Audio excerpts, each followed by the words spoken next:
huge amount, but let's see. Maxter, he's done well to get one, and then Stare immediately snatching away all of these kills, and I'm starting to feel less. You need Jesus, Dinko. There we go. Get into it, Maxter. Well, that kill is certainly going to help that out, and so JW all getting the trades is really important there on FUZI.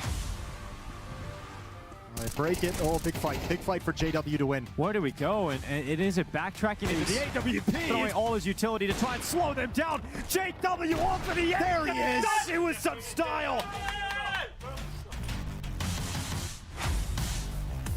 You can just say, all right, guys, stop moving. You know, Giving them kills. it's the same thing we were talking about in the previous series. Is just hold on. Now hold on. It's not over yet. They're forcing through the smoke. That is incredible. Now Hooksy has to 1v2 this. 15 seconds left. Maxter turns and finds him as well.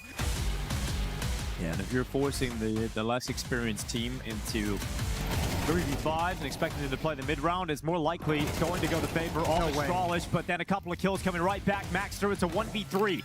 Now he taps, running him down. They really shouldn't let this one go. No! What? Incredible!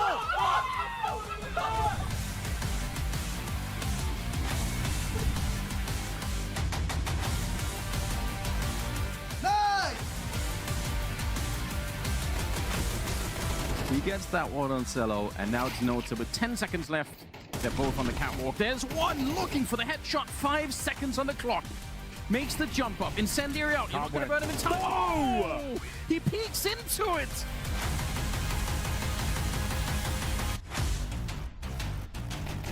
Yeah, the punishment Didn't seem to matter. for not touching is pretty wild over there. Yeah, they needed this. Belgium. Oh! He's got the deagle out still. Hasn't even picked up a weapon since. He's finally going to go down. But Silo, he's walking around the back. He's got him. Gets the final knock, but it's the baby squirrel. He needed that reload. Nota gets to live, and that should be enough here. Techno against the world. It's a long old spray, and he can't quite find him. Nota. He could lose second it. or even third life. There's the spray down. Now picks up another rifle. Anything touches Nota. Oh! Triple. Like you said, he's been getting better all the time on Ancient. Waiting by the donut. He's let the three of them pass. And it's gonna be a He's cut them down. I don't know how, because they were getting brutalized by...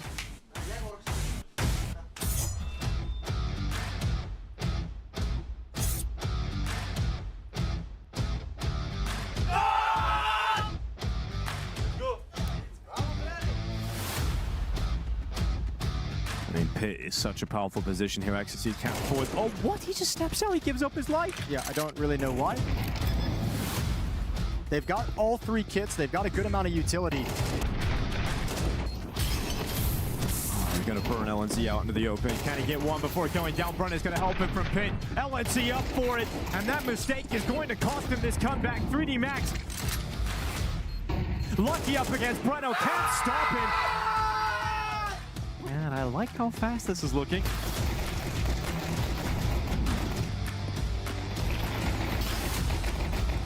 They didn't get the kills required. Venom Zera could change that.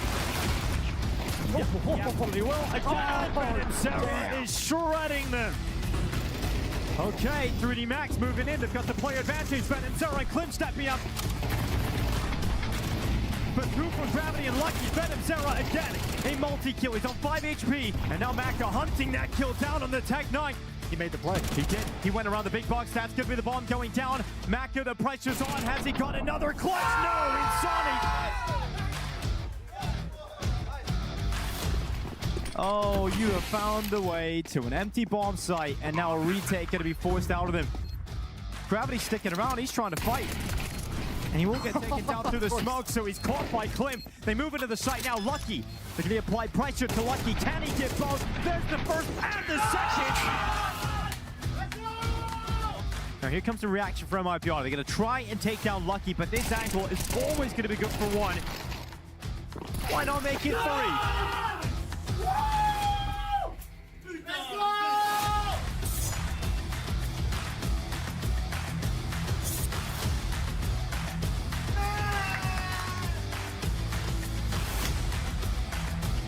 3 versus 3.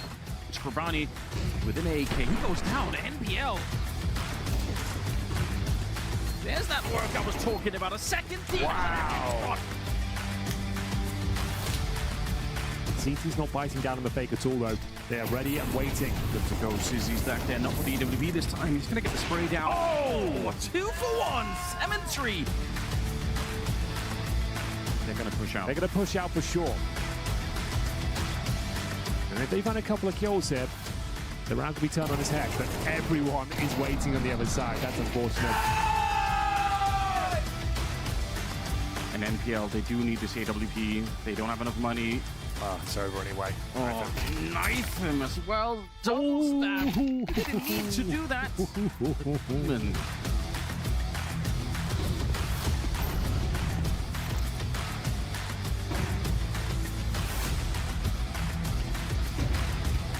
smoke with them, hiding. One right past. This could be disaster as he comes back out again. Nice What a sequence. Not like this, though. Fundamentals, like you said.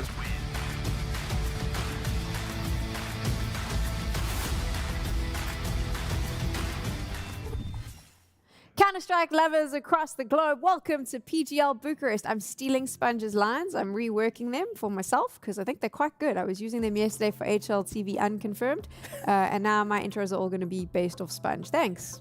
There we go.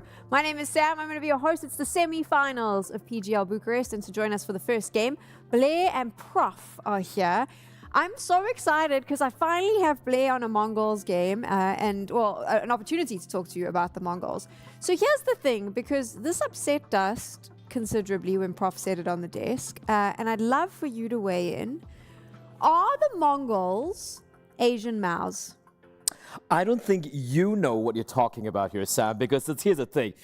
If you're talking about the Mongols having no aura, is that the implication over here? Because for me, they are the Asian FaZe. You lose to Glocks, you lose to a Glocks, another round with Glocks and a Deagle, and then you wind up pulling off a 3-9 comeback against the Time Lord himself. That is FaZe, I mean, the good FaZe in a nutshell right there. So no, I completely disagree with you on that. I didn't say it. Prof said it. So Prof, you go argue with Blair now. I aren't think that, Prof. Well, they did really shake that title yesterday. I was ready to like double down on it. PARIVISION was rolling him in the first game. I was like, here we go. They come to the playoffs. They're like, this is kind of what we do. Come to the playoffs, and then we lose.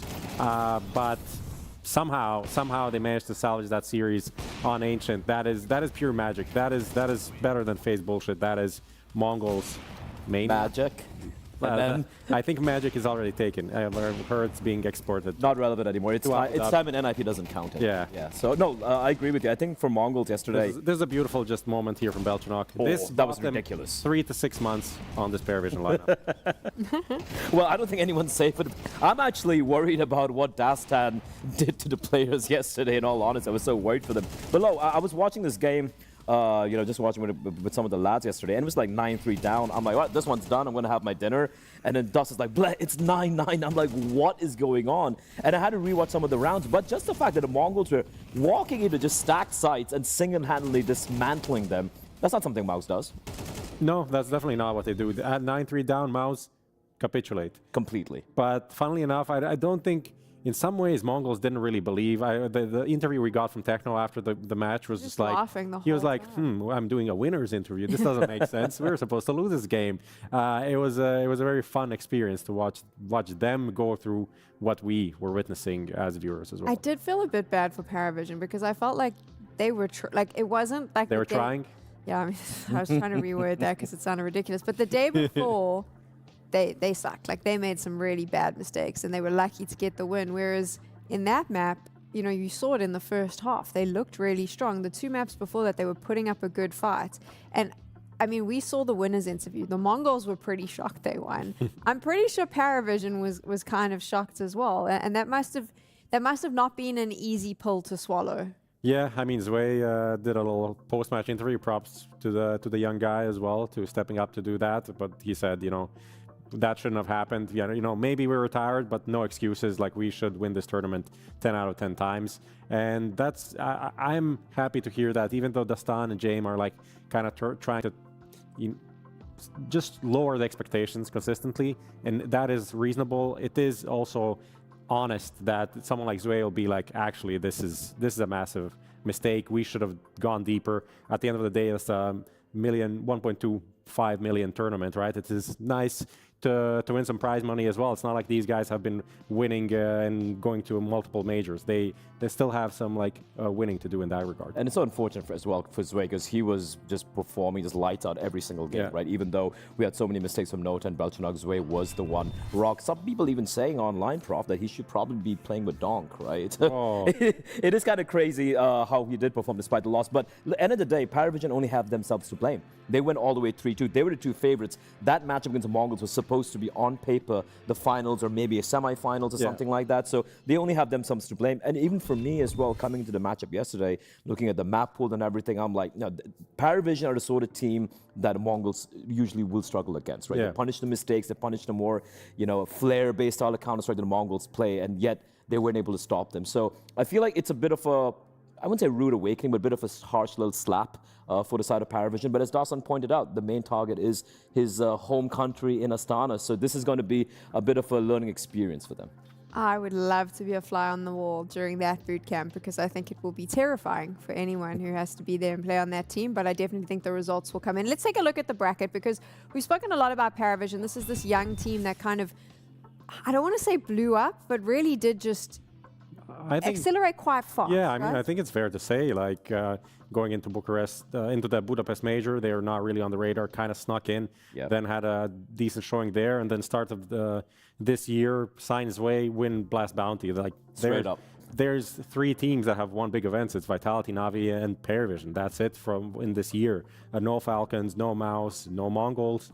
So they definitely were the biggest storyline for me of this tournament, and it ended a bit prematurely. But what I wanted to also focus on with these young lineups is I feel like FUT kind of fits into that category as well. This team of young players that's looking more and more attractive if you're trying to find a new team to support, right? Yeah, and I feel like for FUT, yes, they've absolutely been a surprise of the tournament. And you also got to, of the year so far, you also got to remember, I think the first big event they got invited to was because one of the teams dropped out. Yeah. So I love the fact they seized that opportunity with both hands. And in a way, they are kind of reminiscent of old Mongols. They haven't got the win yet. They're really good, but they also have a little bit of a choking problem, right? Sometimes putting their foot in their mouth, no pun intended right there. But they're fun to watch, man. The individual, just as sure. And the funny thing is, you go back a few months, you look at the individual players over here, you're not really looking at any high-fragging people, but just the way they consistently deliver at a very even level amongst everyone, that for me is the most impressive part of this particular team. And if they're somehow able to get the win here where they beat the Mongols and potentially beat Astralis, if Astralis being the favorites on the other side of the bracket, I think this would do wonders for them overall. Now they can be like, hey, we can win events, and I think that is something they should absolutely be gunning for. I mean, look at it. Young international team, European team, coming from an academy project. This is European Mouse. Oh no, I can't believe we let you go down these roads sometimes. And I saw it coming as well. Why we curse them there? So mean. If they lose, But the thing is, Mouse at some point were exciting. They were exciting at some point. We were just like, nowadays they're not exciting, but some time ago. Aren't we so, before we get in... Mouse aren't even here in the tournament, man. Yeah, I was like, hey, Mouse is not here, but before we get into this, I have a little thing I'd like to get off my chest with Mouse. There was a time where all we did was, when Shui was leading, talk about how they were chokers. The moment they get into the playoffs, they can't go anywhere. Then they overcome this, and they start getting into finals. They're pushing for that. And now we go, oh, they're boring because they never win trophies. I'm like, so is Falcons. Falcons never wins trophies, but we don't speak about them the same way. Like, I feel bad for this team. We speak about Falcons much worse. Way worse, actually. I'm just saying sometimes I do feel bad for Mouse, because I was like, will it ever be enough? Will we ever be happy? If they win a major, I guarantee you I will have someone on a desk. Maybe it won't be you two, but someone will sit there and be like, but the Counter-Strike they played in the final was kind of boring. Like, that's what I imagine. I don't think anyone's going to say that. When Outsiders won in Rio, no one said it was kind of boring that they won. No, it was a big surprise. Look, I've spoken enough about Mouse over the years, over the past few months as well. I feel like if they don't get a win soon, I feel like the lineup's going to kind of blow up. They're going to make some few changes here. And we've said it's time and time and time again, but at some point you need to make it click. But I think this is not just a mouse issue. I think the whole scene is currently in a situation where everyone kind of needs a roster change. Vitality is so far ahead of everyone. Na'Vi have now shown something, but even they wouldn't, I think, mind a roster change or two to improve their chances to win more titles. I think this is an issue. We saw what happened to FaZe. We see Falcons are struggling to like break this ceiling that they have. I don't even know who to mention. No one is really challenging Vitality or going for trophies. Apex is sitting in his trophy room laughing as well because everyone needs to make changes, and it turns out all the players are overpriced from what he's told us. So he's enjoying life. We're going to focus in now on what you can expect today because you're going to enjoy some great Counter-Strike. This is what our semi-final schedule looks like. FUT up against the MongolZ. That's going to be some explosive Counter-Strike, but we're going to be focusing in on 3D Max up against Astralis.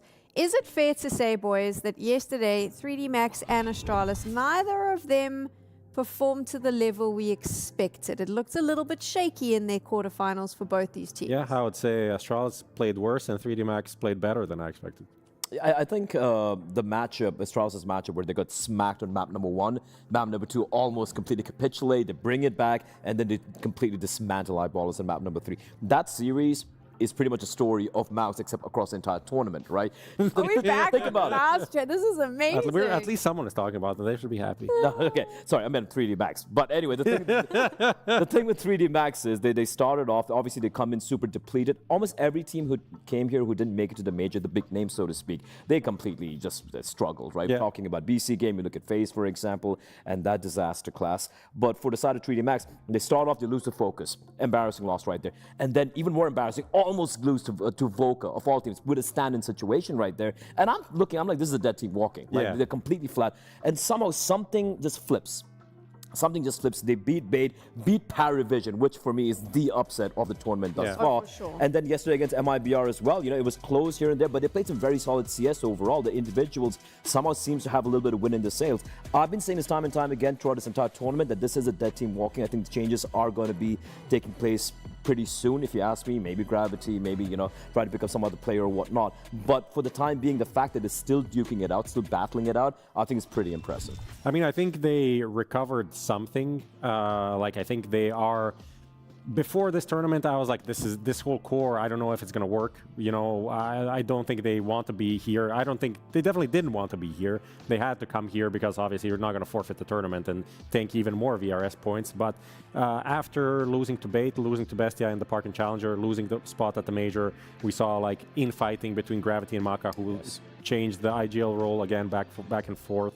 The vibes were in the dumps. And I think coming here and then beating Bait here and getting that revenge is like, okay, that was one game we played poorly. We started this whole tournament, whole year poorly, but we can turn this around. And I think then the PARIVISION game comes in, then the comeback against MIBR that they managed to do. I think this is giving more and more power to this team, and in some ways, like, everything that happened before this point doesn't matter because they did look like trash this year. Just talking about this quote, I mean, this is an interesting thing, and also what you're talking about, you know, the IGLs, the potential changes might be Gravity going out, because when he says, I don't know why the change happened, but Maka is now the IGL, maybe I'll be the IGL again sometime in the future. It just gives this vibe of like he's not really on board with this. Yes. He didn't want this. It happened to him. He's going to play now, of course, but maybe he'll be happier somewhere else as an IGL. And especially considering this team, you know, the struggles and trials and tribulations they've had so far, I think it would really be good for them, for everyone, for a change to be on the same page. And if that means that one of the voices has to go, so be it, because you haven't really found the success you're looking for. They've been at the same plateau forever, probably, like almost a year and a half, almost 2 years at this point. So if they want to continue and have a slight ascent right there, you need to cut something. Yeah. Just French Counter-Strike things, boys. We've seen this so many times. Let's talk about Astralis now. No longer Danish CS, obviously going international. They have been earmarked as one of the favorites. They looked very strong at the start in the group stages. And then yesterday, they go up against JW, and what the hell happened? The merry men. I think, look, I look at that matchup, and sure, Mirage, not exactly a good map for them, and Eyeballers were super sharp, super ready to shoot some heads, and it was a bit of a slow start for Astralis. But I look at that Ancient game, and Yes, it was very close. Yes, they were almost knocked out, but I want to look at the positive here. That series was the only series where you had a few questions about Astralis. Yeah. Right? But the fact that they were able to shut it down, that CD defense was phenomenal to watch. They showed a lot of tenacity as well. It's very easy for you to mentally crumble getting knocked out by JW in the year of our Lord 2026. But the fact that they were able to hold on, win the map, and then just completely dismantle Eyeballers in map number 3 shows for me that they are still a team who, for me, at least looking at this tournament, they are the favorites right now. Yeah, I mean, on the VRS, Astralis are ranked 4th in the world right now. I think that's insane, but at the same time shows where the rest of the circuit is and how this team just being, I don't want to say consistently good, but over the last month, getting a 3rd place at EPL, and now here again a top 4 guaranteed. They're proving something. I think they are still a team that has weaknesses in the map pool somewhere. As you mentioned, the Mirage maybe not the strongest suit, and they also have a player in FUZI on the screen, now leaving the screen, that is really good when he hits his form, but also has maps where he completely bots out. And that's kind of the Ancient, the first half, and overall the whole... He actually threw so many rounds on the CD side yesterday. Yeah. So I think that's kind of the problem. That's why they have some weaknesses where they can lose maps or series. Speaking of weaknesses, you have to talk about the rock of this team. The rock star, the pillar, Stair, right? Like I thought you were talking about Huxi, the Giga Chad. Well, we'll talk about Huxi later on. But yeah, Stair has been absolutely such a consistent force for this team. He's not a highest rated, he's the 2nd highest rated player in the tournament thus far. Yeah. Yabi is the highest rated. But the thing is, every game, every map they played thus far, even in the loss, he's still dropping numbers. Even in Mirage loss they had yesterday, he had like 19 kills, right? So he has just been kind of blossoming in his star role. And even in losses, even in close wins and whatnot, he's the guy, you look at him and you're like, he's going to be giving me that output. FUZI might struggle a bit, Yabi might have an off map here and there, but having this piece so consistent, it's like he is the win factor for Astralis. What does this matchup look like, though? In the semi-final here at PGL Bucharest, 3D Max up against Astralis. What are you expecting from it? I mean, historically speaking, Astralis have had the number like back to back. I think 3 times they've played in the past 3 months or something, and there, look, it's so one-sided, not even going to map number 3. And if you look at the score lines, only Nuke, that I think which had played in Cluj a couple of months ago, was even barely close. So Astralis is coming in here as huge favorites, but the only caveat is what happened yesterday. Hopefully that doesn't transpire again. Yeah, I mean, the map pool is also kind of tricky. I think that's part of the reason why the last 2 matchups between these have been quite one-sided, because Overpass is open for Astralis to pick, that they've been picking a lot and generally enjoying, and 3D and Max. no Mirage. Yeah, and no Mirage, right, from 3D Max's side. So these are the 2 things that play into Astralis' hand additionally, and just, created this match-to-map. And there's a lot of overlap, as you can clearly see in the maps they play right there. And again, you got to, even if you look at his numbers, you got to look at the opponents that played as well. The only 2 maps where you can potentially give the edge to 3D Max would be they don't play Mirage anyway. Yeah. The only other option they particularly have is Dust 2. That's the only punish pick they have coming in. So Astralis will be ready on it. It's not like they have struggled, but it's not like they don't know how to play the map. Yeah. But you look at the other options available to Astralis, they can go with Overpass. That's going to be a massive punish pick coming in. And even Ancient, even though they lost, they almost lost yesterday, it's a map that they can beat them on. And then you look at the remainder of the map. Inferno, they destroyed Eyeballers. Yeah. Nuke, they like picking Nuke as well. Yeah. So if you look at the map, it's heavily favoring the Danes. Let's see how this plays out now. Like you've mentioned, this may put 3D Max on the back foot, depending on the veto. You have to go with Dust 2. Like, that is a safe and only bet. I'd be surprised as well. if it wasn't Dust 2. Inferno as a wild card. There we go. Okay. Dust 2 comes out. I'm expecting Overpass from Astralis. I agree. And if they do pick Overpass, Ancient will be banned out by 3D Max. I think Astralis just bans out Inferno. There we go. And then I think we'll have Nuke. I think a bit of a handshake map coming in at the end. Yeah. Let's see if you're correct. Obviously, Ancient or Inferno. This is from Astralis' side, right? Yeah. Ancient is a 6-map win streak for Astralis now. So, and that big comeback yesterday against Eyeballers and that and Nuke. So, yeah, it looks pretty good for Astralis. I think it could be a 3-map affair for 3D Max. I wouldn't expect them to do much on Overpass. Like their results, their wins have been against a team called Wasabi. They have in overtime. These guys have 10 HLTV maps played in total after the Parking Challenge. They beat BC.Game on Overpass. You know that means a lot. That is a They did beat Furia but online in EPL, which was a very weird tournament for Furia overall. So that was one, but other than that, it's just defeats. So how does 3D Max beat Astralis on Dust 2? I think, look, firstly, they need to wake up early on, right? I think they can't afford to have slow starts, obviously. And I think for the side of Astralis, it's a weird thing. I mean, they have really good pieces overall. I don't know why they struggle so much on this particular map. But for 3D Max, it's a comfort map. But here's the thing. They beat PARIVISION on it. That is the one thing when I look at that, I'm like, if you can replicate even 70% of that, you have this map in the bag. They look so good against who are probably the best Dust 2 team in the world. Yeah, I think for the CT side of Astralis, it was the Yabi Ryu situation and the mid to B that hasn't been super strong. Fuzi, I think on the CT side has been good, and Stair, HooXi just not really doing too much. He's playing long, right? But I think the Ryu and Yabi thing, that's kind of where the issues have been for Astralis. And I think the biggest struggles they've had is when they go for this B splits coming in. I've noticed how they kind of seem to be caught in no man's land many a time instead of just going by the by the textbook meta, which is try to go for the tunnels control or try to just fight for mid, try to go for retake or something of that nature. Instead, they just allow themselves to be crunched in. So I feel like a little bit more disruptive CS from Astralis on their CT side, that could make things interesting. I think when they do play it well, it is a lot of setting up Fuzi to go for picks on the CT side. HooXi is often there, like going for a boost, giving him a flash, dropping on op. I think Yabi this tournament has been he has been incredible, really. So maybe they activate him with these like lower pushes, mid into lower or upper pushes to have him in his element. That's where he's the best, when he's kind of a bit unpredictable, kind of a wild card player. So we've heard from both of you and your opinions on the 3D Max Astralis semi-final. Let's hear from our casters now. Henry, G, and Anders. I mean, how do you think this matchup looks in the server? I feel like you covered it pretty well overall. It feels like 3D Max have awoken from their slumber. They're finally playing some good Counter-Strike, erratic Counter-Strike, the Mac 10 up front, getting the work done. Astralis a little bit ropey, but I think Dust 2 decides this entire series for me. I think it's a map Astralis struggle on. We saw at Pro League them losing to Aurora and FUT pretty handedly, but they did take down Spirit in the same tournament on it. I think this map decides for 3D Max. If they can win Dust 2, they've got a chance of taking it, but overall, should be 2-0 for Astralis. IMO. Yeah, it's a great summary. I'm surprised 3D Max are even here, but they're playing better and better the deeper we go in the tournament. That's Me exciting. too, Anders. I think we all are. Surprised. I love that. I'm just surprised they're here. That's Anders. But Anders, you were touting every unknown team at the start of this tournament, telling us all to watch them as well. Yes, and I also said Bob XD was going to be amazing. So to be fair, Eyeballers did very well, right? They did very well overall. They could have been in the semi-finals today. They could have been, yeah. Yeah, it's unfortunate. For me, Astralis are winning the whole tournament. I'm going to put that out there. I'm going to put that on the record. Astralis winning this whole thing, picking up the trophy. You said that from the start. But we'll see how they turn up today. I hope they can show up, and it looks like we are ready to go on Dust 2. Ladies and gentlemen, are you ready for a semi-final? I know I am.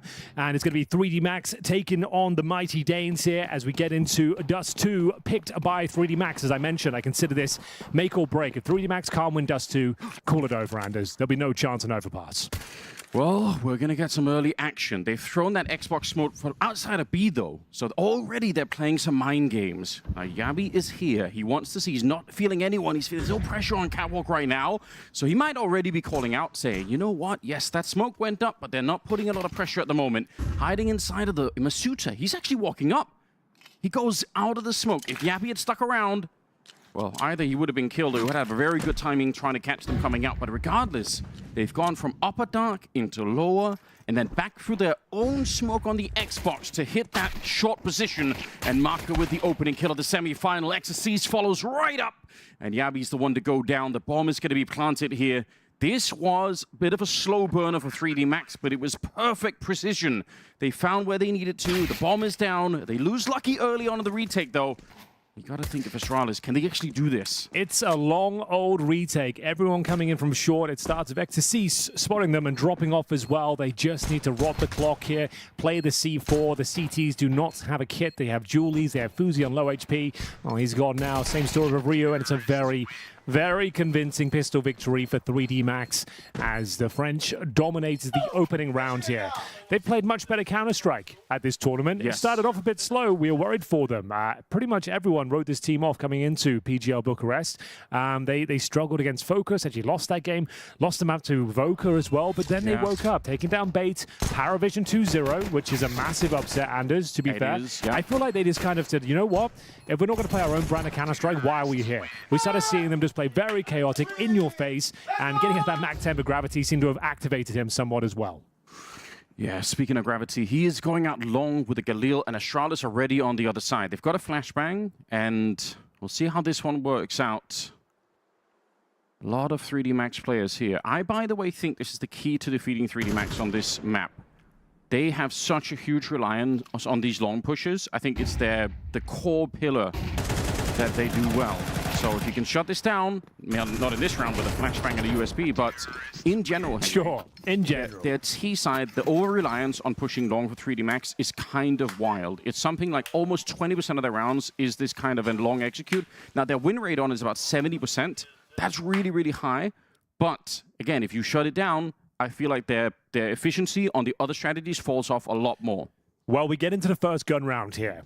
That was a bit of a formality. The USPs, not really much to report. Not many casualties to 3D Max. They'll enter with the aforementioned Mac 10s. We only have one helmet out there, Anders. That really is an issue. I know you and I mentioned the helmets much more than any other commentators, but right now it is a real big deal. There's two Mac 10s here. We'll be clearing out the mid-double doors for Gravity. It does give you a little path as well. That Molotov, you can actually get out with it. Smokes off towards CT spawn. Yabby's there, realizing he can't allow all that control to come through. They will retake middle, confirming that no one's made their way through the double doors. It's going to be two players on that side of the map. Flashbang comes through as Lucky will lead the charge. Confirming there's no intel for the CTs, at least in that area. Still a very difficult round to hold on to if you're Astralis right now. It's going to be Stare, the star player of Astralis. Who would have thought that would be the case a few years ago? Look at how much they're focusing on long already, Astralis. I think they've done the exact same analysis. They're worried about this long position. They're in fact wrong, because 3D Max are much more angling for a B split, coming with three people out the middle potentially. If they pull the trigger right now, the rest of Astralis are far away. HooXi, he could go for a flank, but I think he's going to be too late at this stage. Smoke is up, flashes are in. FOZE gets the first one. Gabby trying to see if he can fall back. He's now alone inside of the bomb site. That's not good news. See if they figure out where he is. He's got about 18 bullets left. They should know he's in the corner still. And he's going to spray another one down. HooXi gets a kill. And Yabi, he's done enough. He's bought the time. I don't know how this didn't work. 3D Max, they had everything going for them. Just down to XCs. He's 7-1 now as he goes down. But he couldn't win that clutch. Very, very important round for Astralis to pick up there. Quite a technical one from 3D Max. Plenty of smokes and presence shown towards A. The backstab from HooXi pushing him towards those long doors, finding a frag as well, just as they commit towards the mid to be split. We got a kill through the smoke, courtesy of FUZI, if I'm not mistaken, as well. So that certainly helped things out. But that was a precarious round, to say the very least, focusing on the rifles instead of the helmets. That's a kill we didn't see on screen, but yeah, that's definitely going to help you out. He gets 2 through the smoke. No way. So a bit of a gift there. They managed to get through the Mac 10s, and we go 2-1. Well done, Astralis. But the real gun rounds begin here. We've got the AWP on either side of the server. Maka versus FUZI on Dust 2 is going to be a great battle, let me tell you. And Dust 2 is a spawn-based map. We've got those spawns, and out long we go. They love this long. Again, I think Astralis know it. They have 3 people at the start of it. It's about 55% A long for 3D Max. It's about 55% the A bomb side, 28% B. So they have a massive over-reliance on this site. I'm sure HooXi knows it. I'm sure they've done the research. So they've committed all 5 players here, which suggests that you will not be falling back and trying to reset this round. You're going to try and slowly but surely park up your AWP player, execute him towards A, and contact frag in towards the bomb site. HooXi, though, trying to hold onto his smoke. You can drop a smoke in the middle of long and delay as long as possible, but he wants to hold on to it. This is potentially fairly dangerous. He thinks he's doing a shallow peek, but if Maka goes in on the other side, it's a really wide peek. That's a very good point. Here comes that smoke I was referencing earlier. Lands in the middle of the long position. Means it segregates the fights. Anyone who wants to creep forward, just like that, will be by themselves. Gravity flashed off. Very good flash by HooXi's got vulnerable targets now. Gets himself a nice double. FUZI once again. Absolute BS through the smoke. Finds him a 4-on-2. It's Lucky and XC's remaining. 35 seconds on the clock. Astralis have this one in the palm of their hand. It's down to Ecstasy to try and save the day. I think the research here for Astralis is giving them so much to work with at the moment. See if they can bring it back here on the French side of things. Yabi, Nice he has been backstab. on a world tour. He's come up long now, and they will be able to shut it down. Rio gets the other one. I do want to point out, Yabi, before he got to that long position, he was checking top mid. He went back from that, checked lower and upper dark, and then he came back to long again. So while all of this was happening, HooXi was getting flashed in, Yabi was just looking everywhere on the map to see if there could be a potential fake or a late lurk or anything like that. So a lot of work for Yabi before he gets that flanking kill. Frustrating finish for the French there. You get all that long control, 5 players alive, no damage taken, and you don't even get near the bomb site. Very convincing victory for Astralis. Nice work from HooXi, double flashed in to get that double kill. It looks so obvious to me that Astralis have had this conversation going into the game about this long position. They know everything they need to right now. The real question for me is, can 3D Max come up with something new? Again, their B attacks just, I think, aren't that impressive, but they obviously they could do it. The B splits, a lot of other teams, that's their bread and butter. They'll do the B splits and they'll do short executes. I feel like most top teams on Dust 2 right now, that's where they do their work. I don't think you can even justify a partial investment here. It should be 3-2 for Astralis all day long, ladies and gentlemen. If you're just joining us, welcome to the show. We have a couple of games to bring you today. This is the first of 2. It's going to be 3D Max versus Astralis in this semi-final. We have FUT versus the Mongols later today. For now, though, Astralis definitely the favorites. This matchup has happened a few times this year. Astralis always take care of the French, no problem at all. So we're expecting the same today, but as I said in the pre-game, it all comes down to Dust 2. If 3D Max can somehow get this map over the line, they have a real chance of taking the series. I don't think they managed to hold their own on Overpass, but on Nuke, that's a good map for them. I think they can fight back. Yes, and I think it's important to reiterate what you brought up earlier, which is the fact that Astralis are shaky on this map too. They make mistakes. Yeah. This is not some sort of a prime map for them. They played quite a bit, but they still have a lot of things to iron out. Like I said, at Pro League, they took down Spirit 13-2, but it was one of the worst looking Spirits we've seen in a while. Sure, yes. They went on to lose it against FUT and then Aurora in really convincing defeats. But for now, as we mentioned, it is the full eco. CT side for Astralis going well. After losing the pistol, they will find themselves with a 3-2 advantage on their opponent's pick of Dust 2. Maka, the last player remaining, Glock in hand, bomb down in front of him, 40 seconds, just hoping an over-aggressive CT will present themselves, but this is looking very nice now. As I mentioned, losing the pistol, getting 3 in a row, 5 players surviving their Anders, bank accounts swelling at this point. Going to be feeling very comfortable with the finances, and you've got 3 AK-47s in the hands of Ryu, Stare, and Yabi.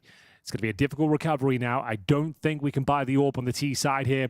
So they're going to have to dig deep in the strat book. This suggests more defaults, trying to get basic map control, executing in towards A, or the aforementioned B split.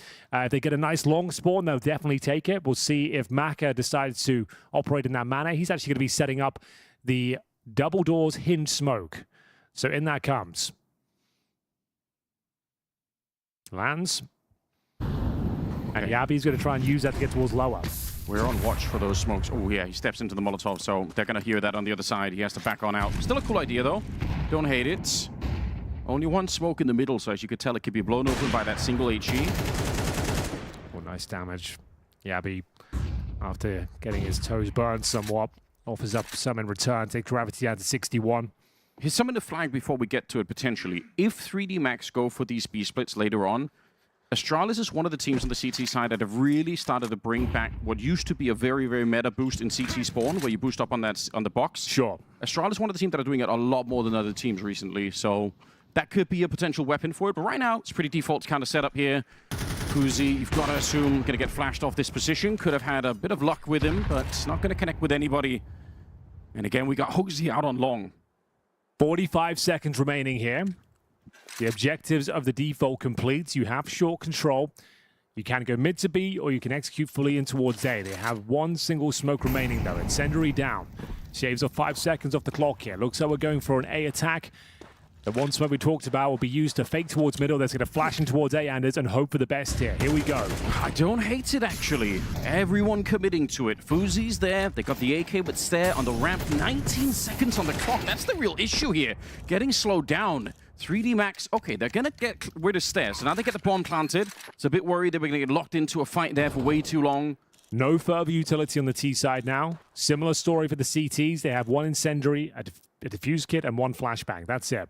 And that incendiary is far away. It's on Ryu, who's now walking in the middle. Yabby, if you go down here, it might be very tricky to go for the retake. They've got a lot of money on the CT side, so they want to still give it a look in, but they are getting shut down. Misuta with an important kill. Exorcist gets the next one, and Ryu, you're never going to get up that ramp, and he knows it as well. 3D Max, keeping it simple, but I like it. There was a bit of fakery in the middle, but apart from that, straight up. Basic approach. Yields a nice round there. One smoke down towards shore, couple of flashbangs over. Nail your duels. They didn't have the AWP to work with there, but it will be tied up at 3-3. As we mentioned, though, oodles of cash for Astralis as they call their first timeout here. They'll save one AK-47, so need to decide if they're bringing out the AWP on Dust 2. Fuzi almost certainly will, but 3D Max tying things up right now. We'll see what their call is going to be now that they have the AWP within their ranks. Very important round in terms of the finances for both teams here as we do fully invest. Opening map of this semi-final. Astralis are the favorites. 3D Max, no one even expected them to make it to the playoffs. They felt like a dead team walking before this tournament began. Started off with that way as well. The opening results sucked.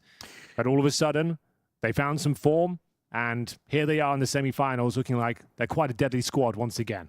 Yeah, because this was a team that everyone said, this is the gateway to Tier 1 Counter-Strike. 3D Max is the team you have to beat, and they took down so many teams that were trying to get in there. All of a sudden, they started losing to them instead, and it felt like they'd kind of lost their identity a little bit. Seems to be back. XSC's out here. I think they're just faking this long push, which again... Bomb's going back for T-spawn. Yeah, they do it so much. That's obviously another way you can use that. They're not biting back on it too hard. We talk about reactive CS on Dust 2. You've lost that long territory, but we can see there's a lot of presence in towards lower. Yabby, they have a full utility belt, AK-47 in hand. Getting further and further into the tunnels here. Gravity might not have any idea. Oh, wow. The timing could be amazing. It's so ridiculous. They were looking for him, and now they're not. Ryu on the other side, and Yabby! Oh, the damage here to Misuta as well. The grenade almost might do it. I think it bounces off the wrong way. You can just fall back off this one. Yeah. Really unfortunate timing there for Gravity. The moment he disengages from the angle, that's when Yabby peaks. He got a push coming in from upper B as well. Astralis clamped down on them, and that's looking very promising indeed. Round pretty much over. Not impossible to win this, I suppose. It is a 4-on-2, but Misuta down to 21 points of health. The new boy who's had a great tournament, to be fair. We've said many times now, the headline for the tournament has been who can make the least mistakes. At this tournament especially. Yes. Yeah. And for Astralis, this is an opportunity to make mistakes. If you start fighting now, if for some weird reason you wanted to push, I mean, HooXi is a really great leader, and I expect that he's going to be calling the troops back and reminding them, just don't do anything crazy here. But we see many teams at the tournament do that in exactly these kind of moments, and that's exactly how you lose the rounds. They're going to save it out. I do like another aspect of this in 3D Max. I think apart from the fact that they use their initial long utility, which again, they do so much that Astralis are going to be on high alert for that kind of stuff. So they use that as a fake. And then the fact that they leave XSCs in the pit, sometimes if the CTs will do like a late retake of long, having that pit player that's suddenly there could just be very good. But none of that works out. They get caught in upper dark instead. The timing for Yabby was just ridiculous, wasn't it? Yeah. Sweet as an up. Astralis not taking the bait, knowing they like to hit that long position, but this time a bit of tomfoolery in the mix. They get the long control. It's always XSCs on those lurks. CTs react nicely, get in towards lower B. Let's get information elsewhere before we take the bait that they're going for another long attack here. Money's still okay for 3D Max after saving a couple of players there. We've got the AWP still for Maka, but it is going to be a Tech 9 for Lucky and Gravity on that Galil. Trying to get some lower B control, but that might be a little bit harder than you might think, because even while fully blind, Fuzi pulls the trigger and takes Gravity back to Earth. That's very nice, Henry. So, you'll love to see that. Bit of fortune there, completely blind. Times it well. And what can you really do with this one? You got a bit of utility remaining. Looks to be a mid to B split potentially here. We've got the bomb and 2 players by Xbox. Could vault up and go towards short, I suppose. No one in towards upper B. Suggests that might be the play. Boosting on up to short. I don't hate it. Sometimes all you need for that short play to work is, one good shot, AK or AWP. Currently HooXi, that's on the ramp this time. Oh, nice smoke. Yeah. Just when you're thinking about doing a mid to B. Yeah, and that's really going to slow them down, right? We're already at 40 seconds. What's the play here? We've got one player with T-Spawn, that's Maka. He's hoping that HooXi or someone will push those long doors, but no one's coming. I think they've run out of time. I don't think you can do anything with this. I'm so worried as well. The fact that Maka is this far back. Like, what do you do? You're 20 just seconds, saving. I think you have to save. You lose gravity at the start to the boost with like a blind kill, and that's it. The round's over. That's not encouraging. There's got to be a plan B here. Well, there was not. That is it. They're definitely saving now. I guess they realize that we're not going to win this round. That smoke, I think, confirmed it. From the CT side towards double doors. You're right. As soon as that came down, they realized if we run through that, we're dead. It's over. And the vibes are immaculate. Astralis are feeling themselves. FUZI is a great character. One of the best signings of the year, in my opinion, Anders. Not sure if you disagree, but I feel like 2026, you're right. He has brought this squad back to life. Super likable. Ryu coming in as well. Not as much of a character, but a safe pair of hands. And it feels like Astralis have gone from one of the most hated organizations and teams to one of the most beloved right now. They don't, with Stair playing as well as he is, Yabi starting to look like his old self again a little bit more. And then FUZI on top, you don't really need more firepower. You need a stable player in Ryu. Like, you just have to, someone that could just play the roles. That's fine. Someone who does what they're told, fits into the HooXi system, doesn't have an ego. And I think he ticks all those boxes.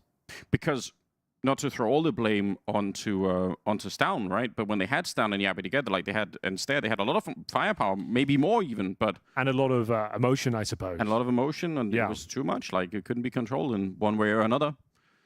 So yeah, this is good. Timeout's been called. It's 5-3. I don't know if it's timeout or tech timeout, but regardless. It looks to be technical from my POV. No one's chatting, at least. So yeah, a slight technical issue. Riyad is joining us.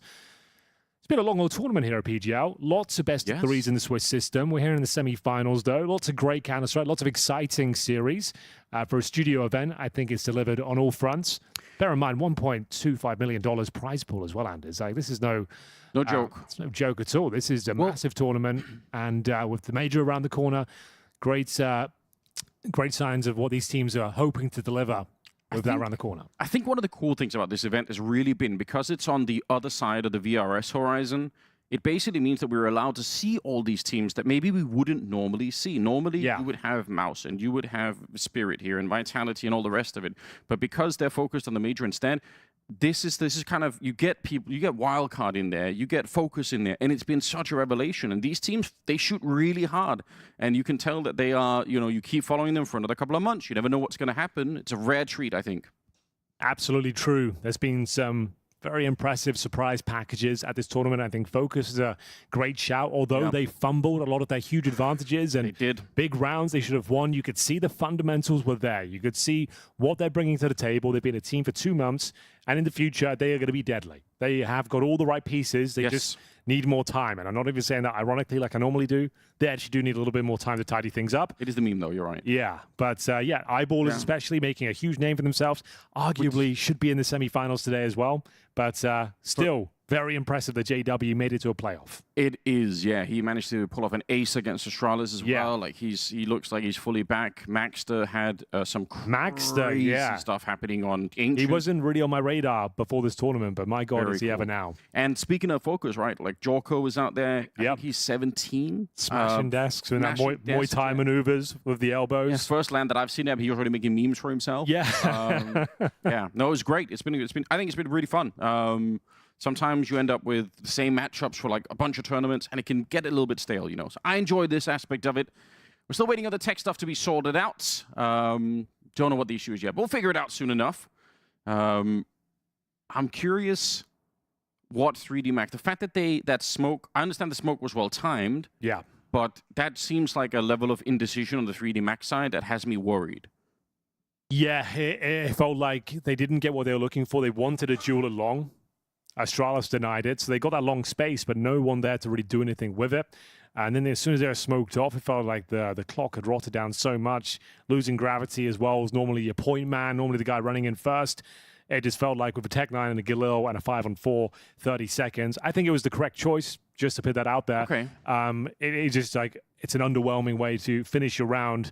It doesn't garner momentum. It kind of actually starts to make you think the team is shrinking and they're a little bit lost. But we'll see what the next round has in store. A player just dropped out the server, so hoping to get him back on relatively soon. They do save 4 weapons, of course. I mean, look at it now. They've got 2 AKs, the saved AWP, a Galil, and a Tech 9 for Gravity. I could throw this in the mix, Henry. Go, please do. For the second half, if you're a 3D Max fan, you're thinking, oh, it's a bit rough, it's a bit of a bumpy start here. When they get to the CT side, Gravity, his best position on any map, it is going to be the Dust 2 A rotation. Okay. He plays well. Body also has his position on Dust 2, which he plays very well too. So both 2 players on that side, very highly rated, playing CT side. Hey, that's pretty good. I hate to say it, Anders. Go on. Body not in this team anymore. Body's not in the team. You're right. How did I? Well, if they had him, if he's in there, Henry, I couldn't just let it sit there. No. I appreciate it. It would have been funny if you kept me going for a while longer. I know. I wish he was. That's why. We have to have one of those a day from you, but it's okay. It was the counting yesterday. Yes. I said with great confidence, first team to 15 in overtime. And I was just as confident today. Yeah, no, he did leave before this tournament. It's Masuta now, who has looked very good overall. I'll work on something else tomorrow. Yeah, there you go. I'll do something there. Yeah, We do have a third place decider, right? We do have a third place believe. decider. And speaking of which, at the PGL Singapore Major, there's going to be a third place decider for the first time ever. You're right. At Majors, which is pretty cool.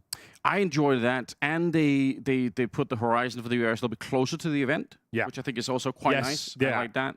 So it means tournaments like this that are quite close to the major actually have significant impact, rather than it being cut off halfway through. The drama stretches further, towards the major. I think that's quite nice. I feel like, the VRS still has its flaws. We're still seeing teams exploiting certain rules and regulations, like Liquid, for example. Just doing what they can to make it to the major is fair enough. Not really criticizing it, but I feel like we're still kind of fine-tuning the VRS system, but it's getting better and better with each passing season. Maybe with that extra time in the calendar to make maybe they get body back, so I could be less wrong, Henry. How about that would be nice. That would be nice. That really would do you a favor. You did say that you actually liked him on this team, though. Yeah, I thought he was the vibes guy. And right now, they don't really seem to have that hype man. I think Maka can provide that, but I thought Body was just super stable. I think you mentioned as well, French teams, we know they're passionate nation. Passionate. Yeah, so I feel like maybe there was something going on behind the scenes. Maybe I mean, it used some interpersonal issues. Used to be sort of the joke in early CSGO that, those French teams, they only lasted like 6 months and then something would break up. Even though they were really good, like they were powerful teams. But no one expected much from Masuta, but he's had a really impressive tournament. Yeah. He's not like a new player, fresh off of an academy team. He's been around for a while. Nobody, in fairness, except Striker. True. That's true. Yeah. No one expected much apart from Striker, but he has looked very strong. I think this is like your final call-up. He's always been a bit of a journeyman within Counter-Strike, always regarded as a decent player, I suppose, but no one that's ever considered a star or anyone that's really going to be mentioning him on the analyst desk. But he's proven that he's been in the lab and grinding. And nice pickup for 3D Max. And here they are in the semi-final. No one expected that. Maybe towards the mid-stages of 2025, you'd say you would expect 3D Max to make it to a playoff or quarterfinal. But here in this season, no one thought they'd make it this far, especially their opening games. Some terrible, unforgivable losses, but it seemed to light the fire beneath them as we are just getting ready to get things underway. If you're joining us, it's the first map picked by 3D Max, winning the pistol, but then Astralis fighting back and looking solid on the gun rounds here. It's currently 5-3 as Astralis, as I mentioned in the pre-game, if they win Dust 2, I don't see a world where 3D Max can pick up Overpass. It's 5-3 with 3D Max winning the pistol round. Yes. Pretty worth, putting that in there. It was a pistol round with a 2-0 start. The third round, Force Spy, remember they had M4s with no helmet up against 2 MAC-10s. True, Very scary round. Astralis managed to win that pretty convincingly, so they've done well. Since then, there's been one round picked up by 3D Max, but so far, so good for Astralis. An inconsistent map, to say the very least. Dust 2, sometimes very good for them. Most of the time, very bad. They can get some great results in it. But as I mentioned, in EPL, they took down Team Spirit 13-2. We thought, okay, this is the real deal, Astralis now. Don't mess with them on Dust 2. But then they went on to play FUT, I think lost 13-2, and they went on to play Aurora and lost like 13-7. Maybe I'm getting the scores the wrong way around, but you know what I mean. Roughly there. So yeah, it's one of those maps they either turn up and do very well on, or they just completely collapse. Right now, though, it's looking like they're turning up nicely after losing said pistol, and we are getting ready to get back into the action. But bear in mind, there is more action around the corner here. We have 2 games for you. We have the second semi-final of the day, which will be FUT versus MongolZ. MongolZ yesterday, we thought they had no chance, Anders. One of the craziest games we've probably ever commentated. Yes. PARIVISION up 9-3, T-side of Ancient, just running rings around MongolZ, and then the Mongols switch over and get 10 rounds in a row on their T-side. That first half, the entire MongolZ team was just hooked up to the Game mind machine. Yeah. He just knew everything. Like, he'd read all their thoughts in real time. He literally knew everything that was happening on the map. It was the most commanding T-side I've seen in a very, very long time. And we thought, well, that's it. We're sort of laughing our way through, saying, obviously, PARIVISION, they'll get the rematch against FUT in the semi-final. It's pretty much all laid out there. And then they won exactly 0 rounds in the second half. Like, I still can't even really comprehend it. 10 in a row. Yeah. And there were opportunities as well. And it wasn't like there was like a litany of mistakes coming in from PARIVISION and then throwing rounds. It felt like they were stolen away. Yeah. Like individual greatness from the Mongols. Like some unbelievable sequences, crazy shots, one taps. Like they allowed Mzinho, who was having a terrible map, to warm up enough into the game to start finding some impact towards the end. And Techno. Yeah. Really good. 9-10 was great throughout the series, but yeah, what an amazing game. One of my favorite maps of the tournament so far. Must be, yes. And also because it's this insane clash of styles that was happening. It's the vibes-based Counter-Strike of the Mongols versus this very, very almost a military system that they've got going on over on the other side. Oh, we're back. Podcast concluded. There we go. You've got all the updates you needed here at PGL Bucharest 2026. We're getting into round number 9. Astralis with a firm grasp of their CT side right now after losing the pistol. They're up to 5-3. It's going to be FUZI on the AWP. Maka going to be boosted up, looking for any sort of short aggression, which could be coming. HooXi's on his way.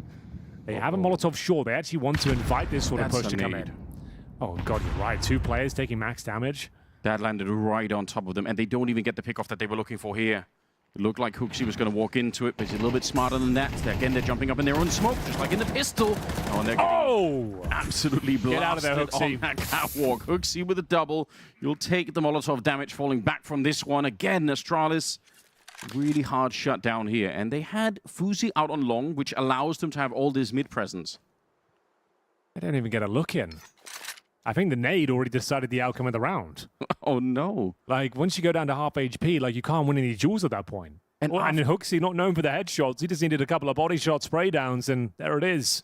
And after such a long involuntary timeout, you come back and you're like, okay, guys, let's go. We're ready. And then, boom, the round is over. So, 5-on-2, 45 seconds. This is safe territory, I'm afraid. Astralis not the sort of team to make mistakes. HooXi's got them well drilled. I don't think anyone will be trying to hunt them down and try and get some territory here. You can see we've got a 3-man setup towards A, 1 in CT spawn, 2 tucked away in B. No one's trying to inquire about trying to take down the AWP. Let them keep it. We're going to keep our money strong.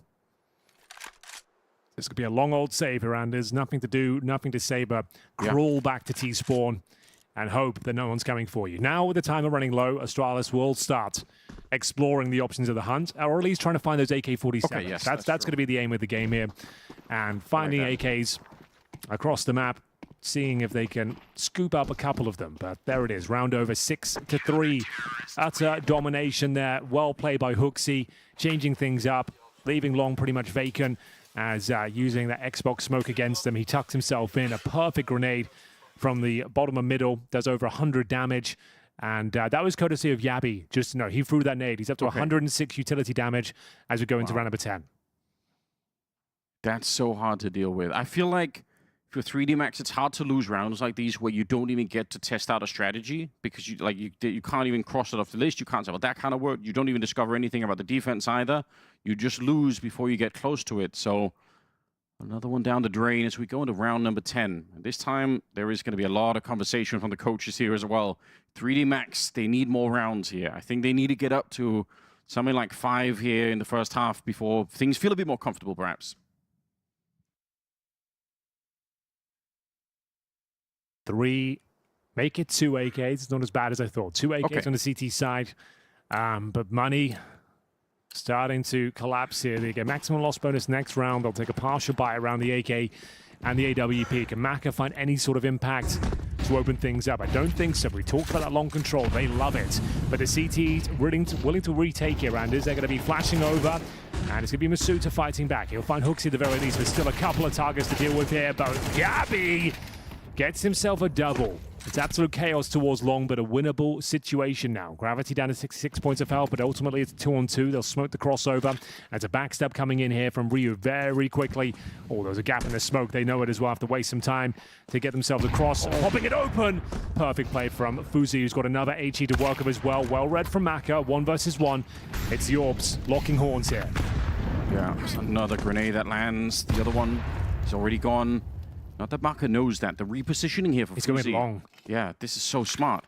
Maka's spending all this time. He thinks he's still in the battle against someone who's in CT spawn. He might go B. Yeah, you're right. That actually could be a really good play. That'll kind of give him some of the power back in this round. Tech9's out. He actually stole that at the end of the last round. Otherwise, it would have been a Glock here.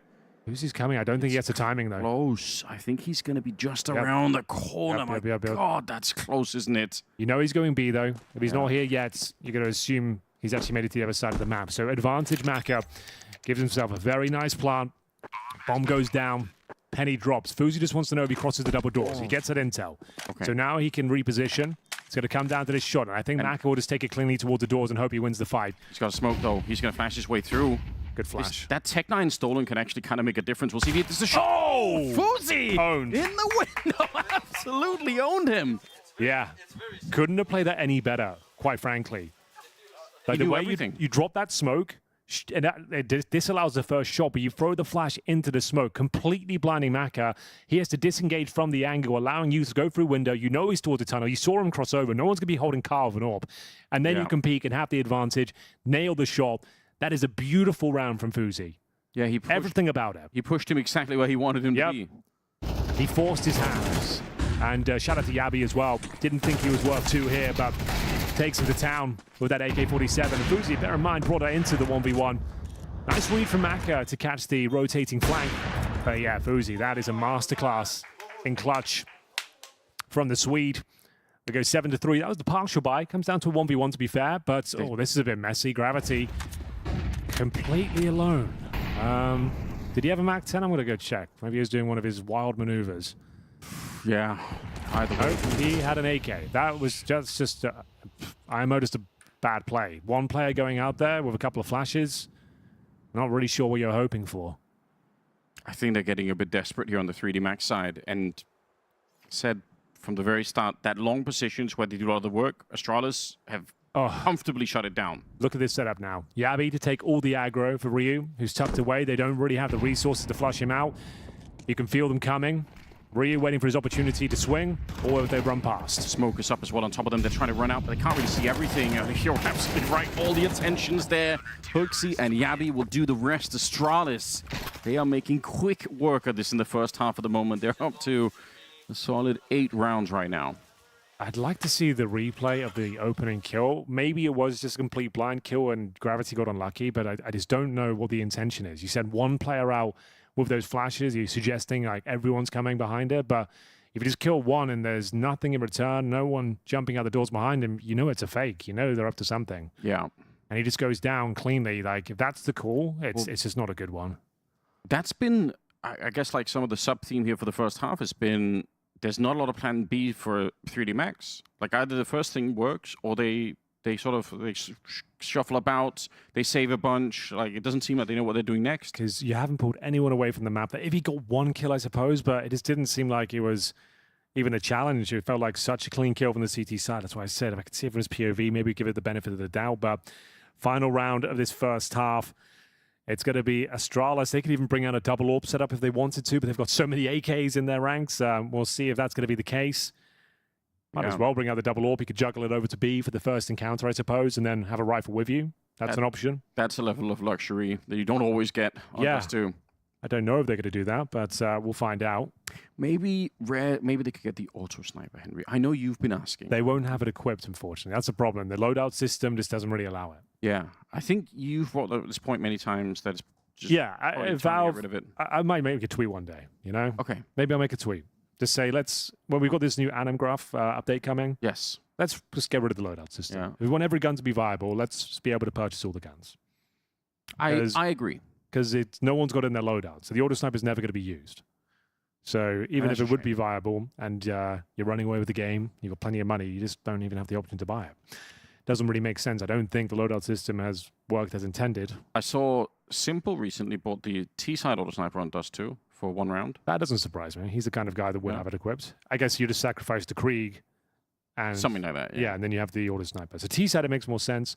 Not so much CT side. You need the FAMAS, you need the Scout, you need the 2 M4s, and you need the AWP. Yeah. There's no slot for it. Yeah. That's where we are. 3D Max in a lot of trouble. If they get 4 rounds, Henry, is there still a fight? Is there still a chance for 3D Max to come back? It looked too deflated. There's a chance to get this round, but it's like, I don't know. They don't seem up for it. It feels like they've already kind of given up. If that's what they're bringing to the table in that previous round, that's what the strat book's got to offer, I would say probably not. And that's if they can even get this last round. Another match pause, allowing them to stew in their juices, because unfortunately, you can't chat in these technical timeouts. You just have to sit there thinking, well, we haven't really turned up today. We've won the pistol. We went up 2-0. We've won a single round after that, which was pretty scrappy, playing towards a B-bomb site. But let's have a look. Maybe they've got something up their sleeve, a bit of magic left in the 3D Max tank. But let's have a look at the scoreboard while we got the time here, Anders. We'll see who's turned up, who hasn't. Yabi's looked very good. He's had a great season, in my opinion. I think he's looked fantastic, revitalizing his squad. 11-6, or 11-5, to be fair. And then everyone else hovering between 5 and 9. Fuzi with 9 kills. He's had some massive impact, especially in that 1v1 where he played it to perfection. I think Yabi was ultimately the guy that saved Astralis on Ancient against Eyeballers. Yeah. I think without him, they actually don't make the semi-final at all. So yeah. He's a rock of a player, super stable. But even if he has a slow start, he has got great mental fortitude to bring back 0-10 score lines and even end up top fragging at the end if it goes to overtime. Like, he always finds a way to bring it back. Yeah. Yabi, one of my favorite Astralis players. And Stair hasn't had to be the star of the show. He's 5-4 right now. Everyone else turning up. Look at the 3D Max side of things. Apart from Exercise, everyone else has 4 or 3 frags. So Exercise is your lurker as well. He's not finding the big impact kills. I think he got 3 kills on the pistol. That's true, yes. I don't think he's really had much impact either. Just waiting for this last round to come in. We'll look at the money, I suppose. I'll try and bring in every bit of information I can. Max loss bonus, $3,500 per player. You can't afford the AWP. You can't really justify AKs across the board. You're going to be Galils, 1 AK, a couple of pistols, basic util. And at this point, I think if you get the long spawn, just take it with 5 people and fully commit to the site. Or you just go for a fast mid to B or a straight up B rush. Those are your 3 options. You can't run a default with this sort of weaponry. So I feel like those are the 3 things I'm anticipating here. I can look at their spawns, actually. There's something. That's the next thing I can do. That's very good, Henry. You're doing a lot of work right now. They haven't got the best long spawn. Masuta has like the 3rd best, so that's not really an option to go for the long take. You know, they have got very good B spawn. You could just go for a straight up B rush here with the little guns. We know they're good with Mac 10s. I would say that's probably where they're going to lean towards. There's a very rarely used now, and maybe because it doesn't work all that often, but some of those mid rushes you can do, I think, are quite fun to watch. Yeah, they're hard to pull off, obviously, because you're gonna have to smoke it off, and you have to run for your own smoke to get out there with the flashes and everything. So not easy to do, but it's cool to watch. You mean when you like jump down suicide, I can throw a nade, and then smoke goes down, and you're going through. It's definitely cool. That's the kind of strategy you need to bring out. Okay, you do need to. Because you just don't have enough resources or firepower. You need to catch them off guard, overwhelm them, and hopefully get an opening pick. We need someone like Gravity and his Mac 10 to do something here. That was such a fun talking point when he was bringing that up. I think it was one of those Inferno games where he bought it. I think he had like 12,000, and he just kept buying the Mac 10 anyway. And was finding double kills at the top of Banana against full buys, that even with helmets. Yeah. Just made it work somehow. Introduced a level of chaos into the game that was kind of hard to overcome. But the thing is, once you're found out and they know those are your plays, it only works for so long. Yeah. It only catches a few teams off guard. Yes, I'm bored of this as well. I'm talking absolute shit right now. So let's we're hoping to get back into it. That was the problem that I had with this T side from the beginning, right? Is the fact that they are so reliant on that long push that you don't have to be a genius to figure out that, okay, well, we figure out how to shut this down. What is the next step? Like, what are you going to do next? And I don't think 3D Max have the answer at the moment, unfortunately. All right, HooXi is also running thin on patience. This is nothing. These guys, they should have been here at the start of CSGO when we were DDoSing lands still, Henry, if you remember. When we were DDoSing lands. We had true. hour-long breaks for when we had the friendly chicken join the server. Exactly. Remember that? It's been so much worse. That was fun. The friendly These chicken. kids don't know, you know. Yeah, that's true. I remember that. That was good. We had to keep the pro players off Skype because the IPs would leak, you know, every single time. Yeah, a few leaks from Skype over the years. That is true. Very true. You know.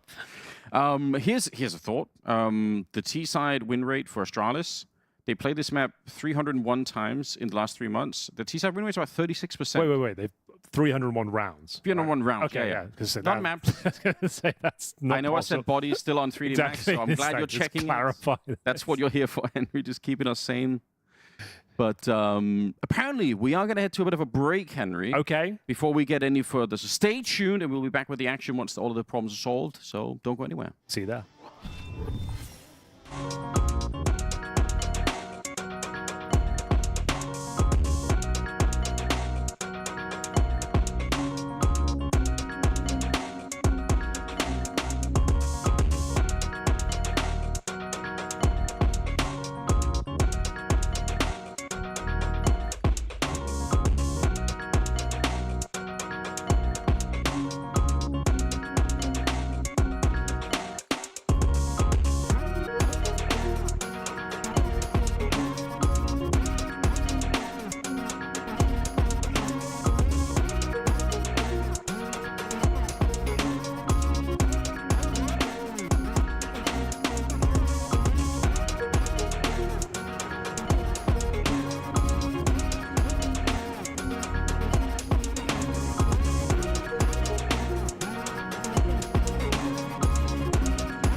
Ladies and gentlemen, welcome back to the semi-finals here at PGL Bucharest 2026.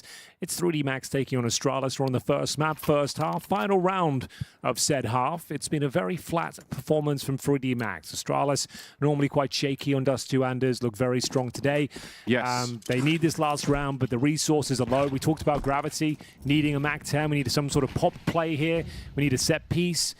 We suggested going towards the B bomb side, trying to make their way through and opening things up with a crazy sequence of events. We'll see if that comes true as FUZI takes the first shot towards short. We've got Yabi in towards lower. Flashbang's coming his way, and the first kill lands in his favor. Make it a double. No way! 9-3 looking very possible here. There's fire everywhere around him. Incendiary in front, Molotov in the back, and somehow he still picks up a double. That's a lot from a position where he was never really going to get out alive. Still a chance in the round with the recovered AK-47, to be fair. Ryu in a nice position, looking for one kill. Maka, just for the contact play, the spacing is terrible. If he goes down by himself, the round's over. Yeah. Thankfully, baits other shots, and, well, FUZI will find him. This is so disjointed, and this is pretty woeful stuff. I can tell you don't like it, Henry. The results, they tell a story on their own. Your big play was walking one player in with no trade potential, with no smoke down at the doors. You're just hoping no one would be there. You've effectively won one rifle round on this map. Yeah. That's it. So I could understand your disappointment. I'm a little bit disappointed myself. It's going to have to be a hell of a flash. Doesn't land. FUZI should hit this all day long. Yeah, that's round. Wow. Not the semi-final we are looking for. I'll be honest with you, 3D Max have had a terrible season. This is the one tournament we thought, okay, they're turning things around. But this particular showing on their map pick, after winning the pistol, being up 0-2, you'd think, okay, now we're onto something. They pick up one gun round, and that was it. Where's the 3D Max from that MIBR game? Because I had MIBR winning that game really hard. They looked like they were ready to go. And 3D Max beat them, and I give them a lot of credit for that. I think that was really cool. They played some great Counter-Strike. They looked aggressive, but now it's pretty flat. 9-3. Again, I will say, the C side here for Astralis is not amazing. So okay. If 3D Max can win the pistol, I don't think it's over. If there were some more close rounds, though, like in some clutches that fell apart, I'd kind of be with you. But there was, I suppose, that 1v1 between Maka and FUZI. That was sick, yeah. That was the closest round, but FUZI absolutely owned it. Can't stress that enough.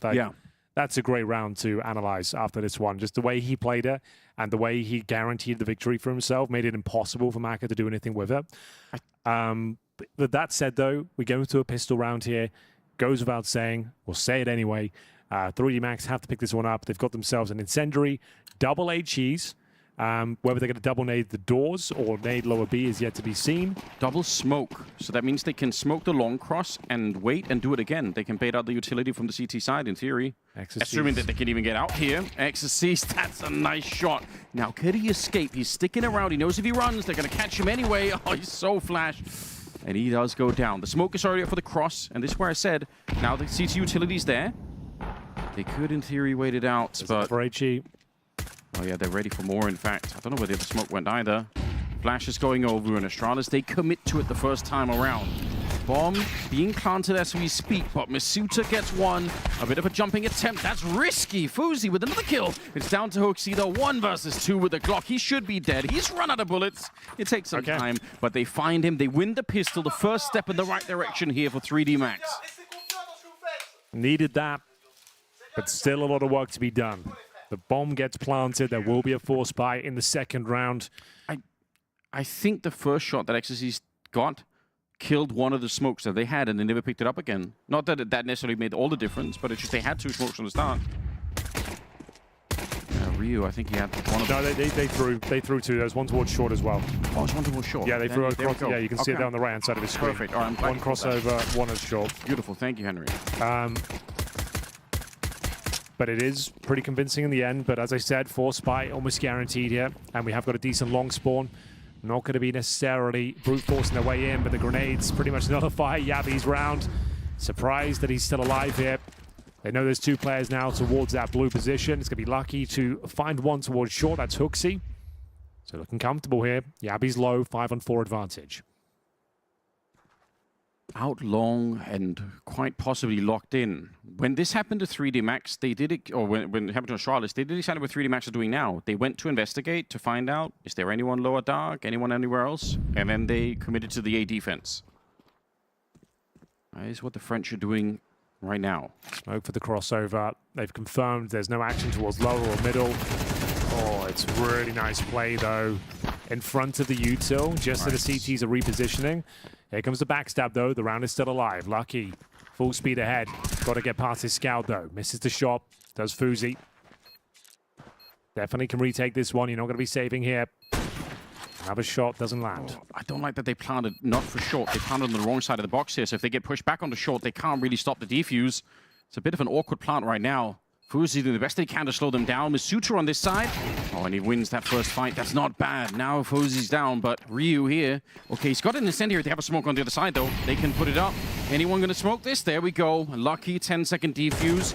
If he was on the other side of the box, he could fight through this, but there's nothing he could do right now. Has to back on out. 3D Max, a very important round. Thankfully, they had that smoke. If they don't, that's 5 seconds taken off the defuse time, and I don't think they have enough to actually win the round there. So with the bomb planted at AK surviving there and 3 kills picked up, I dare say Astralis at least consider buying into this again. You know you've got them at breaking point. So we'll see whether they want to bring in an extra bit of spice here in round number 15. So yes, indeed, they will be buying. Even more potent than before. 2 AKs, 1 Galil, upgraded pistols, helmets, utility. So a lot of pressure here, and we're going for a set piece out of spawn. Mid to B smoke will be set up by Ryu. They love doing this, but with a really heavy mid presence. Doesn't look like that's the case right now, but just to say, something Astralis favor a lot on this map is running 3 people out middle for these kind of splits. Right now, they're all in upper dark. So it's going to be a B pounce with HooXi locking out middle. Crisscross smokes. He'll throw the one on the left. Nice. Ryu will throw the CT spawn smoke from outside B tunnels, which has gone down. Okay. HooXi will try and maintain aggro towards that side. It all comes down to this. Gravity gets the incendiary down, but they're going to push through that, and it's going to be pretty convincing so far. MIBR double kill. That should be enough to win this one. Yeah. Bomb goes down. Incendiary is scary for that moment, but it did its job just fine. HooXi looking in the middle still. Ryu trying to find anybody. He knew that Gravity was in that corner somewhere. MIBR. Oh, one more bullet would have done it, I think. He's so low on health in this one. Ryu is going to go down, and FUZI not long behind him. A couple of players there very low, but MIBR with a very respectable double kill as they were trying to get through the incendiary is enough. Nice idea from Astralis, but it all comes down to that incendiary. Forces the duels. You did so much damage before they could even find you. And then you had MIBR at the back, providing the covering fire, getting the double kill. Rock solid. That's more like it. This game is back on now with no bomb planted. It's still going to be partial buy territory, so we'll see some upgraded pistols, maybe some Kevlar, but overall should be 9-7 here. Smoke down towards the double doors, no damage on the cross, and aggressive in towards lower B, and that aggression pays off. It's going to be lucky to open things up. 3D Max started to show some more character. Yeah, this is more like it. Yeah, Gravity's back with the SMG now. He's out running and shooting. Nice shot from Ryu, to be fair. But, yeah, they've awoken the French, is what it feels like. This is great news. There wasn't really much of a semi-final bit going on. It was getting kind of a bit stale there in the first half, but it's all changed now.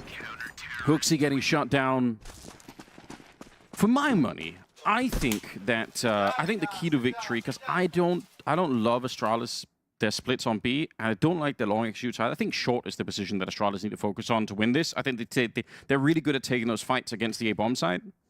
So we'll see if they converge on that idea a little bit later on. They haven't really had much of a chance to fight with the rifles. They're going to get it here again. We take a tactical timeout. You can see Rugger trying to calm down the stress levels of Astralis. They've lost 4 in a row. Felt like we should already be done with this one. 9-3 a half. Lost a pistol. We had a couple of force buys that came down to the wire.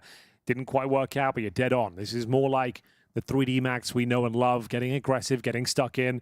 2 players fasting towards lower B, securing the round early. And now they've got a nice financial status going forward. A 2-round game. All of a sudden, this one gets interesting. And they got more of their individuals activated. MIBR is supposed to be their best player on Dust 2, and he's starting to show that a little bit more. Lucky up there as well with 10 kills. Marker out long. Okay. Orb shot doesn't really work, but yeah, Yabi, look at what he's selling. This is all a bit of a ruse. You're smoking the crossover, you molly the car, the bomb's in upper B, and they're transitioning over. They're trying to maintain 3 players over towards the A bomb site right now. They are feeling the pressure. They answer back with that long smoke themselves on the CT side, trying to slow them down, and it means there's only 1 player in towards the B side right now. Gravity watching towards middle, and they're waiting for those reactions. We talk about that on Dust 2 all the time. If you lose territory, you have to explore your options elsewhere. Yabi won't be committing much further towards long. He's holding off rotations now. Smoke goes down towards the tunnels. Oh, it's deep. Way too deep, though. They'll still call it off. I was going to say, like, with that deep smoke, you could probably pop that open and give it a good go. But for now, going to be resetting. I feel like they had their opportunity, but now you got 1 more player inside of the B bomb site. Let's see if they go back to the tried and true heavy out mid. They do love it, yeah. So 3 people stacking up in the middle. I think this is, again, this is what they do a lot. 40 seconds. Going to be smoking the B doors, setting up the flashbangs here. Out towards middle. A traditional B split here. Nothing down towards CT spawn. They're willing to take these duels, and they'll find Lucky. That's so unfortunate for Lucky. He might even have been expecting that a smoke would have gone up. Back towards short. They're back on short. Marker, he might be the only one that can stop this. They don't have a Molotov for him. He gets the first. He can't quite land the second. Got to go through. 15 seconds. You're right. They've got no time. Incendiary down in front to try and slow the plant from ever happening. 9 seconds now. They're still bleeding players here. Just Fuzi left, but I think he's out of time. He can't win the round any longer, even if he picks up the bomb there. Another kill. Just don't fight him, and you're going to be absolutely fine. Oh, that is a very close round. It's an interesting call for Astralis. Yeah, lots of moving parts there. They were getting ready for that B execution. The deep smoke comes in. I thought they were to go through it, but they felt otherwise as they go back towards middle. Mid to B split. This is where it started to get the kill, and they said, right, we're going to go back up towards short, but Maka was there. Opening kill, then the smoke gets dropped as well. It just gets very messy, running out of time. You can see them scrambling towards the A sites, and they'll save 1 AK-47, but once again, another partial buy here, a 1-round game. 9-3 lead, Astralis letting this one slip by. 3D Max already have awoken here as we get the smoke down towards the double doors. Maka has got the HE to blow it open if he wishes. There's no smoke down towards Xbox. Calling for a bit of backup from Masuta as well in CT spawn. You said from the very start, Henry, for this to work out for 3D Max, they kind of have to win this map. They have to win Dust 2. There's no 2 ways about it. I don't think they stand a chance against Astralis on Overpass. Very technical map. One of their specialty picks. Yes. So that's the context for this, but there is a prize at the end of it if they get to a 3rd map. They love walking out middle and challenging. Ryu's doing it again. He spots one but can't land the shot. I don't hate it. Sometimes you could get away with, especially early in the round, you get away with a little bit here, but he hasn't found anyone yet. Smoke's going to be landing on top. They're already on there. At this point, just go. We've already got everyone here. But Mac is ready. He's going to get at least 1. Hits the first shot. That's your cue to go now. Shooting gallery in front of him. Pops in the flash. Damage converted. Yabi's Deagle known to be deadly. Need to trade here, but not going to happen. No scope from Maka. Excellent round from him. 3.5 kills. As they tie things up 9-9, it's now wide open and anyone's game. Well, let's hear what Maka has to say. What are you doing? Fucking bot! That's just made my whole day. That's the 3D Max we know and love. They looked so out of it, so dejected in the first half. But now he's fired up. You know you're in a mood when you're owning people in a round and you're still screaming at them. As you know, you're still just so angry. Here we go. I love the energy. Gravity's found his confidence. Maka certainly has as well. Opening pick on Fuzi, completely blind towards middle, but they can't capitalize upon it. Another flashbang. Gravity going out with the advantage there. Looking for 10 rounds here. Oh, that's woken me right up, Henry. That was 6 rounds in a row now for 3D Max, looking for 7 and to take the lead here on Dust 2. Okay, we're back. The semi-final is back. We're in round number 19. Amaka, he's already got 1 kill now. He's relocated to the other side of the map. Let's see if Yabi will be ready. Scary angle when you're coming in from the T side here, and there is a backup solution as well. Even if you get Maka, are you going to check that close left corner? Oh, well, he's so good right now. A 2nd kill. And what's the plan here? You're in a 5-on-3. They go back onto the catwalk. Still think this is their best opportunity, but when you're 2 people down, it's hard to make it work. That's absolutely true. Almost impossible at this stage. What are your options, really? Hope to catch a CT napping, but you've been smoked off. Good flash, but it's going to be Rio to open things up. Pressure for Maka now. Does he want to keep challenging and go for another, or allow them to have the ace side and they go for a retake here? Feeling a lot of pressure, but should be able to nail this shot. But HooXi, of all players, will find him the AWP. Oh, it's all starting to fall apart. It was looking so strong. It was looking so good. I think Ecstasy's caught jumping up there as well. A 5-on-3, Anders. Converted into a 3-on-1 advantage in favor of Astralis here. That is, especially right after the war cry from the previous round, that's a bit rough to deal with. Yeah, I want to hear the in-game comms from HooXi now. What's he going to shout in return? Yes. He had that kill. Like, I know he was flashed macro on the first one. I think HooXi got a jumping kill there. One of the players jumping up trying to deny the plant. I think HooXi hit him on the jump up. I think. I didn't see it, but that's the only way I could see that kill going down. Let's have a look. Hopefully we caught it, but... well, he is the Giga Chad. He apparently is. AWPing now. Couple of kills there for HooXi. A 5-on-3 they give up. That's the round. They get Astralis on the board in the second half, maintaining their lead here. Nice injection of cash. They recover the AWP as well. It's FUZI at 17 kills.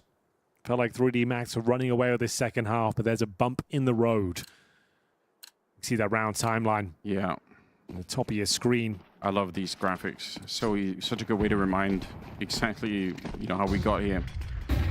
Okay, long push coming out, but there's 4 people on the side of the map. Oh, Max, no they're way. ready. How does he win that? Double Molotov down. hit. Yeah, ready for more fights here. Gravity, though, he's going to answer back. He's so flashed all the time. They just keep on throwing him over the wall here. Yeah, 3 bullets. He taps him away. Lucky's dead. He had to go for taps there. 3 in the magazine, had to go for the 1 taps and absolutely destroys him. Round's not over, though. Maka has been playing very well in the second half. They'll go for a round reset. There's been so much chaos along. Yeah. It's going to be making their way back through T-spawn. They know there has to be at least 1 A. So if you send 4 people towards B, you're walking into a 1v4 at most. Yeah. And that's if anyone's there. Most likely 0 players.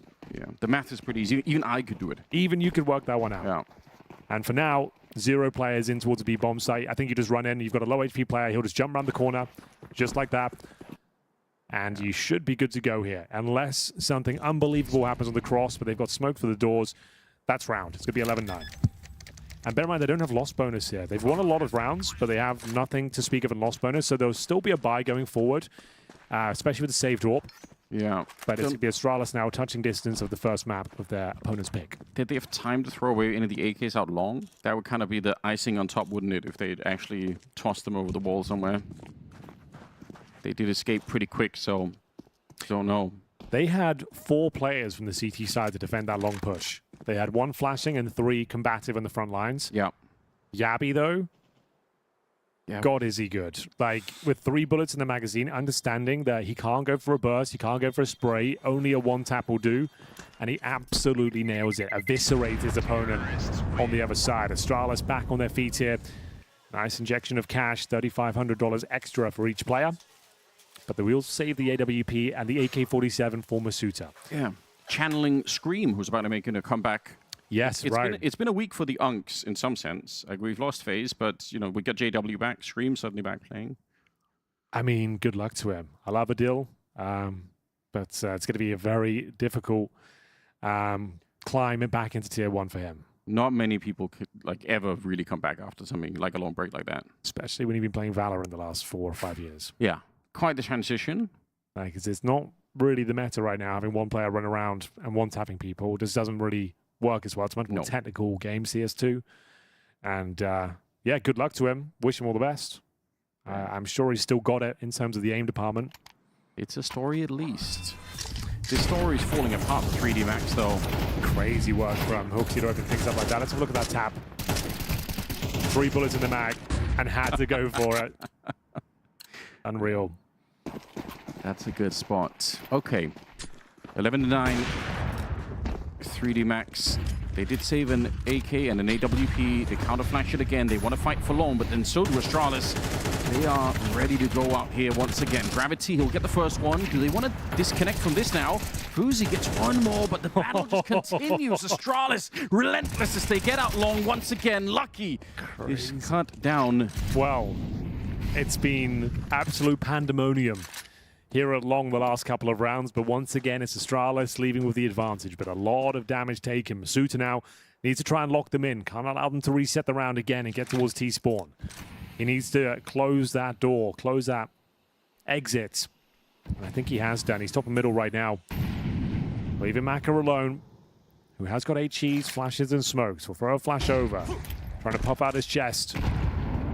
Another smoke comes in, though. He's going to have to vault up towards short. Drops a smoke to provide some cover.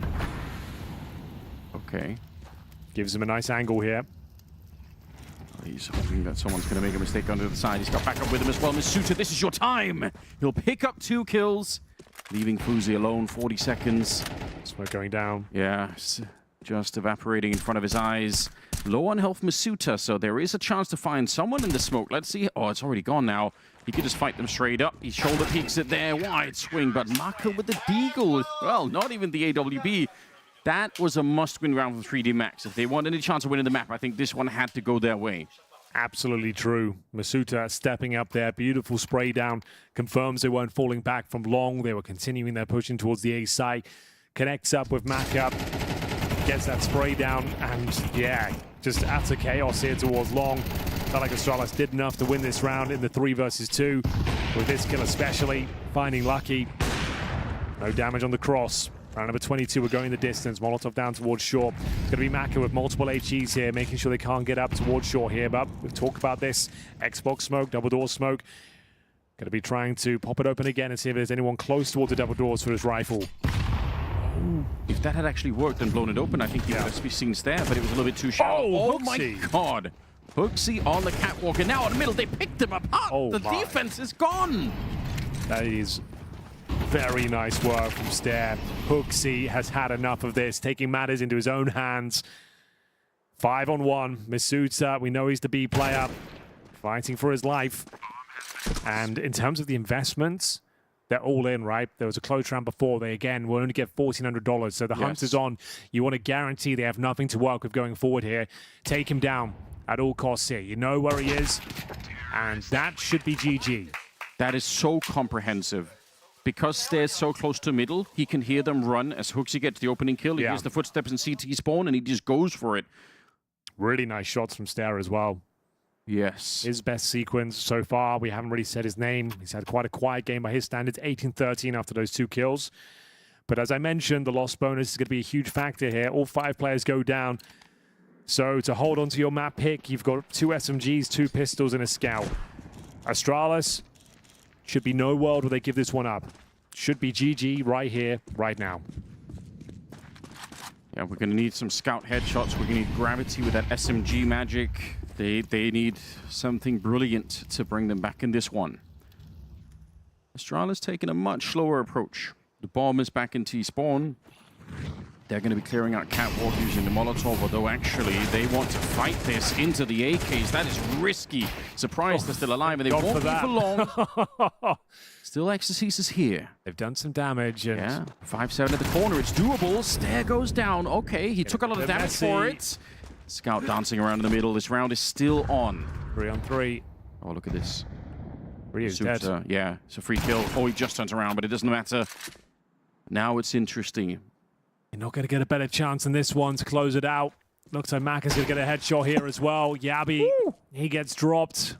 And that now, was a body shot. Down to the Swede. For the Danish organization, can he step up and close things out? No, he cannot. They fumble. And we go into round number 24. Now their money under scrutiny. Tactical timeout called. And it is the SMGs that elude them once again. 5-7s towards short. MongolZ pushing towards upper B, finding Ryu. That's a frustrating round, but you've got to let it go. Got to focus on the round ahead. Find that magical call that gets you the hell out of here and moves us onto Overpass. What's their spawn like on that T side? Because they've loved fighting long. I can tell you right now. Very curious. Not great. Actually, the worst spawns I could hope for long. Okay, well. Not one single spawn past suicide. Take So that if up. anything, it's a B rush setup right now, Okay, well, which I don't think they'll be doing. they're not big fans of the B rush, Astralis, so kind of risky to call, I guess, in the last round of regulation as well, when you know that they're going to have more weapons on the other side, including 2 AKs. So it all comes down to this. Astralis should have put this game to bed in the previous one. Scouts, pistols, and SMGs.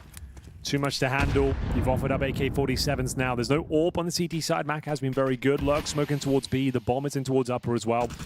Just trying to feel the map out. We've got a double door smoke coming through. Players towards middle and a lurk from long, courtesy of Stair. So mid to B looking likely. Lucky dealt with. What an opening. Again, there's no smoke in CT spawn, so the fight is just there for him. And now they're going to go back. This is their favorite maneuver. Suggesting it's mid to B, then getting up towards shore when the rotations are coming through. They've done this multiple times, and Maka has no AWP this time. Yeah, that's a big issue. Oh, he needs to back up at the moment. Ecstasy's already dropped low and now out long. Stair is running to shut down this map in favor of Astralis. That double kill, I think, seals it. Should do. The final nail in the coffin here. Misuta and Gravity. They still thought it was going to be a B attack. They were molotoving towards the middle, thinking that someone was Fuzi, coming. be Fuzi, he's careful. ready for it here. Picks off one and shuts down Misuta. Great work for Astralis at the end of it. A 13-11 as they pick up their opponent's map. Okay, well, there you go. Astralis takes that map, but they should have taken it much sooner than what they did. They almost lost a very convincing lead in the second half. Never a doubt in my head, Sam. I knew they were going to close it out. Husty masterclass there. But look, jokes aside, I think a commendable effort from 3D to make that even a little bit competitive. But for me, just felt like a tale of who's going to have the most boring, inept T sides for both the two teams, bro. I mean, I think I want to give credit to Astralis. I'm going to give credit to Raga.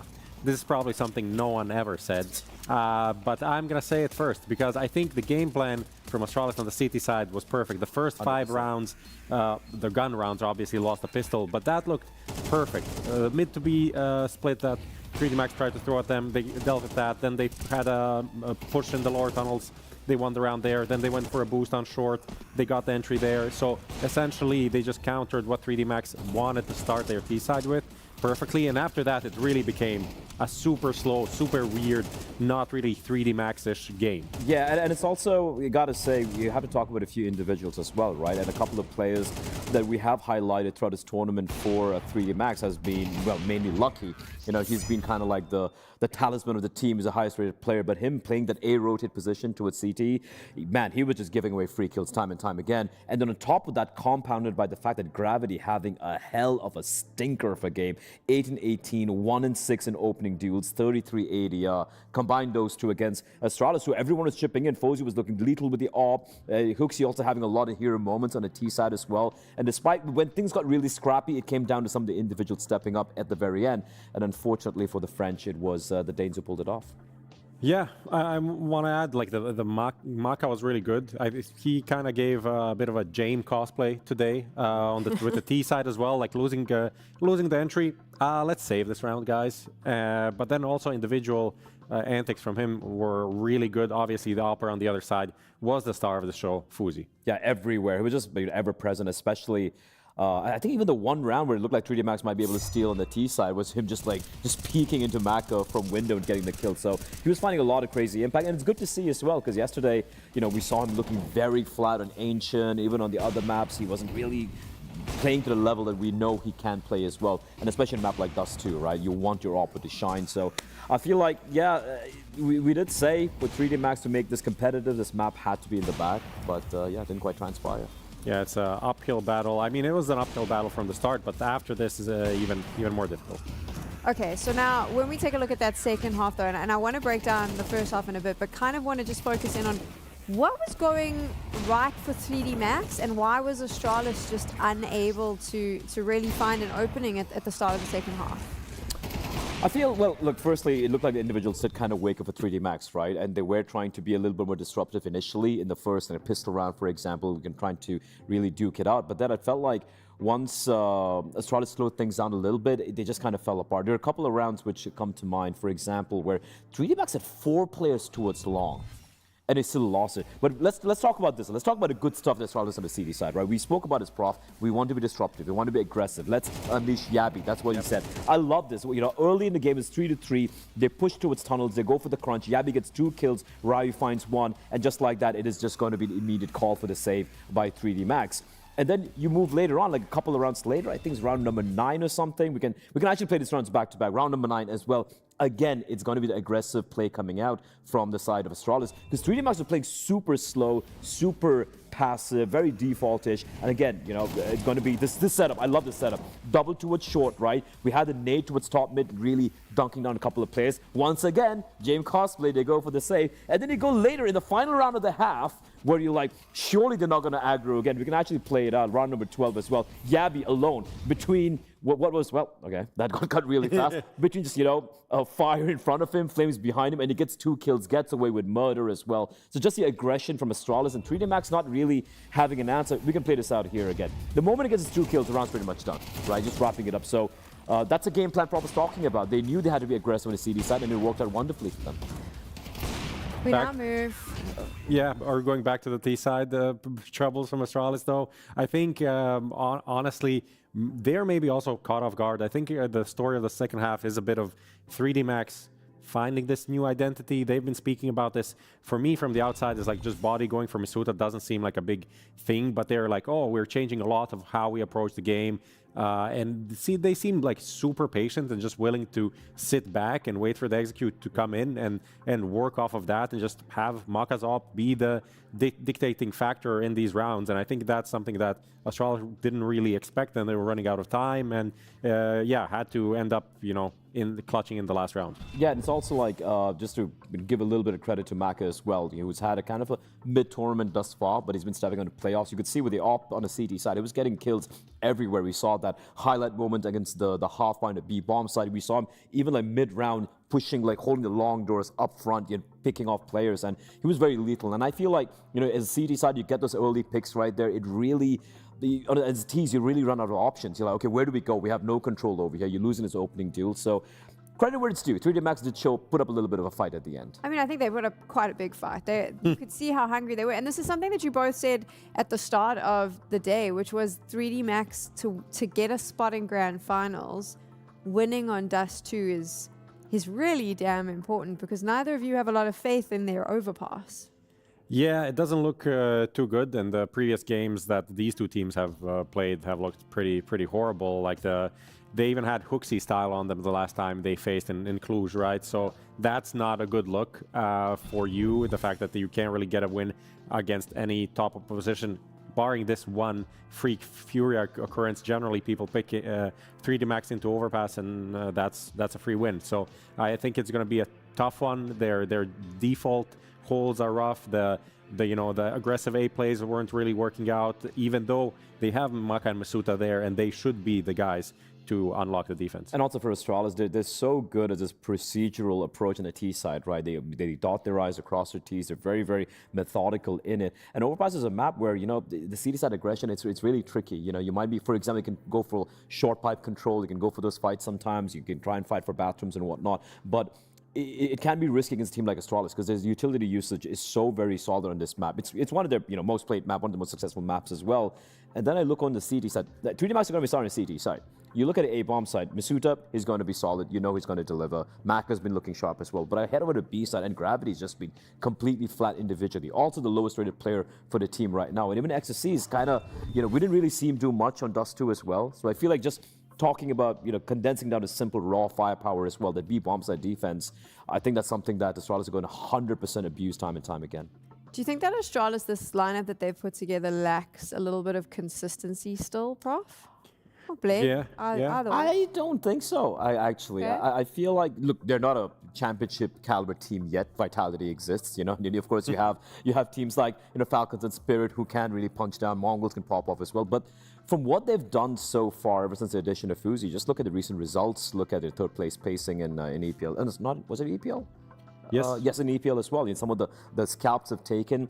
And apart from that hiccup they had against Eyeballers yesterday, they have looked very, very solid indeed. The maps they win are very convincing scorelines. Sure, sometimes they can get a little bit messy here and there, but overall they've been the most consistent quantity of all the teams playing at this event, if you think about it.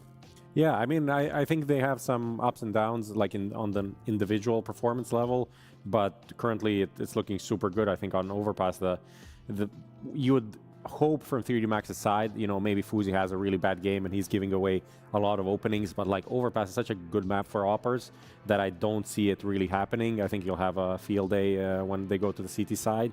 That's kind of the entry for me. I think Stair also on the defense is going to be super solid. He's now, you know, historically I always think of him as anchoring the B bomb site, but now he's playing toilets and has like the star player. The star player now. Yeah, he grew up. So, and Ryu has been pretty solid in doing that instead. And I just seems like this is a map that's in their wheelhouse. And even if I don't think they're like super consistent, I think they have some gaps, but I don't think they'll be shown on this map.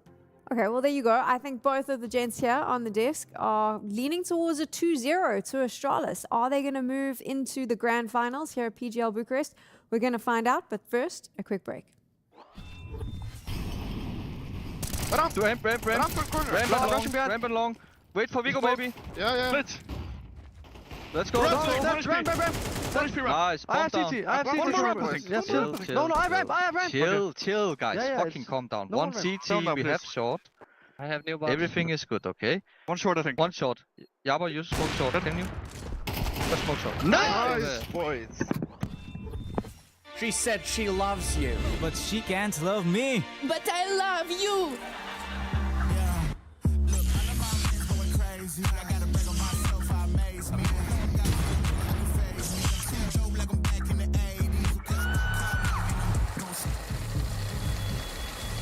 I won't play window anymore. What's going on? Play your role. 1xbet. On to the next one.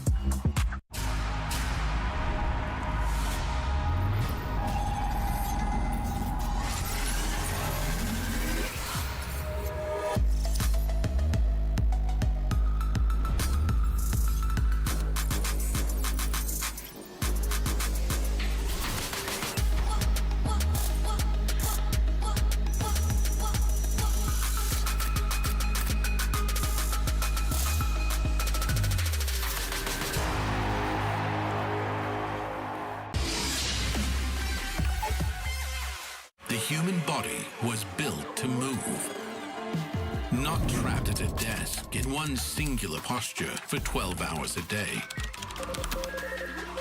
It's time your chair evolved. This is Secret Lab Titan Evo. Ergonomically engineered for you, gamers, hybrid workers, artists, backing your every move.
Astana, are you ready?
Penultimate day here at PGL Bucharest 2026. 3D Max find themselves in the mud. It felt like a must-win map of Dust 2. Close but no cigar this time, Anders. 13-11. They managed to bring it all the way back from a 9-3 deficit, to be fair to them, but moving on to Overpass, this is a specialty pick, a punish pick for Astralis, and they should be going 2-0 and finding themselves a place in the grand finals. If that doesn't happen, it means we're about to witness something very, very interesting from the side of 3D Max. They haven't played this map a lot. We don't have a ton of data on them. And for Astralis, you're right, this is a really good map pick for them at the moment. Extra frustrating for 3D Max because they could have won Dust 2. It was definitely possible for them. Absolutely true. We'll have a look at the pistols, see if we can work things out. A lot of teams favor the B bomb side in these pistols, but let's see if Astralis want to change things up. They're heading towards A by the looks of things here, and I'm seeing a decoy in the mix as well. 2 smokes, Molotov flash, decoy for Yabi, and the aggression, of course, from 3D Max. They're known for it. It's going to be FUT to try and fend them off the P250. Can't hit the shots, but they know there's a lot of action on this side of the map. It's scrappy. It's certainly not clean. Can they find this third kill? They can. Now you could be assuming the last 2 players are towards B, but Gravity, he'll actually be out of the connector. He's got a chance to bring this round back to life. There's a lot of low HP players. And is he assuming they've gone up towards long, or will he catch them on the way back towards T steps? It seems to be the latter. He's played it perfectly right now. Every single step. Yep, he saw that. He's on the hunt now with the dualies. FOKUS, you can see periodically checking behind him, just trying to make sure. Oh, he sees him again. He's setting up the grenade here. This is the bomb as well. If he gets this, they have to come back and pick him up. There's the shot at the back of the head. Gravity. Will it be enough? His teammate's far away. You might not want to fight this. Yeah, you might just disengage completely. Okay, they've recovered the bomb. They're walking into Lucky on the other side. He doesn't hit the shot either. But the communication here between these two CTs... Presumably go connector now. They're going to go, yeah, you're right. They're escaping. They can get there, I think, before Lucky can. Wow. They found the one way out of the round where they don't get sandwiched. Still advantage 3D Max. The HP's so low. Default plant. Smoke available. Okay, well, one more coming up out of connector here. P250, he can't hit the headshot. Fuzi goes down. Gravity trying the best that he can to bring the team onto a good start here. They're going to smoke the bomb, tap it, force the hand of Yabi. He shouldn't be able to win this. He shouldn't, but he has been one of the best players so far in the tournament. Not this time, though. Lucky takes him down. 3D Max, I love the aggression. I love the fight to try. Like, they are the underdog on this map. It's disruptive play, right? Yeah. 3 players towards long. If no one's there, you get a ton of information. You go for the backstab. Sure, you lost the opening duels, but you did a lot of damage there in Gravity with the backstab. Finding HooXi with the bomb made things very complicated. It felt like this should have been cleaner from Astralis when you spot that many players. The flash going over as well. But yeah, Gravity finding a perfect timing, making things very uncomfortable. That was the frag at the side of the round. Like we said, Yabi, low HP, no chance to hold on to it. But as we always mention, the force buy will be coming in the second round by virtue of the bomb plant. So still a difficult round here, very technical map, very execution-based, and we'll see what they've got up their sleeve here. Smoke goes down towards Monster from the CTs, Molotov towards Shore from Astralis. Not blowing open the door. Going to be boosting behind the CT smoke in middle. Very passive hold this time for 3D Max. This 2-3 split that they have, 3D Max, you're going to see them do this like half the rounds. When they don't do this, they do like pushing the fountain a little bit like they did in the pistol round, but just with all the way to the fountain on the T side. It's one of the things that there's kind of a bit of a hallmark for them. Again, not a lot of rounds, but we'll see if they could do something with it later on. This time, it's just a silent walk up here. What a surprise. I don't think they were ready. Misuta caught. He does get a kill anyway, and Marker also picks up a headshot on the Ryu. Backup is coming quick, though. Lucky, he was so flashed getting through the smoke. He still has Marker out there on long, only for a second. Gravity, he's got the bullets for it. 8 of them left now, and he's saving the day again. He did it in the pistol. A double kill this time. And he was MIA on Dust 2 as well. It's down to HooXi. Nice first shot. Needs a lot more where that came from. Captain can't deliver, and it will be 2-0. Presumably 3 of the Eco around the corner as well. Astralis feeling the pressure now. Not going to have that flying start they were looking for. It is a very CT-sided map, but 3D Max doing what they can there. A close round, I suppose, coming down to the 2v1, but no way for HooXi to win it. We'll see a couple of Deagles come out. The Danes are known for them. Is it 5 Deagles? Yeah, it is. Yeah. So Molotov for Yabi. I think he bought a Scout first, then he sold it and bought a Deagle instead. Okay. Well, Yabi has a way with a Deagle, I guess. Yeah, he's one of my favorite Deagle players in the entirety of CS2. We'll see what he can do with it. Okay, that's high praise. So far, 3D Max far back on the map. I do like that. I don't think there's any reason to be pushing or doing any kind of connector control. Went and looked at some of the 3D Max games before today, and again, connector is another position that they do like to occupy, but I think doing it in a round like this one is potentially risky. There could be Tech 9s, there could be other things on the map that you just don't want to lose to. Miss smoke towards the bathrooms. Shouldn't be too costly against Eagle no Kevlar.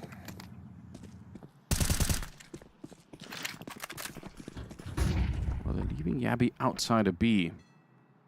So far, he hasn't had any invitations to fight, so they're a lot further back.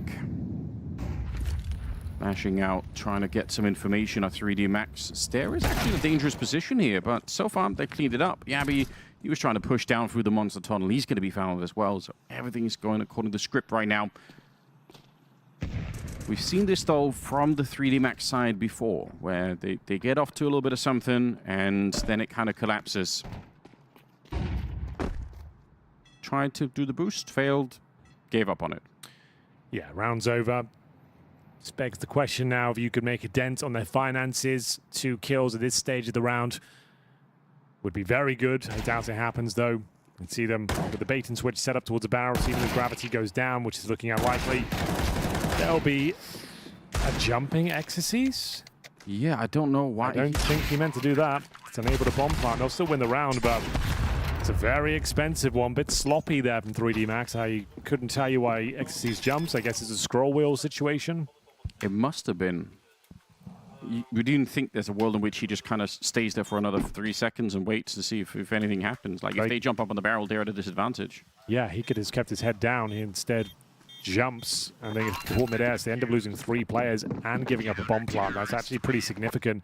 It means the orb's a possibility now for FUZI, which it wasn't before. Wow. That's if they want it. They might not want it on the T side. We'll have a look. Well, not the case. Does that have I guess that has an implication for how fast they can be. Like, if you're going to be picking up the orb on the T side of Overpass, presumably you want to wheel it around the map to look for some entries. Without it, you can pounce on something a lot quicker. Well, 4th round is coming up. 3D Max, again, off to a good start. Nice little body block there for Maka. Trying to see if he could push it far enough back to find something. Oh! Not that he saw it, but Stair is dead. That's crazy. So the body blow wasn't quite as successful as he's hoping for, but the follow-up shot certainly was. Opening kill on Stair. 3D Max feeding themselves now. Felt like an impossible task to do well here on Overpass, but here we are. 4-0 looking very good. Significant damage towards FUZI and Ryu. I feel like Maka owes it to us to try and bring this game back, because he did call them bots in the first map, and then they lost almost directly afterwards, so I would love to see him step it up. He did look really hot on the CT side. Maybe he can replicate that form. 55 seconds. They're right outside of the bomb site. It feels like just a couple of steps and you're going to get that bomb planted, but all of the work is still ahead of them. Yabi looking to swing a bit wide here. See if he can take the fight to Lucky, who's feeling pressure right now. It's HooXi instead to get the opening, and already they're just being blown up. Headshots across the board here. Astralis now planting the bomb on the other side, and they've got the man advantage. 3D Max, because they lost so much in the last round. Do they actually want to go for this? Oh, yeah, for sure.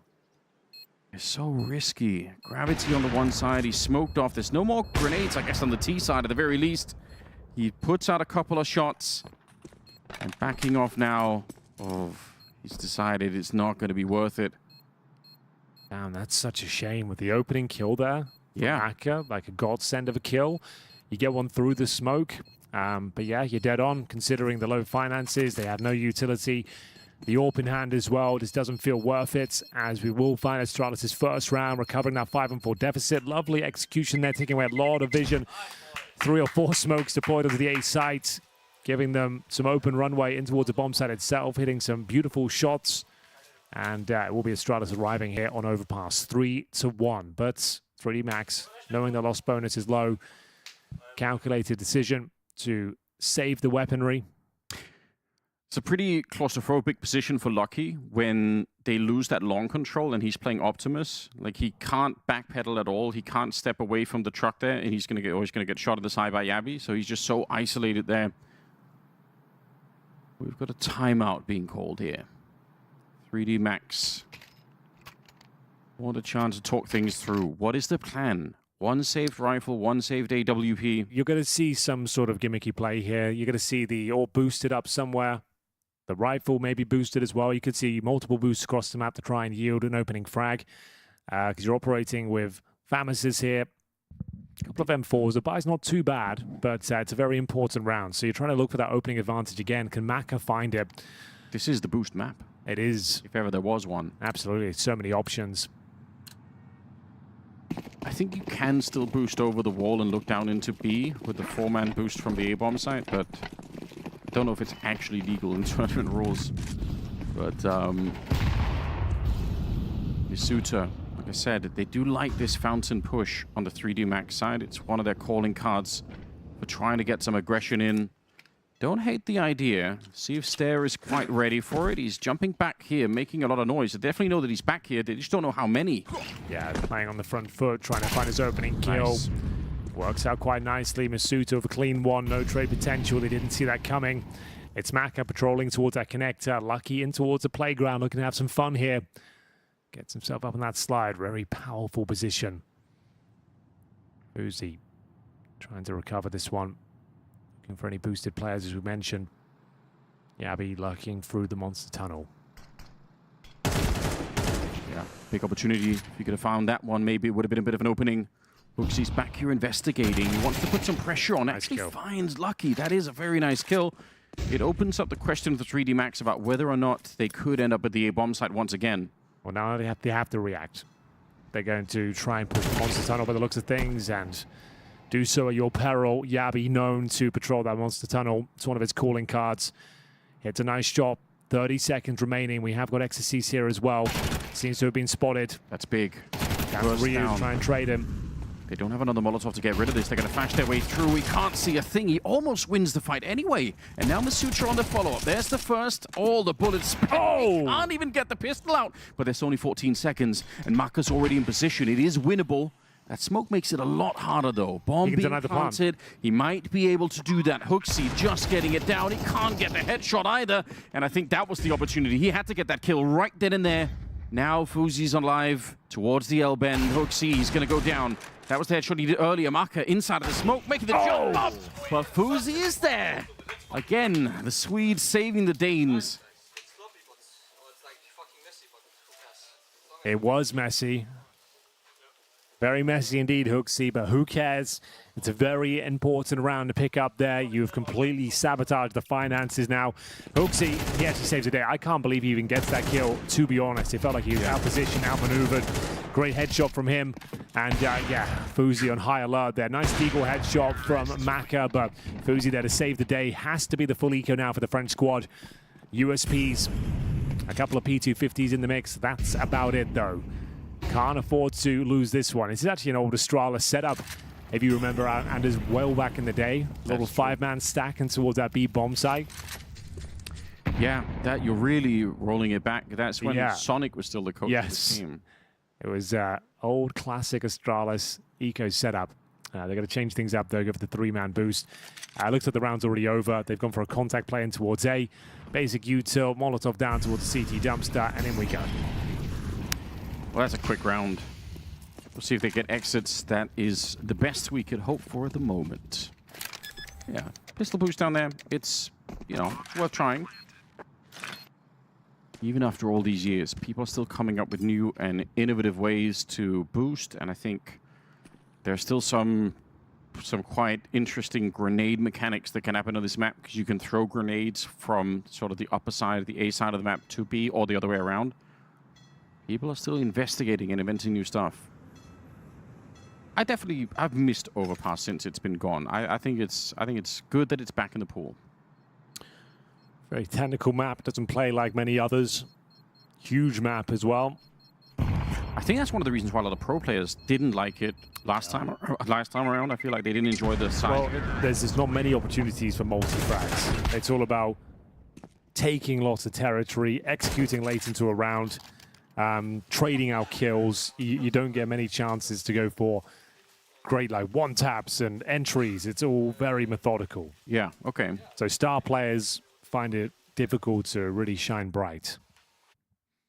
But there we go. Astralis with 3 in a row, and the AWP is back out for Maka, but concessions to say the very least here. Masuta enters with no utility at all, and they've got no defuse kits and 4 players without helmets, which won't matter too much. Smoke down towards the door to deny any sort of vision after the CTs blow it open. Overall, Astralis, their win rate here on the T side is about 54%, Henry. That's very good. On Overpass. On a map like Overpass, that's crazy. So they're adding to that right now. They're trying to build their way there. Molotov, I don't think landed where he wanted it. Set fire to the hedges. Don't do that. That's vandalism.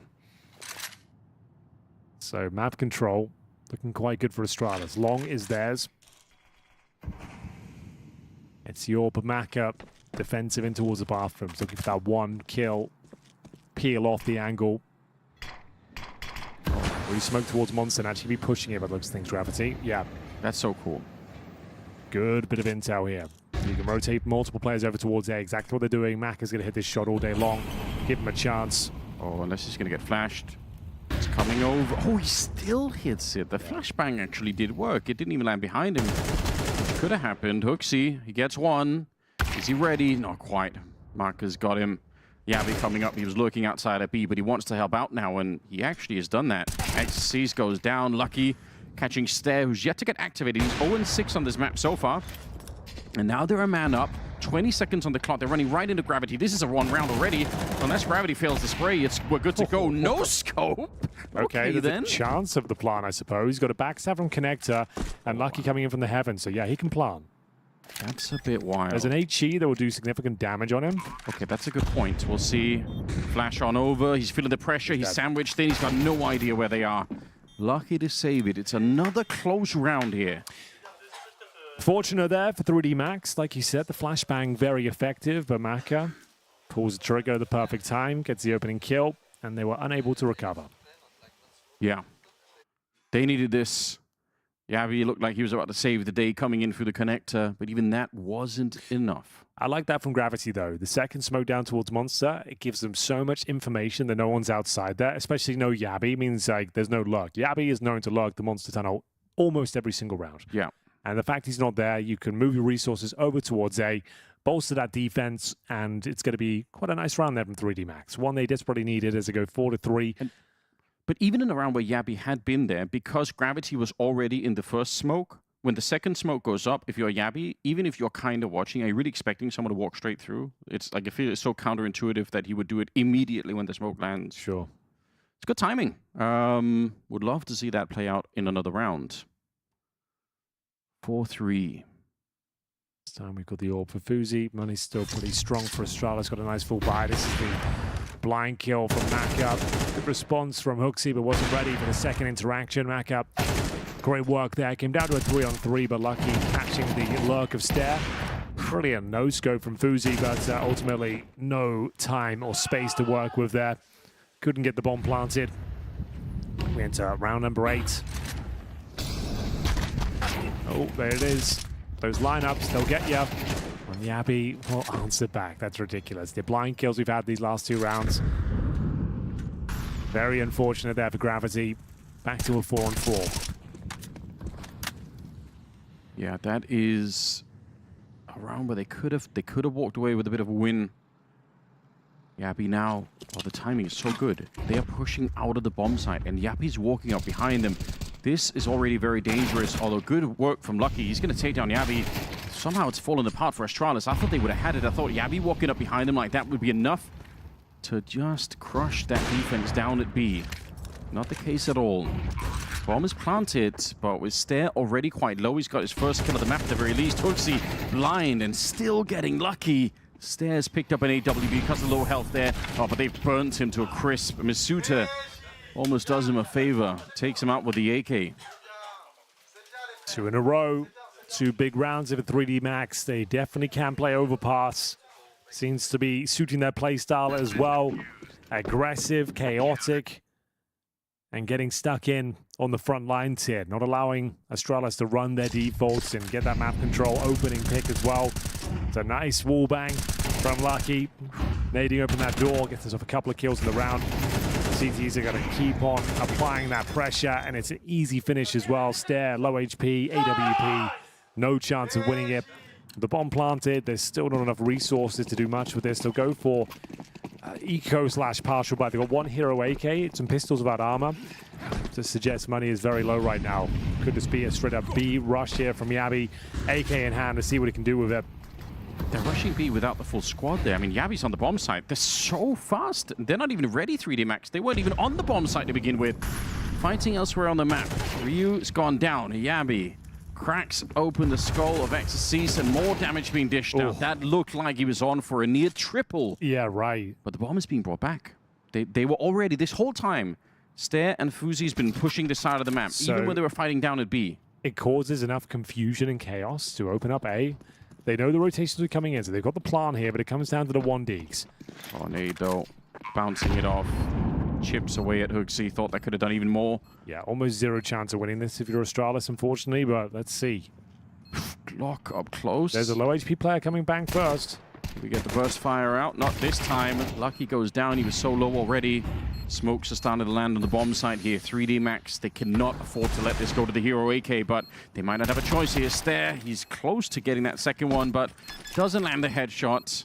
It's another very expensive round, though, for 3D Max. They keep leading some of these rifles away. Astralis will take it. Yeah, wacky round there. Yabi felt like he could have got 3. They lined up for him. Gets the opener towards the heaven. Does significant damage to a couple more. Enables a bomb plant. Few players go down, 3 in total there, but overall, comfortable finish for 3D Max.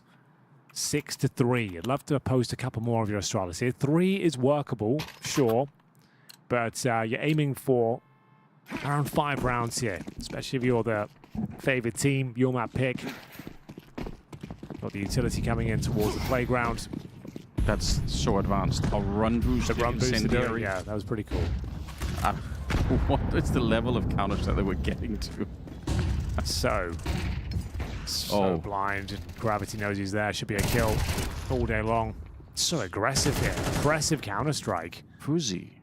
He's running away with his back turned. Shot down by Masuta. Masuta can't believe what he just saw. He's like, all right, great. Yeah. Now, this is classic 3D Max, though. This is what you want to see from this team. Yes. Let loose confidence. a little bit. Yeah. I think we have a kill. Roxy will take care of him. Round not necessarily over. We've lost Yabi and FUZI. 4 versus 3. Stair will join the squad here. I guess contact play through Monster is all you really can do. Got to be Molotoving in towards the close range position by Monster. And like you said, a contact play. Sneak on in. Masuta playing on the ramp now, up by the pillar instead. 50 seconds on the clock. Flashes are raining in. Ryu is a pretty good entry, but unfortunately XC's on the other side. He's going to get 2 in return. And Stair locked out. Doesn't have the bomb either. Trying to get a bit closer here. Looking for any headshots, any more damage they could do. I mean, it all counts, I suppose. A couple of rounds left in the half. Does get 1, but he's wedged up against the side, slipping off. Ecstasies with the triple kill. 3D Max, I must say, I'm already surprised. This is not a map they play all that well, and they're up to 7 rounds on the first half of it. Yeah, the level has been very impressive, and the money's broken once again. Astralis will have to take yet another partial buy. They managed to get 3 in the row after losing the pistol. They're down 0-3. We tied things up, but now that's 4 convincing rounds in a row, and the 3D Max playstyle, like we said, oppressive, in your face. It continues to work, and they're finding those opening kills time and time again. Timeline recap. There are so many bomb defusers here for 3D Max. Astralis must feel like we're getting close all the time. We're almost there. Now they're through the monster tunnel again. Ecstasy's hiding in the smoke. They don't realize they're running past him. 20 bullets as he comes to turn around here. How many can he mow down? A quick double, and that should be enough. Lucky does go down, however. HooXi and Yabi now in a 2v2. They're getting more kills. The Tech-9s. They know Ecstasy's here. Loose. Yeah, they know exactly where he is. Down to 4 bullets. Pulls out the USP, but HooXi will get him. A triple for the Giga Chad. Okay. Giving them a taste of their own medicine. It's the old classic B-rush that you're dead on. Ecstasy's played it to perfection. You think, okay, there's no chance that they manage to win this round. They've run past him. He's got multiple targets in front of him. He gets 2. But let's see what HooXi has to say about that. Guys, stop being frustrated. It's too much. Everyone is whining. Everyone is fucking visibly being frustrated. I can't take it, okay? Fix it and fucking win. They are 2 alive every round. Now we we do the Chinese phase again, and we go 5B, okay? Just 5B. You can just Chinese Fury, yes. And you can just fucking go short one of you from A or something. I don't care. Wow. Yeah. We're running in monster. Play around it, okay? And don't block them. Well, it certainly worked out. I love this. HooXi commanding the troops. He was on them as well. On Dust 2. I don't know what it means by go full Chinese, but it worked out. Whatever that means. Working, yeah. China #1 in this one, for sure. Final round here, Anders. Something's worked out. Lucky Masuta left here. About to peek into the AK. Great double kill. That's what you want. A couple of headshots from Ryu. Getting activated. Astralis. They're pulling out some strats from overseas, and it's absolutely killed 3D Max in this final round. Okay. Why are we doing our jobs all here? We just have HooXi. Just talk over the round. That's brilliant. What a legend. We've heard him a couple of times. Everyone has calmed down. Yeah. Like, even on Dust 2, when they had that 5-on-2 situation, he's saying, guys, chill, relax. Yeah. But that will do. Like we've said, we're aiming for about 5 on the T side of Overpass, Anders, and they managed to get it. It wasn't clean. They weren't running rings around 3D Max and Overpass. No. But that little beat rush towards the end and then fending off the pistols and SMGs in the last round, you'll be happy with that. It's more than winnable now for Astralis. Does open the question, though. Can they convert a pistol here and alleviate a lot of pressure on the CT side? You lose it, you're in a lot of trouble. 3D Max know it as well. They managed to go 3-0 in that first half. Pretty weak showing from Astralis. We know them to be a very good Overpass team. Couldn't really close out Dust 2 in a clean manner as well. They're up 9-3 Anders, and it goes all the way down to the wire. Yes. Not looking too great today. Kind of a bit ropey overall. They got the map win, sure, but again, you can see this is not the Astralis that looks like they'll be hoisting the trophy if they keep this up. It's a bit all over the place today. It is a bit all over the place. You could tell HooXi's really trying to keep the troop together, make sure that they're staying focused, they're not overcoming, people aren't freaking out or even whining. Sounds like there is a lot of freaking out going on. Yeah. So. Can't be whining in the game of Counter-Strike, can you? Oh. Don't need that. It's never your own fault, though. You've got to blame someone else. Or your opposition. Now I'm actually an expert at that. Yeah. Speaking of speed. We're going to be going into a fast play up long A. 4 players here. Execution potential certainly there. Not much CT presence. We've got FUZI in towards the bathrooms. He's got that P2000. And here they come. It's going to be Maka with the first opening kill on the A bomb site. That's some range. That's half a map away with that one. FUZI wants to bring it back, but he's going to be denied. Exorcise, what a map he's had. 14-9. And the Glock kill here might just get them the bomb plant they're looking for. 3D Max a bit of discipline. I like the fact that they're not just running in there just because they got some kills. Got to slow it down here. Ryu is pushed in front by the Molotov. It is exactly what it's designed for as well. Just Yabi in a 1 versus 4 with 8 bullets left. He's not landing even a single headshot there. That's a cool round. It was well designed. The discipline was there. They're landing their shots. 3D Max, I mean, they've still got something here. What a beautiful shot from Maka as well to find HooXi on the A bomb site. He thought he had the advantage with that USP in hand, but gets rocked by the P250. And it's going to be another pistol in the bag now for 3D Max. Do we see the force buy in the second? Doesn't seem to be the case. Taking the full eco to 2-0, pretty much locked in here. Felt like that was the case, generally speaking, for Astralis. Once we entered Overpass, they should be getting the 2-0, making their way to the grand final, but 3D Max have turned up the play. Absolutely. Not going down without a fight, it seems. I think we said it right at the start, right at this map. If somehow this goes to a third map, it means we're about to see something really spectacular because... And it's a bit of a handshake map as well. 3D Mac historically are very good on Nuke. It's one of their favorite maps to play. And Astralis, although they pick it a lot, they sometimes completely fumble it. Like, they sometimes don't get any T rounds, and they can look very, very weak on it. Well, then add to that if they've lost this map and they're already whining a bit, and HooXi has to spend his time sort of calming everyone down. One of those days, isn't it? Yeah, and then you lose, one of your best maps. That could really unsettle Astralis just a little bit. It was the Pro League season before last. Obviously a different lineup, but I think Nuke, they played Nuke twice and posted 0 T rounds both outings. Like, it really can be one of those maps for them where they think they're comfortable on it, but it often falls apart. That's if we get there. Sure. Getting ahead of ourselves here. It's just a beautiful start from 3D Max. Maka lining them up. He's got a few USPs to deal with, confirming their full eco. He's got the back out. Here comes the cavalry. Great grenade. Nothing more to report, I'm afraid. Yabi will be alone. Sure, he's in towards B, but no real damage inflicted. He won't be finding anything unless Gravity offers it up. Even then, should be able to find the kill. And there we have it. Clean sweep bonus round coming up next with 3D Max, looking for double digits. And this is the thing with 3D Max. They are the kings of the bonus round. They love the Mac 10s. They love to group up with the Wolfpack Counter-Strike and just run around the map finding headshots. And you have to make a decision now. Do you buy a helmet or do you sacrifice it and go for utility? You know that Mac 10's out on the field. We know Gravity is one of, I guess we'll say it, the best Mac 10 player in CS2. There is a helmet, but it's only one. There's no armor at all on FUZI. It's glass cannon AWP. Difficult round. Like, you might have in favor of 3D Max considering the context of how they like to play on these sort of rounds. FUZI in a position right now that people lately have been Molotoving quite a bit, throwing it over and trying to get him away from the restrooms. He's playing in that little gap up there, so... Oh, spam down. Needed that. That's a way to do it, I suppose. 4-man setup at B with FUZI playing alone. 3D Max are big fans of the B bomb side on this map, just to point out. So probably worth it for Astralis to try and stack this until they're proven wrong. Maybe not 4, but 3 is a good idea. Smoke up again towards the tunnel. And 3D Max are bringing the bomb back this way, so It seems like in spite of the fact they lost a player outside of it, they still are happy to investigate. And the fact that they've waited means there's only 3 people on the site now.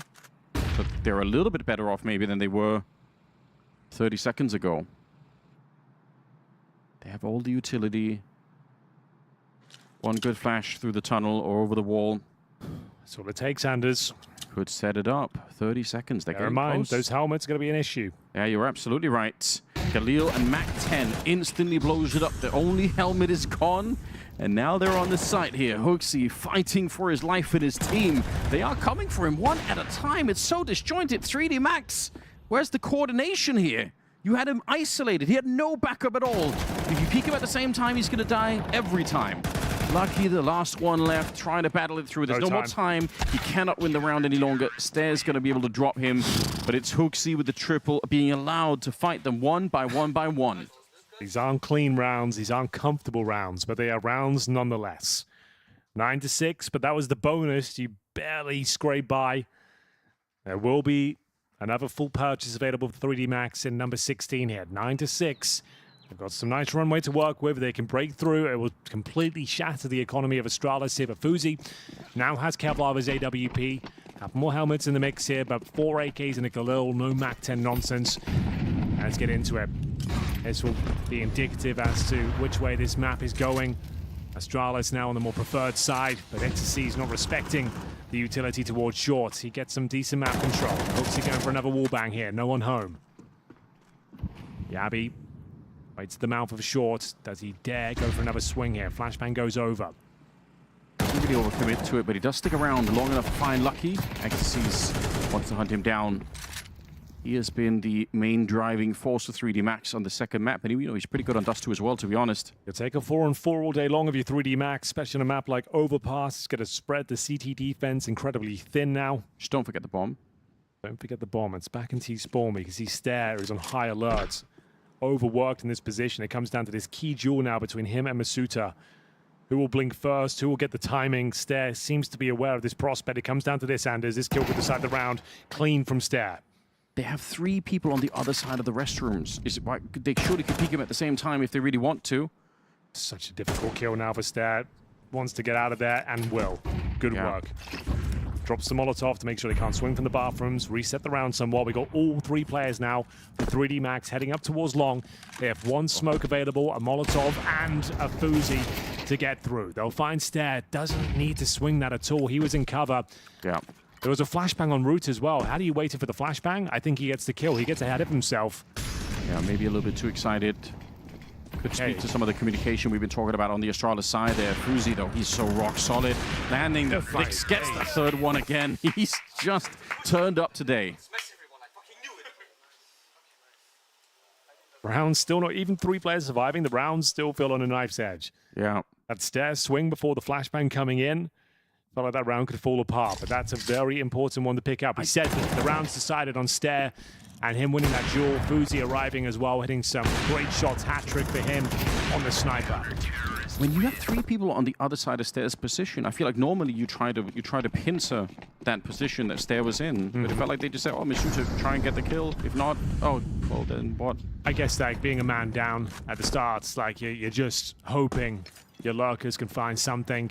And yeah, if he gets the kill on Stair, it's a very different story. Sure. Unfortunately, Stair, even though he was alone on A essentially there, gets that very important frag and manages to fall back as well. That was the saving grace for Astralis. And finally, some breathing room. A French eco. Jump around in spawn, chat about your options going forward. We can look at that loss bonus. They're going to be getting $2,400 into the next round. So they have to take the full eco here, and they'll be able to buy up fully into round number 18. But it's going to be a 1-round game here on the CT side as Astralis have a chance to build up their own bank accounts here. Ideally, you want to have 5 players surviving here. Yeah, they need to establish some sort of economy of their own. That's maybe the one weakness that could still come back to haunt them a little bit later on. But yeah, they're taking some time talking it through. Astralis aren't necessarily spending a ton of grenades. They're probably aware of what's coming. Stair again in this position. Oh, well, he's blown up the vending machine. Flashes around the corner. Oh, it's ugly round from Stair. He's absolutely fumbled up. Nade would have done massive damage. Yeah. Could have dodged the flash as well. If it ends up costing the round, it's on him, I'm afraid. 7 and 14. Okay, He's had a couple of good rounds. Thankfully, that grenade from HooXi is spectacular. The spray down's not bad either. Give him the ace. Oh, lads, come on. Let's not throw the round away. They're not going to lose it, but this has cost them so much right now. It's wild how expensive this. I mean, it's Glocks and 1 flashbang. A failed HE from Stair gives them the M4. If he nails that HE, it forces him to swing, and he just mows them all down. Yeah, fumbles it, and it costs them 3. It's another uncomfortable round. I said at the start, this is a chance to build your bank accounts here, keep 5 players alive. Yeah, and you've lost 3 to Glocks.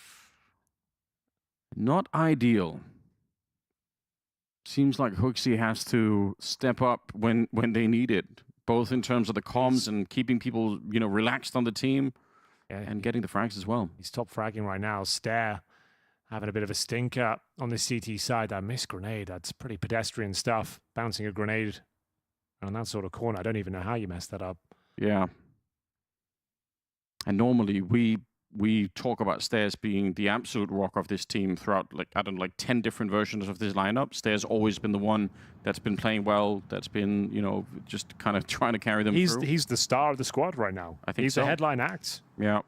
So you need him activated here. It's still all fine. Like, we're painting quite a grim picture. It's just because Overpass is their map. We had the conversation of 3D Max don't win, Dust 2, it's GG essentially. Over, yeah. Astralis should be running rings around them on a map like this. But it's not the Astralis we know and love. Like, they're very panicked. It's quite chaotic, and some questionable decisions. Missed util. FUZI's been pretty rock solid though. Doesn't have a huge amount of kills, but he's nailing the ones that really matter. Let's see if he can deliver here. Yeah, one will do it. Oh, such a wide swing from his Suitor, and now the double nade onto Yabi. Good technical stuff right now. They forget about Stair in here. He jumps up, and that's going to lose him the fight against Gravity. Don't know why he jumps there. I couldn't tell you either. I also don't know why Exorcise is checking the connector with his back turned. That seems very risky. We have got HooXi alive, who has saved them multiple times here. Smoke goes down towards Monster. Okay. And they're gambling a bit on this B-bomb site, or in this A-bomb site, sorry. 2 people here. HooXi decides to go and investigate. I think he has to push a bit further. I don't think he can just post up and long here. I think he knows he has to go bathrooms. If no one arrives in the next 5 seconds or so, which is actually going to happen, he'll consider the push. Oh, they smoke Monster again. He has to. Yeah, you read it very well, Henry. You're right. This is the solution, if there is one still. Misuta should be dead. Not going to try and make it a double or anything. That's pretty good. Oh, and they were bringing the bomb back. Yep. They were actually, because the smoke went up from CT spawn to Monster Tunnel. So the bomb has to go connector now. Yeah, and there's only 18 seconds. I can't believe they might actually pull this one back. Flashbang to set it up all here. Down to HooXi and that push. Yeah, it is. They've actually found a way to thread the needle. Lucky trying to get onto the side. HooXi from the high ground. He's doing all the work. He's got 21 kills, and the round is theirs. Great game sense. Experience shining through there. A lot of players will just park up long and be too scared to make a maneuver there. He had to step up. Yeah. I could see it from a mile away. As soon as he got there, he realized, unless I get some sort of interaction here, I have to push forward, and he times it so well. This is a world-class showing from HooXi. He's now 21 and 13. A round that felt lost. Another round that felt fumbled when FUZI went down at the start. A shot he probably should have landed, but yeah, got to commend HooXi. He is delivering the goods when it really matters most here. A captain's performance hasn't been a good-looking Astralis today. Yeah, they're close to the grand final, though, and if they get there... If they get there, they need to go back to the drawing board and work out why the comms are so scrambled. Why is everyone so stressed out? This is a team you should be dealing with quite easily, to be honest with you. And it looked panicked and uncomfortable. We know 3D Max are a frustrating team, but you've done your prep. You know that's coming. They've lost both pistols here, to be fair, on Overpass. It's always going to make things a little bit more difficult, but against the Glocks, you're losing 3 kills, for example. That should never be happening. You're missing key bits of utility, and it still should be fine. We've got, what? Is this full investment partial with a hero AWP? Yes. They did survive with 1 player in the previous round, so maybe that's safe in the last round, but yeah, here we go. They're blowing that one open. Nice weapon, FUZI. No missed shot this time. Yeah, he's ready. Good incendiary. That's really going to slow them down, isn't it? They almost have to try and do something behind it. XCC really wanted to smoke on the other side. Now some shots coming through. FUZI picking them up one by one at this stage. Take it easy now, lads. You've won the round. Yeah. If anything, fall back. Get out of there. Yeah, this is where we've seen them be a little bit agitated in some of these rounds. They're moving around way too much here. Maka steps in. It's a quad kill for FUZI. Looking for the AWP. Ace not going to be allowed. Stan will get one, but we'll definitely take it. Astralis. More of a battle, more of a struggle than I expected on this map, but now they are starting to put the pieces together on the CT side. Well, it was looking like a horror show. If you bear in mind, they were 7-3 down on their T side. It took a B rush for Tech9 so you can get them into it, and then no money for 3D Max to even get that 5th round. So they've really had to dig deep for this one. HooXi has had to calm the boys down, top frag himself, in-game lead this game as well. Like, it hasn't been pretty, but it looks like they may have done enough here. Maka going down in the previous round. I don't think they have an AWP to work with unless there's one that's been dropped. I doubt it. They've got maximum loss bonus, but no plant. So he's deciding his options here. Astralis on fire as they post 5 rounds in a row here after going down 0-2.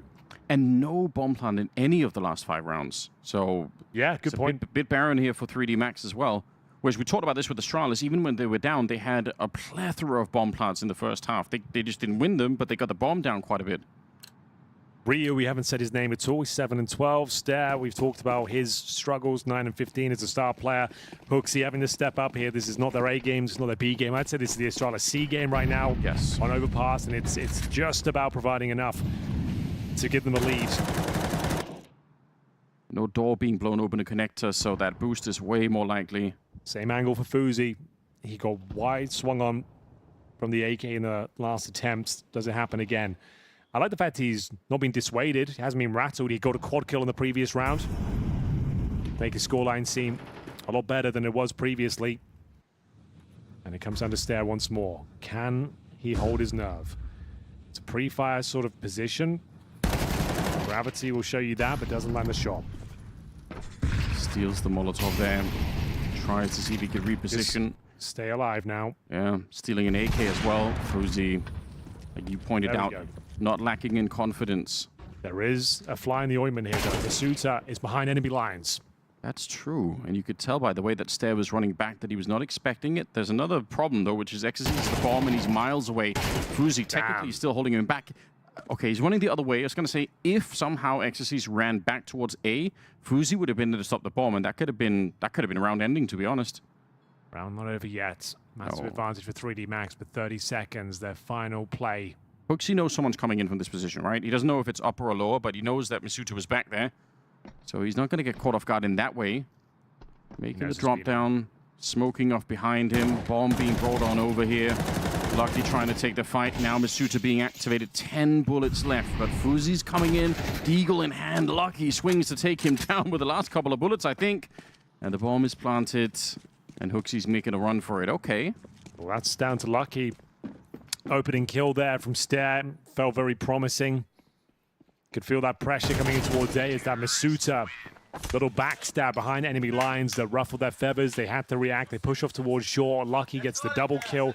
Ends up getting 3 in total. The round collapses there as we go 10-10. And they've had some very complicated rounds. The money isn't as strong as you might think after winning 5 in a row. There will be a buy there, but it will cost them every last dollar. FUZI will have the AWP. So they got the opening kill there from Stare, then FUZI got the kill towards the playground as well. So it's essentially a 5-on-3, and then Masuta getting that kill behind enemy lines, forced out the reaction. Lucky, great sequence there, opens up the B bomb site. HooXi unable to defend. Let's have a look. This is the double kill I'm talking about. He just plays it really well. Huge. Plays it really nicely. Ends up getting 3. FUZI on the backstab. And HooXi doesn't save anything. Yeah, 4 kills, you're right. Yeah, he even caught that at the end, which could make a big difference. Astralis, they've been having money troubles here in the second half. They do have enough for the AWP. AK's on the other side. We're not seeing the Gravity Mac 10, which, again, on a map like this one, would be crazy to buy the Mac 10. It's not as potent on Overpass as it is in Inferno. This will be fun to see, but you can understand why he's shying away from it. HooXi, I think he's going to wait for this one to dissipate and then push into it.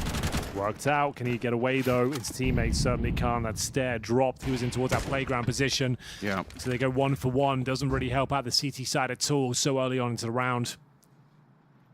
Ryu hasn't done much at all on Overpass. 7-13. We'll be trolling Monster right now.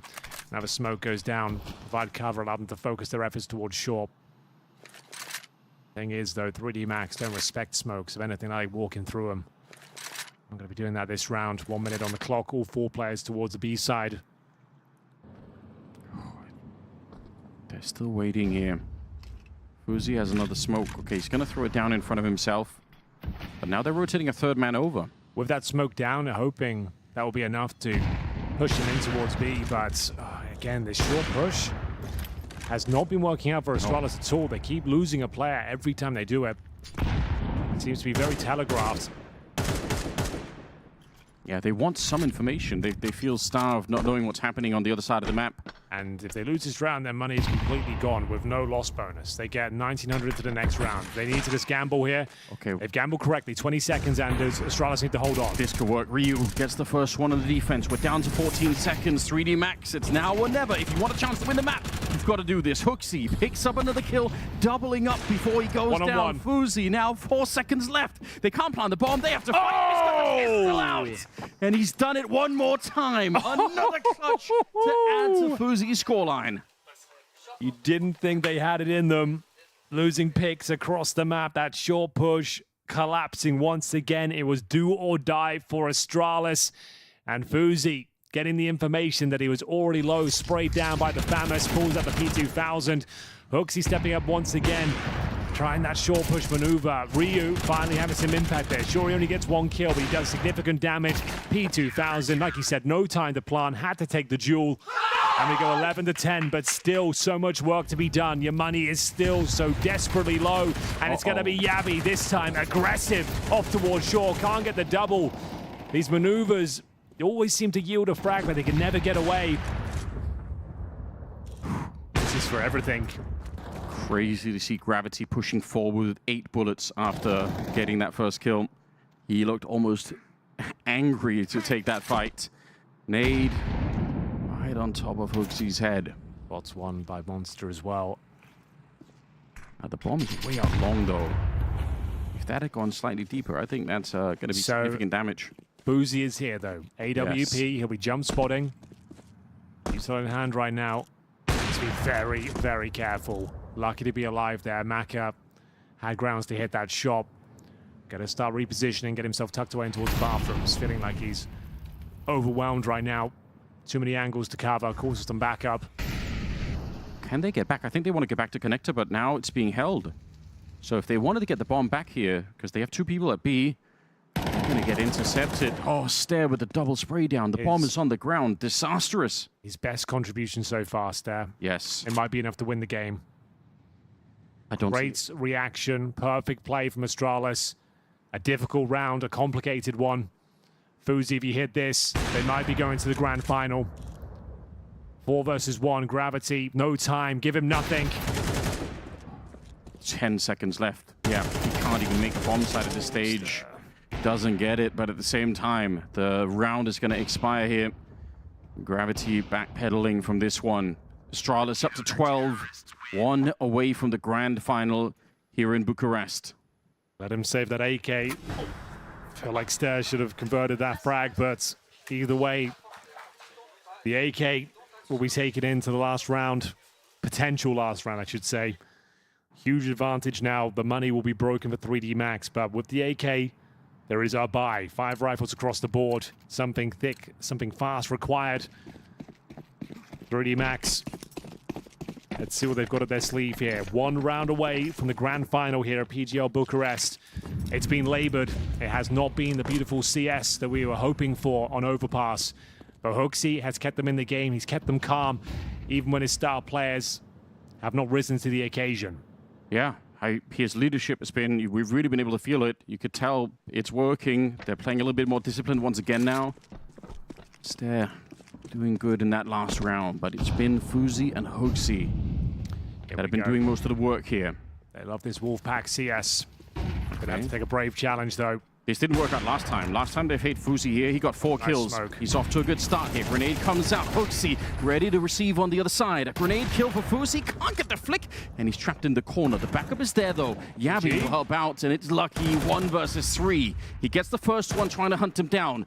Yabi's still on the other side, and Ryu has shown up as well. This should be GG, and he can't get the spray. Yabi will do it, and it's Astralis to make the grand final here in Bucharest. HooXi is dragging his teammates, kicking and screaming into the grand finals. And I mean that literally, because we heard them screaming, and he said, please stop, calm down.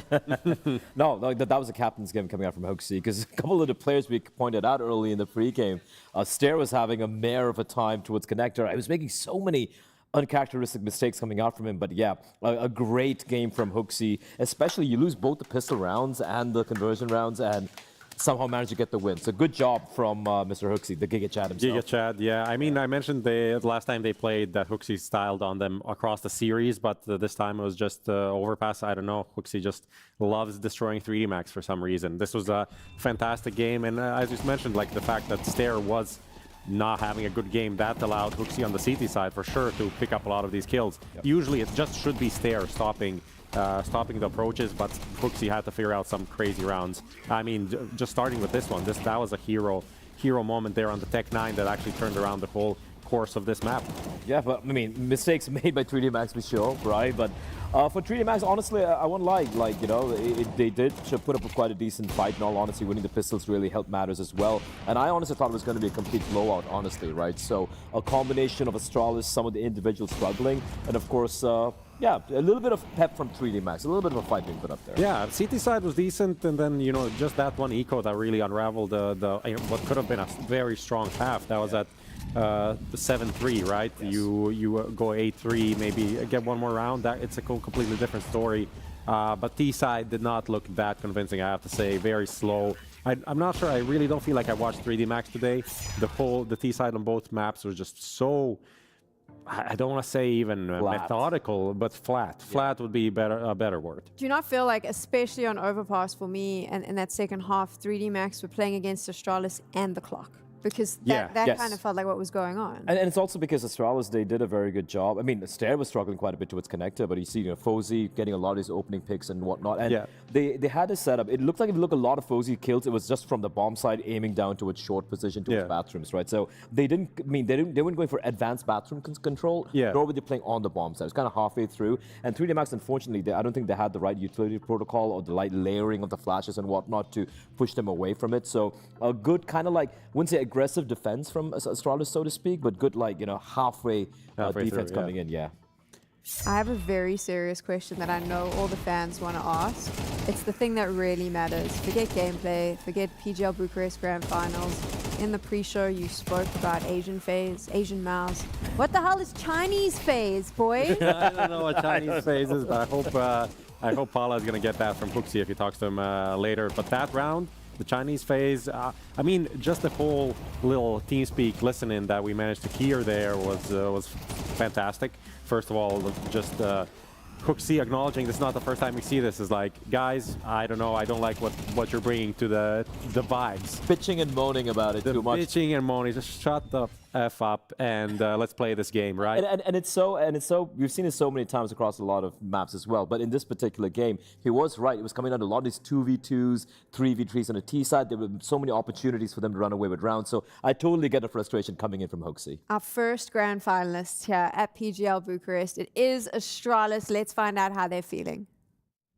Let's do that indeed. I'm down on the floor with FOZI of Astralis. FOZI, congratulations. You've made it through to the grand final. How does that sound? And is there a feeling of relief knowing you've made top 2?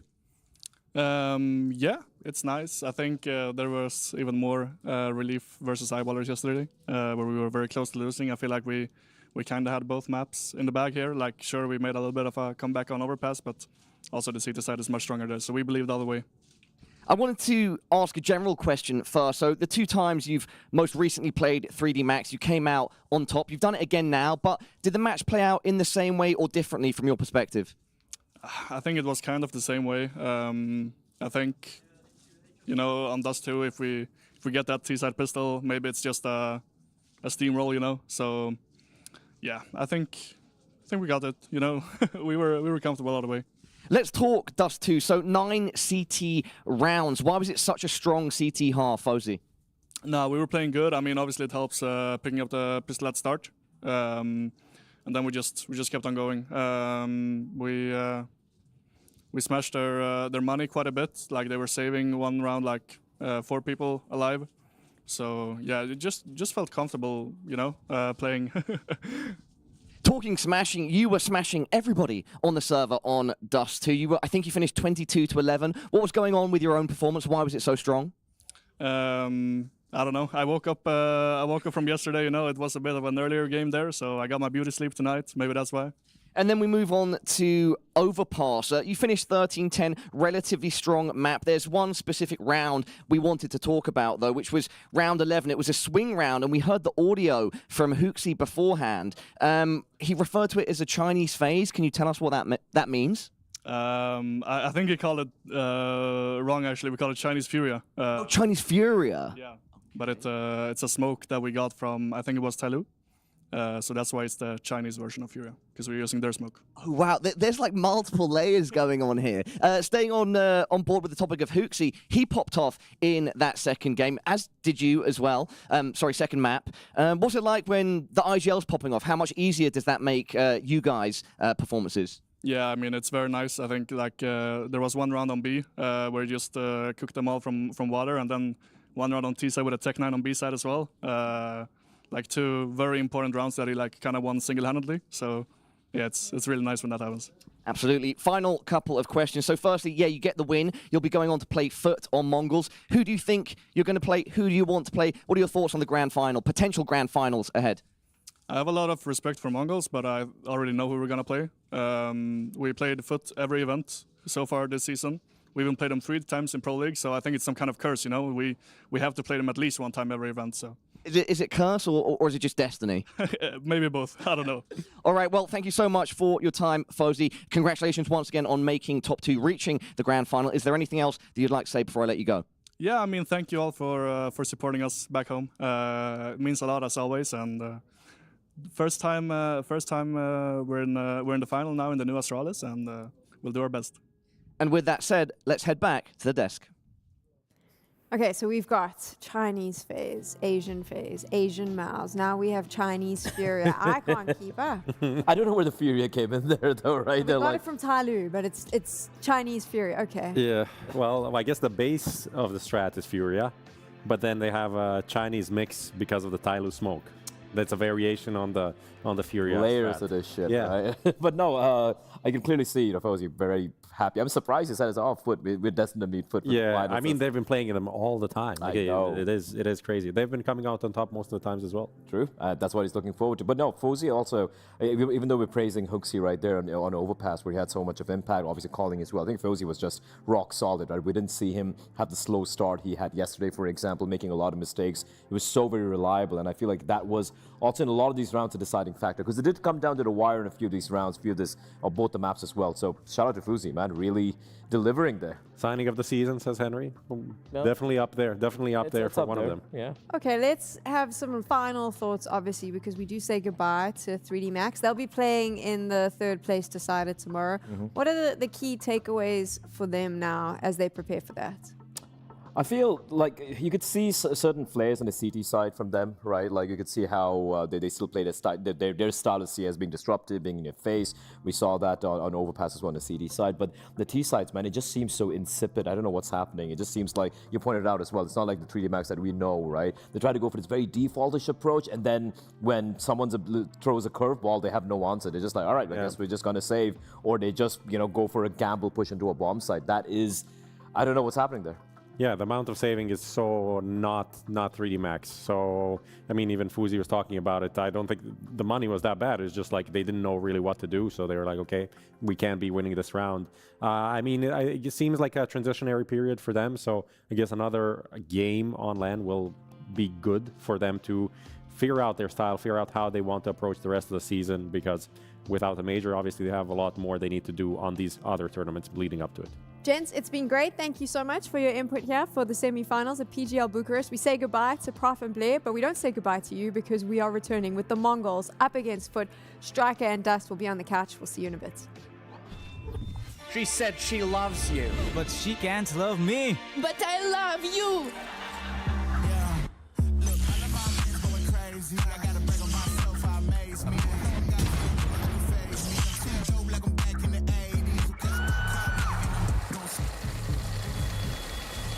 I won't play window anymore.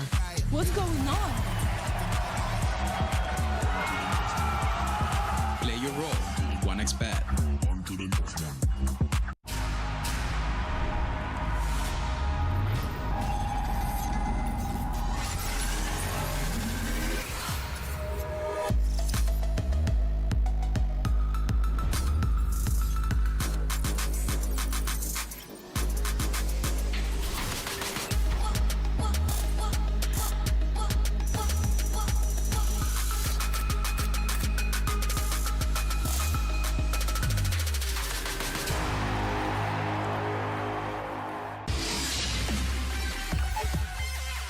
The human body was built to move.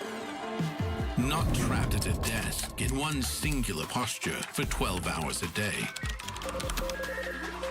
It's time your chair evolved. This is Secret Lab Titan Evo. Ergonomically engineered for you, gamers, hybrid workers, artists, backing your every move.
Astana, are you ready?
Oh, it never gets old. I thoroughly enjoy watching that weird Muay Thai elbow. What? Welcome back. You're watching PGL Bucharest. It's the semi-finals. Astralis has just guaranteed themselves a place in our grand finals, and now we'll find out who will join them. Will it be MongolZ or FUT? This young team that's exciting everyone so much. Dust, Striker, you heard a chat about it.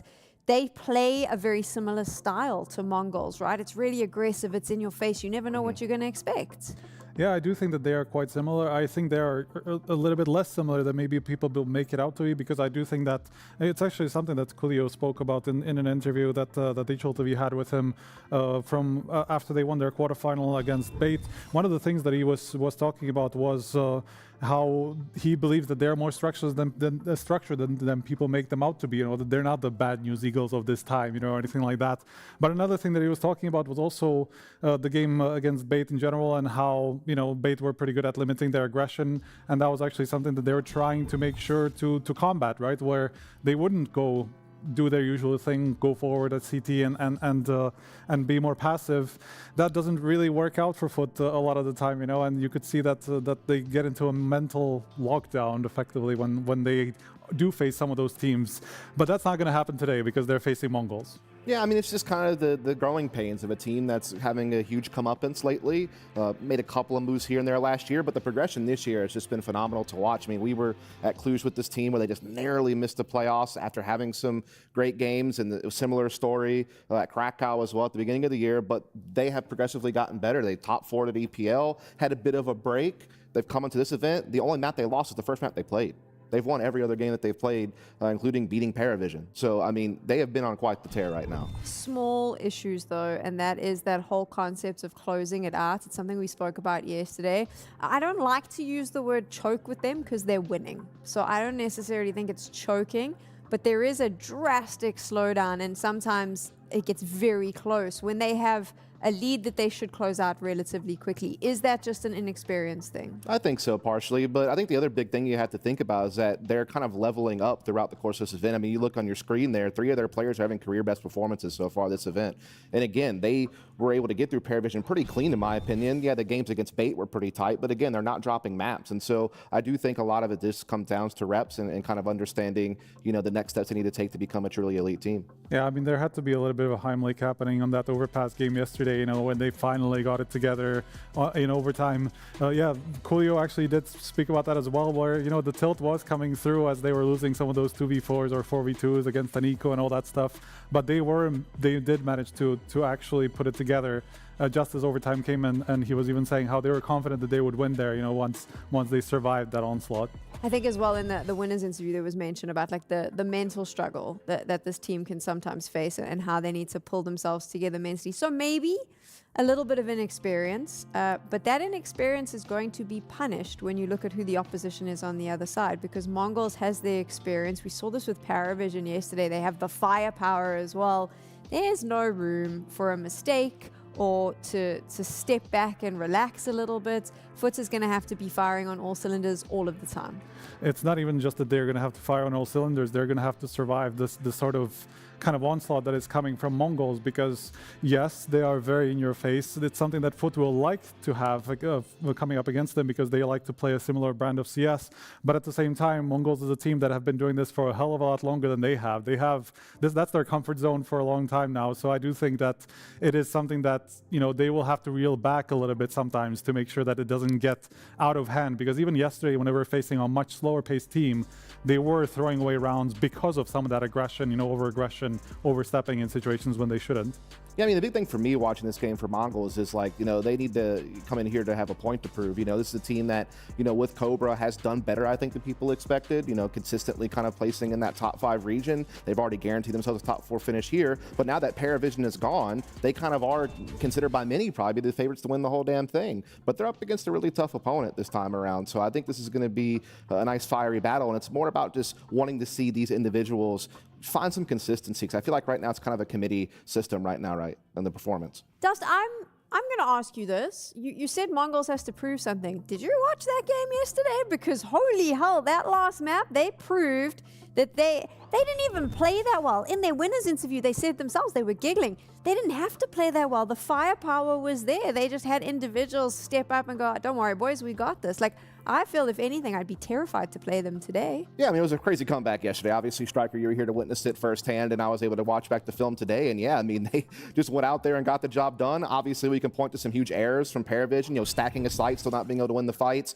losing a 4v2 rather. There was a lot of, aid kind of given to them by PARIVISION in that game, but you still can't take away the fact that they run 12 straight T rounds on Ancient against a team who's usually pretty good on it and who's ranked above you to, get the job done. That resilience to come back from a 3-9 deficit, that takes some guts. Yeah, but I do think that they're a little bit shocked to be here, to be honest, after yesterday. They were getting outplayed, outcalled by Jamie, even on that CT side, to be honest. Second half, if they didn't survive basically 4 back-to-back rounds at the beginning of that second half, it could have been over at so many different points. Even Techno was kind of like, yeah, we shouldn't have been here, There were so many times that they could have lost this. So it is obviously, kind of a little bit of a gift. I don't think they expected that after the first half of Ancient, but yeah, all the more credit to them, really.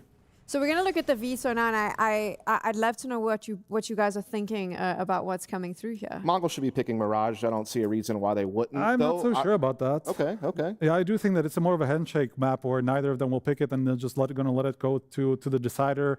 It's a bit of a weird veto where neither of them have a particularly obvious pick. Nuke, I think, makes sense for Mongols because of kind of a lack of faith in it from FUT, because the teams that FUT have played on Nuke were Energy, Heroic, Liquid, and K27 that they beat. None of them really world-beating teams, and they got slammed on it by Astralis. The only time they actually played a good team. Overpass, on the other hand, I am a bit surprised by. The Mirage pick here from FUT is interesting. Oh, no, Mirage. I would have thought maybe they would go the direction of Ancient. Maybe seeing that 12-round T side maybe deter them away from wanting to do that. So maybe the Ancient will be the third place, the third map handshake that we were kind of talking about. Yeah, I'm somewhat surprised because FUT have kind of shown that they are happy not to take Mirage if the other team is also good on it. I feel like they must have seen something that would have come through from MongolZ that they can abuse. But do we still have the Ancient pick as a decider regardless? So the 3 maps that I thought were going to come in are coming in, just in a slightly different order. Because this is a style of CS that MongolZ plays that they know well, and FUT plays a very similar style, is this going to be a matter of experience versus the new dogs being able to read what they're going to do, understanding the style that they play and how to shut it down? Is that something that MongolZ has in their back pocket? I think that comes down to 2 factors for me. One, you're going to get a lot of early round clashes, so who's in the better form to actually efficiently trading and being able to get early round advantages. But then it's also going to be if you come out behind in those situations, what's the adjustment factor going to be, whether that is mid-half or mid-round or whatever the case may be. And that's where Mara's value comes in spades for MongolZ, as well as the experience that their players have, having dealt with those situations many more times. So yeah, you favor MongolZ on the experience front, but FUT are in the better form right now. Yeah, that's what I agree with as well. I was looking at the odds and I saw that for a moment FUT were slight favorites. Coolio was saying that they're kind of heavy underdogs and that's the position that they like. I'm not so sure that that's the case, to be honest. Like the way that the tournament has gone for these 2 teams, it's pretty clear that FUT are in a better form at the moment. It is more the experience part where I'm a bit concerned after yesterday, especially some of these oversteps, situations where they get a little bit ahead of themselves. That's definitely going to be happening today as well. It's more about Mongols have those missteps as just the same, it happens on both sides. I'm just so surprised by both of you because I honestly feel like Mongols by rights should come into this and they should be in the grand finals. I think the experience that they've got, what we were able to see yesterday with PARIVISION, did they play badly? Yes, they admitted themselves that was some of their worst Counter-Strike. They still beat PARIVISION. Yeah. That, to me, speaks multitudes about where this team currently sits. I think the issue for me with MongolZ is I'm just not seeing any consistency in individual performance outside of 9-10. I mean, Mizzino's had a couple of good tournaments in a row lately, but just I don't think anyone's really stepped up to really be that consistent star that they wanted. Meanwhile, FUT just have so much firepower across their entire team, and it starts with the in-game leaders, right? I mean, Krabini and Blitz are 2 IGLs who play yard. Some people put their star players there, some people put their IGL there. In the case of FUT, Krabini is kind of one of your star players. It's kind of the best of both worlds. But also the opping is going to be interesting here too, because I think Cemetery is probably one of the guys on FUT that is under the microscope the most, right? I think a lot of people get what they want out of Jugs and out of Krabini and out of Lonks. Demon has his issues here and there too, to be fair, but Cemetery has been the one that people have criticized a lot, and he's had a career best performance. He's one of the best players in the tournament, so let's see if he can keep it up. For me, it's more speaks to my faith in FUT after saying that, because I do think that they are a really strong, well put together team when things go right for them. That's more where my concern lies. Whether they're going to be able to stay put together as they face off against a very similarly kind of mindset team to them in MongolZ. Otherwise, I just do think that they are very, very strong in how they approach the game. People call them a little bit crazy in the head. They actually call themselves that sometimes. I think Long said that in one of these tournaments in the last couple of in the last couple of events. But everything that you see from them makes a lot of sense. They always have a very specific approach that is structured, very simplistic, but there is a structure behind it where they always have a specific idea of what they want to do in each round. Whereas MongolZ are a little bit more dynamic, more on the flow rather than anything else. Okay, guys, so it's time for me to call on our casters for this one, Moses and Dinko. Dinko, a little birdie recently told me that you moonlight as a bit of a rap god when you're not commentating. When is the album dropping? That was just the warm-up to get, make sure that I'm ready for this game, because I'm expecting this to be super fast. So I was just, doing rap god to try and warm up at the karaoke. Hey, you nailed it. I thought you did great. A beautiful voice Dinko has over there. Yeah. Really multi-talented figure in our scene. Oh, thank you very much. I appreciate that. Yeah, look. You too, Dust. Many genres he was able to conquer last night. He didn't conquer this cast. Oh, this is going to be fun. I don't know how this game doesn't turn out to just be an exciting brawl, just like a fiesta. Both these teams love being aggression. You saw that quote from the FUT players as well. Just saying, we actually feel less comfortable when we're being passive, so we should just play everything aggressive. I like that mindset. Makes me just so pumped for Counter-Strike. We got 3 sets of dualies on the pistol round. Well, Mongol is going to be starting on that T side. I mean, this is a matchup that you just get going. A little bit of a problem. I don't think anyone's watching Mini from FUT. I feel like Blitz is going to walk in and just get a free kill. Well, they come in early through Hut, so it will be one from Blitz eventually. Cobra also picking up a kill here as Mongols move into the A site. Plant is through and a retake required. We got Demon, Krabeni, and Jukes trying to come back into this. 2 flashbangs available for Jukes. Oh, man, that was a little bit rough. Nice and easy. Blitz gets a lot of runway to just walk in. So, yeah, let's see what this retake has in store for us without the kits, with the only 1 flashbang. And I don't know what FUT's going to do here. Might just choose to back away. However, they did say they like being aggressive, so, maybe you just give it a shot. And indeed, they'll set up for some exits. Yeah. Okay, so pretty simple pistol round from Mongols. Yeah, very effective, getting the job done, getting in. Looking a couple months ago, we'd absolutely say this is a Mongols game all day long. Still favorites coming into this. But a couple months is a long time in Counter-Strike, Dinko. It definitely is. It can change a lot of things, and FUT have really been the story of the first season of 2026. The way that they've risen up through the ranks and become a competitive team, pressing playoffs at championship level events. Yeah, they've had an excellent start to year. They've been a lot of fun to watch. I think very quickly they become an exciting team to keep track of with a lot of really compelling players. Obviously, 4th back at ESL Pro League Season 23, 9th to 11th at Cluj, 9th to 12th at Krakow. I think it's one of those things where the results don't really back up kind of how interesting this team is and how dangerous they seem when you see them inside the server, but still yet. And I think that kind of lends itself to that quote we've touched on is, look, you are going to need to learn how to play passive to be able to go deeper into events. You got to have more than one style. So it's very cool right now, but when you hit the wall, you got to develop the other angle. Well, Mongols moving outside with some confidence, realizing they're not going to have threats up against them to the same level as an AK-47. So confident to take this space, but if you get close to the 5-7 here with Symmetry with those unbroken windows, that's when this could be a very deadly weapon. There we go. Cobra. Oh, really? Should have been taking that one if you're Symmetry. Yeah. Cobra going to turn and somehow win that fight. Yeah, quick reaction. And now he just controls everything, and Krabeni has no idea. They could be wrapping up Heaven, they could be coming to fight for him. So Smoke just to give himself some safety, which I think tells Cobra there's likely nobody here from the CT side.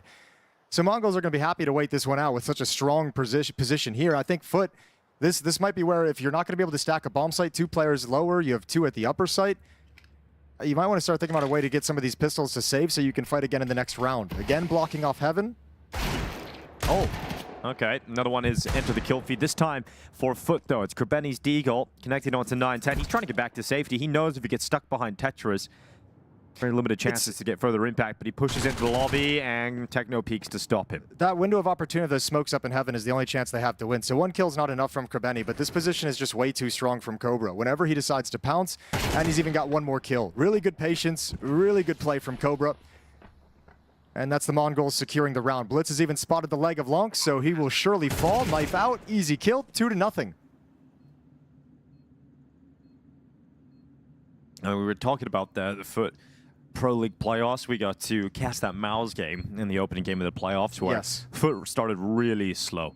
And they had to come back into the game. It looked like they were going to get their asses handed to them, to be honest. You know, MongolZ are handling business. FUT were not rising to the occasion whatsoever.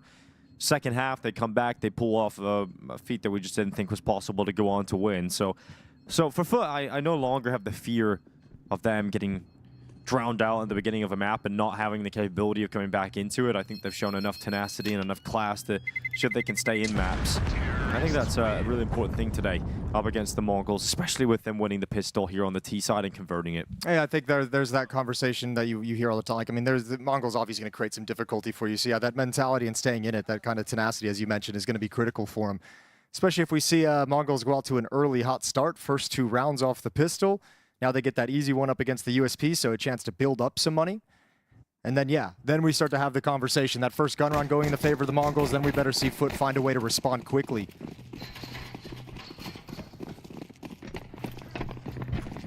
Well, this should be around without any issues. Should be, but we see them frequently anyways. True, 5.7s, Jason. They're very strong little weapons. Can sometimes cause some chaos out of nowhere.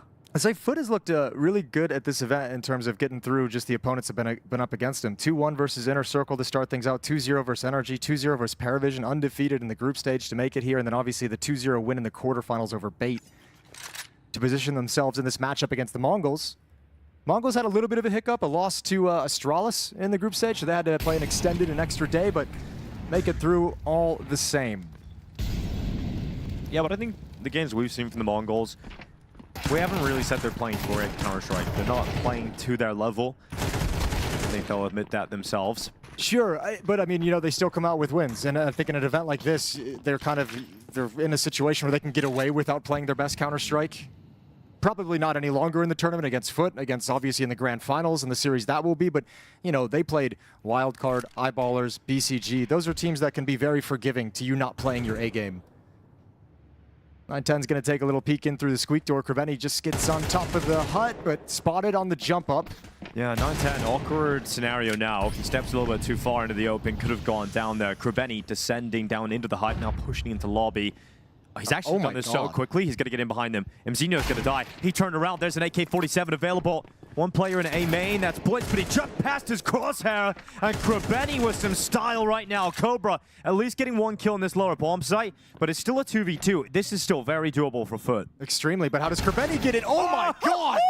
What is he doing right now, Kreveni? That is a ridiculous round of the kills that he's picking up are absolutely unthinkable. Okay, well, that's how he gets in. That's how he gets in. That's a crazy round from Kreveni. He literally, when he spotted, from the moment he spotted on top of the hut, every single decision made, every single like tree of where he could have made a different decision, he picked the aggressive one, pushing in towards hut, and then wrapping all the way around through lobby. And I mean, part of that is also in a situation in a round like this where you're like, wow, if I don't make a play, we're definitely going to lose. So I might as well try something a little bit crazy. But boy, does it work. I mean, I started this round saying, all right, there should be no funny business in this one, no issues, and then this happens. Kreveni.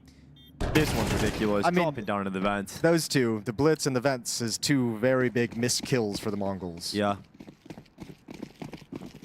Let's say that. So. But Mongols going to buy again. They've got the AWP for 910. They're going to take it for a spin outside, boost them up in the box, see if he can get better eyes outside. We got Symmetry now waiting. There's Techno just around that corner. 910's AWP has picked up the opening kill. Yeah, fun while it lasted, Kreveni. Put back in your place for the moment. There's a little bit of an execute of this aggressive piece towards Trophy, towards Radio. Symmetry's got the angle deep.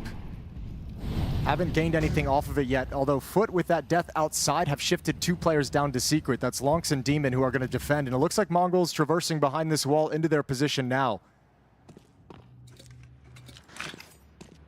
Don't have to be committed to the lower play through Secret. 1 minute and 10 seconds left on the clock. Just 2 players here, including the bomb.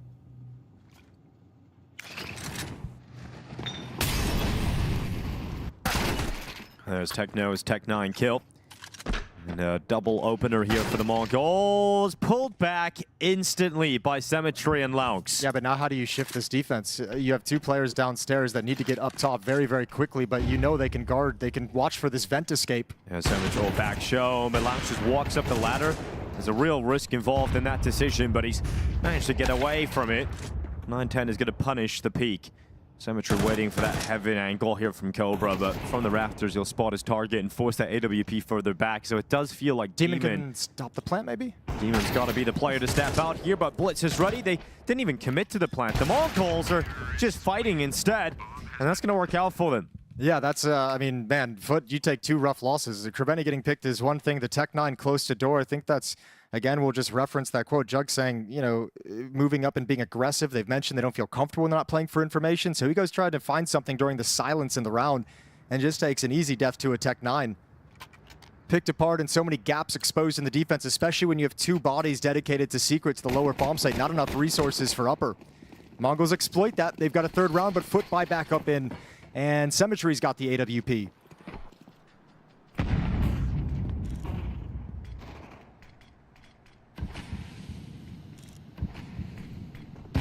Outside wall disrupted, and Symmetry is going to make the most of his opportunity. We've also got Krabeni here, just in front of the unbreakable rather. I was about to say unbroken box. Unbroken. You are the rap god, so you know, you can make it work. And those words.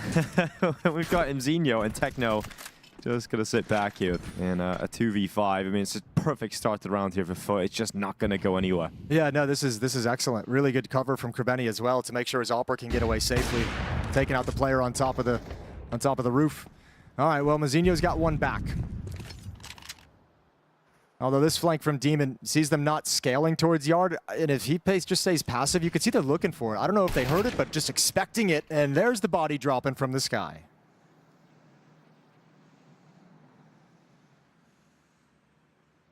This is getting a little scarier than it looked like it was ever going to be.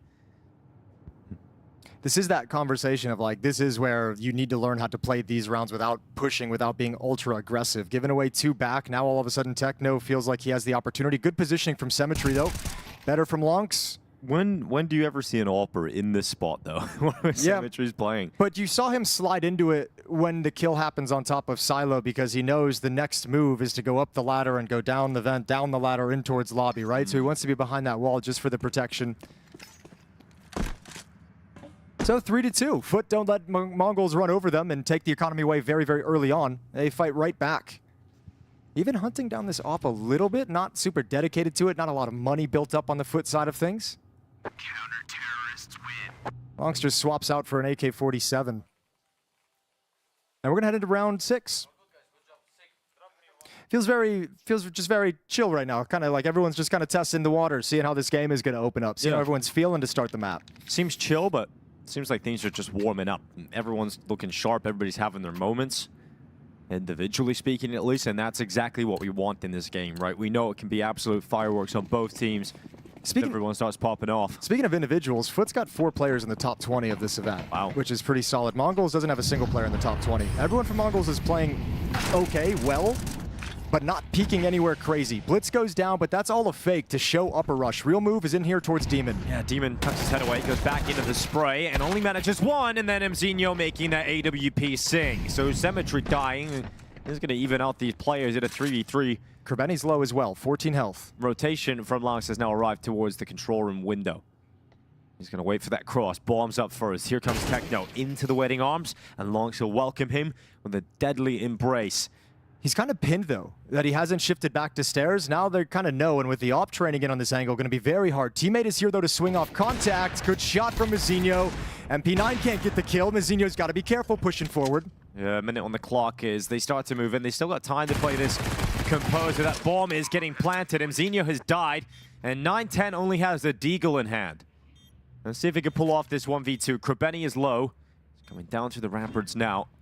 Double doors swing wide open. 9-10 adjusts his gaze to look over that. Oh, he's trying to stay hidden. Doing a good job at it. There's the body shots, but he's out of bullets.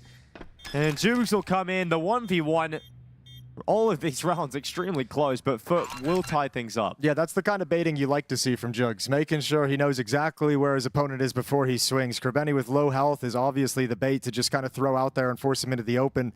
Good check of Dark and a really good swing and a nice round played and kind of recovered in a way. That 3-on-3 was really sketchy with Krabeni at low health and them pressuring the lower bomb site. 3-3. It's FUT who's going to take the first time out of a victory. I think them settle things down, get a little bit more comfortable, and talk about how you want to build up this economy to have a clean round against the Pistols.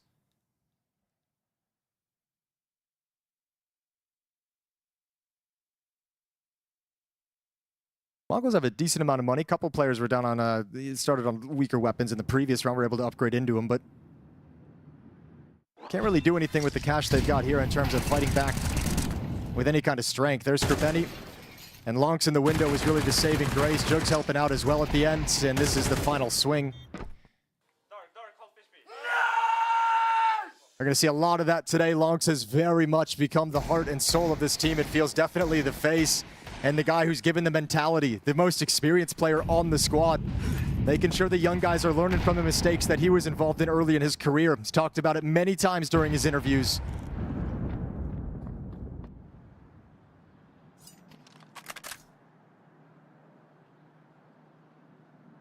Oh, Jukes entering the kill feed as well. And down to just these 3 pistols. The Mongols taking their time, but this round is going to fizzle out in favor of FUT, who head into the lead of the game. Yeah, and grab that lead quickly, right? We were kind of talking about after Mongols won the first 2 rounds, like if there's a whole, like we saw FUT have that kind of tenacity to come back against Mal's back at ESL Pro League, but if it happened again, would they have it here? Well, they don't have to worry about that, at least for the moment. They've overcome the early push from Mongols, the early success from Mongols. Now they've got some money building up. 5 players surviving so far. Yeah, that's the big thing, right? The fact that these rounds have been damaging and back and forth for the first couple of rounds, but it has really left the money in an awkward spot there for FUT. So really important that they were able to win that round without losing anybody. It can build up so much residual cash. Yeah, a little buffer behind you. Start feeling more confident. All right, let's see if they try and get into something aggressive now that they've got utility, now that they've got the AWP out, obviously all M4s. And the buy kind of sucks for Mongols as well, right? They got the wheels in play. I mean, he's got a lot of utility, but it is not looking great at this point of the game. I wouldn't say it sucks is a strong word, but yeah, you'd obviously like to have a few more AK-47s in the mix. That's maybe a little bit dramatic. Well, at the time, Techno didn't have a rifle. I think Techno and Blitz bought a little bit late. So it looked a little bit sketchy. Did manage to scrape together just enough. Well, Symmetry on the prowl outside, having a little look towards silos, towards red. And now we got Cobra. His shadow is spotted, cast against the floor. Demon puts him up against the wall, though. Yes, Cobra is going to be knocked on his ass. Now it's going to be a 5v4 with FUT taking that opening. He missed his chance to smoke the choke point. He's going to take the risk now. Yeah, do it one more time. Mazinho going to try and swing, and he's going to be held back by bullets. Very close. Yeah, he's going to feel pinned, though, here, Demon. So I guess if he waits... Nope, this is the issue. This is the Symmetry play in towards high. He's got the scope up. Well, Ramp is dead.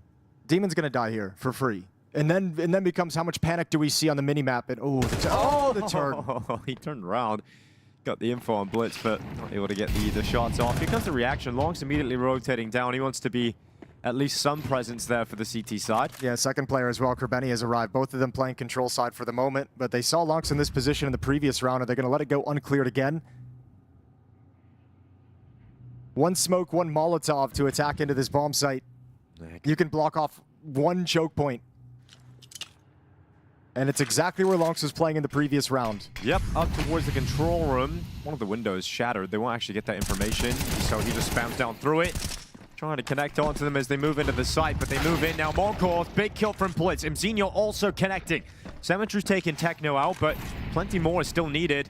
Utility heating things up for 9-10, but he'll just move slightly, adjust that bomb plant position. Symmetry trying to get a wall bang, trying to pull attention and free up that ramp flank as Jukes is now arriving. He's got to be able to get something here. Mzinho in behind cover.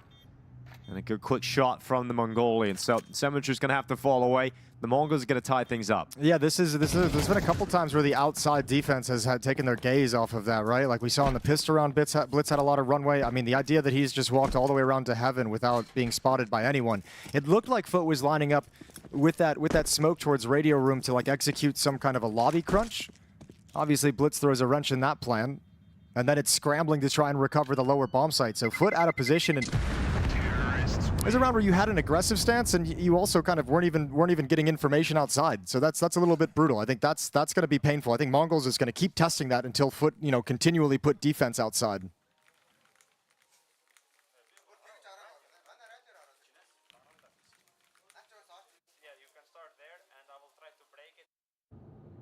All right.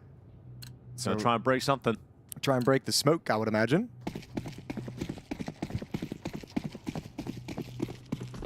Symmetry going outside with the AWP, so Krabeni wants to try and set him up for an easy shot, an easy pick, and maybe this is the idea. Get the AWP outside, have him kill Blitz, have him be a little bit nervous about going outside against the AWPer yet again. So here's the smoke wall, and Krabeni's going to try and break.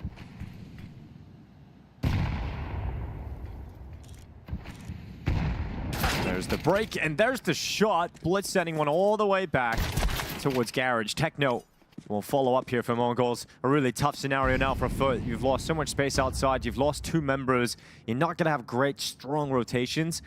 You're going to have to try and defend this B site, as you know you've lost Secret. Yeah, MongolZ very well prepared for every peak that was coming out, right? The break of the smoke showed the AWP on the second break. Blitz is ready for it. That's still a stunning shot against the AWPer. Even Techno ready for the follow-up.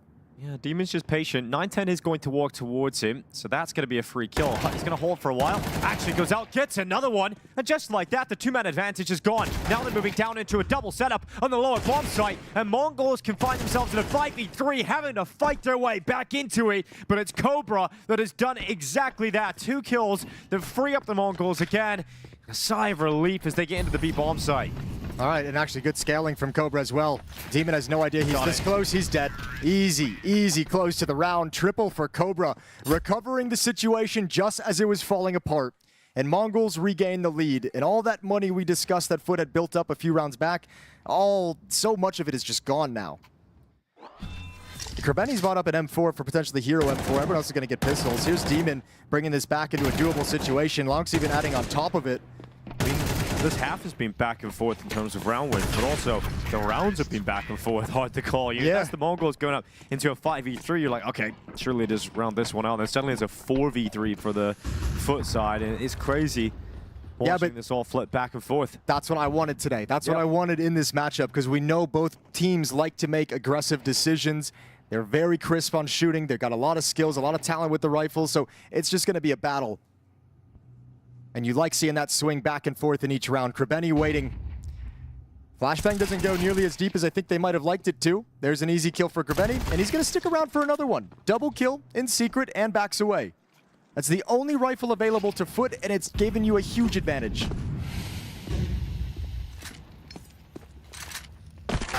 Cobra, double dink from Symmetry even. With a default weapon, still finding impact. This is definitely back and forth. Yes, this is the definition of back and forth. Yeah, this is crazy. 910 and Techno in a 2v5. Now, they've got better weapons, and they've got a little bit of time to play with, and at least they've still got the bomb. But that's pretty much all that's going for them at this point. Yeah, this is going to be rough. Pistol take contact, have Symmetry swing off it with the AK-47. Techno pulls a Molotov out to bring him back, and MongolZ just get nothing going in this round. All 5 players outside, all 5 players deleted. Well, those money problems, once again, resolved as FUT win this round somehow. And they win it with only losing a single player. Yeah, Dust mentioned Krabeni as the IGL is kind of like doing double duty. He's double dipping. He's one of the star players as well. He really is. So, I mean, he comes in with the single M4, the Hero M4, and God, he delivers for the boys. And he was also the player to step up earlier in the game already. So he had that big round, drops into the vent, he jumps over Blitz and gets him towards main. This is 2 huge rounds from Krabeni that have started to turn this half towards FUT. And a timeout being taken here for the MongolZ. We've had 1 use so far from FUT. Now MongolZ taking their first. It's a good time for it. Last couple of rounds of this half. We'll see if it's going to be a tight game or one team pulls away to a 7-5 lead. There he is, Krabeni. Going back. You said double dip, and he just double dipped. Yeah, I know. I was surprised that he went back for another one. He hit a really nice timing where he's jumping up on the railing. Or it couldn't have worked out better for him. All right, well, Blitz has had 910 pick up the AWP, bring it into this round. MongolZ is completely invested into it. So AWP Galil, 2 P250s and a Deagle, and they're looking outside, and they've got another opening. It's just like trade rounds of who's going to find the kill outside first.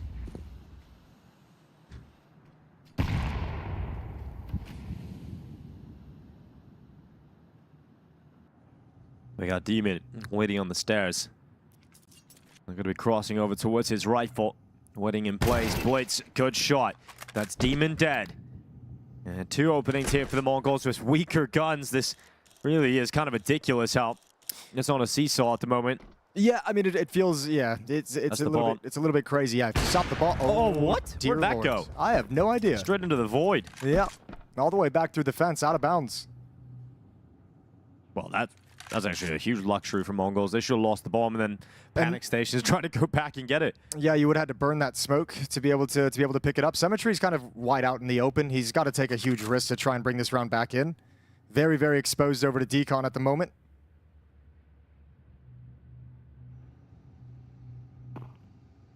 Okay, we got this flash being pulled, coming out from Blitz. Smoke's going to be deployed as well on that cross.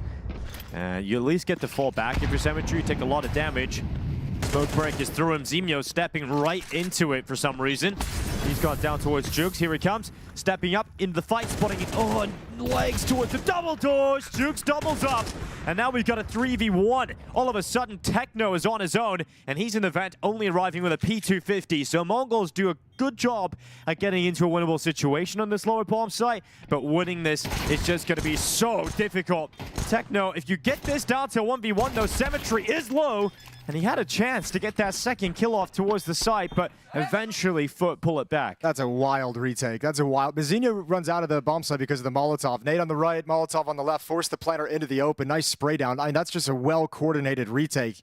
Crazy that Mongols, it fell apart. I mean, so many rounds now have been pulled back from a disadvantage from the FUT side of things. You were mentioning their tenacity as like a big picture kind of a concept. Look at it within rounds. Krabeni with the two huge impacts he's had. Even he goes down early here.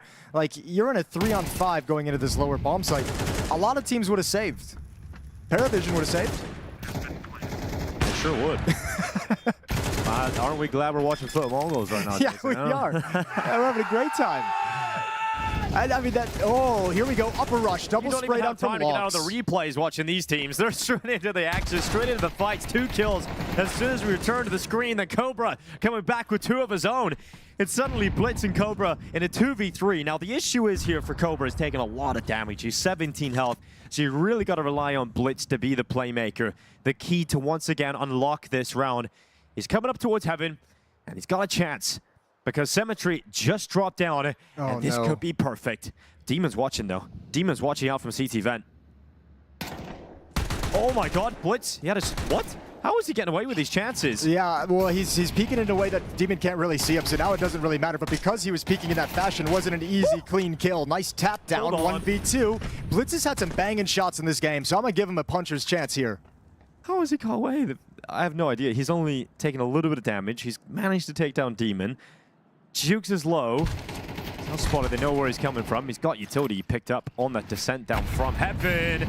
Now it's a 1v1. Symmetry is at the vent. And it's time for the Grandmaster to make his checkmate move. He's gone for a play elsewhere, trying to fake it out, make him think that he could be going back towards Heaven. He could go anywhere, and this is going to make Symmetry uncomfortable. Yeah, but Time is now an opponent of Blitz. This might be one. I mean, I don't think he has any great options. 11 HP, got to take a risk somewhere, but he's taking the risk with the clock. And now that he doesn't really have a whole lot of time to play with, there's no time to like find a sick timing and backstab the opposition. Nice positioning from Symmetry. Nice patience as well. 7-5 lead for FUT. As they switch sides, they'll be attacking into Mongol's defense, but a very nice opening half. Some very close rounds. They're fortunate to have won a couple of them to keep this kind of a scoreline. This could have very easily been Mongols running away with a dominant half. Yeah, Mongols absolutely could have had a significant lead, but you've got to thank Krabeni for that. You know, he finds 2 big impact rounds at the right point in the half to keep FUT alive and get the money into the squad. Yeah, he's the one that, I mean, that Deagle round is insane. That Deagle round early on just, you know, helps out so much. Double kill with the Hero M4 as well to set up an eco victory. There's been some heartbreaking rounds in this first half for the Mongols. Probably some frustration mounting as you've lost a lot of advantaged positions. 5-on-3s were dropped, post plants were dropped.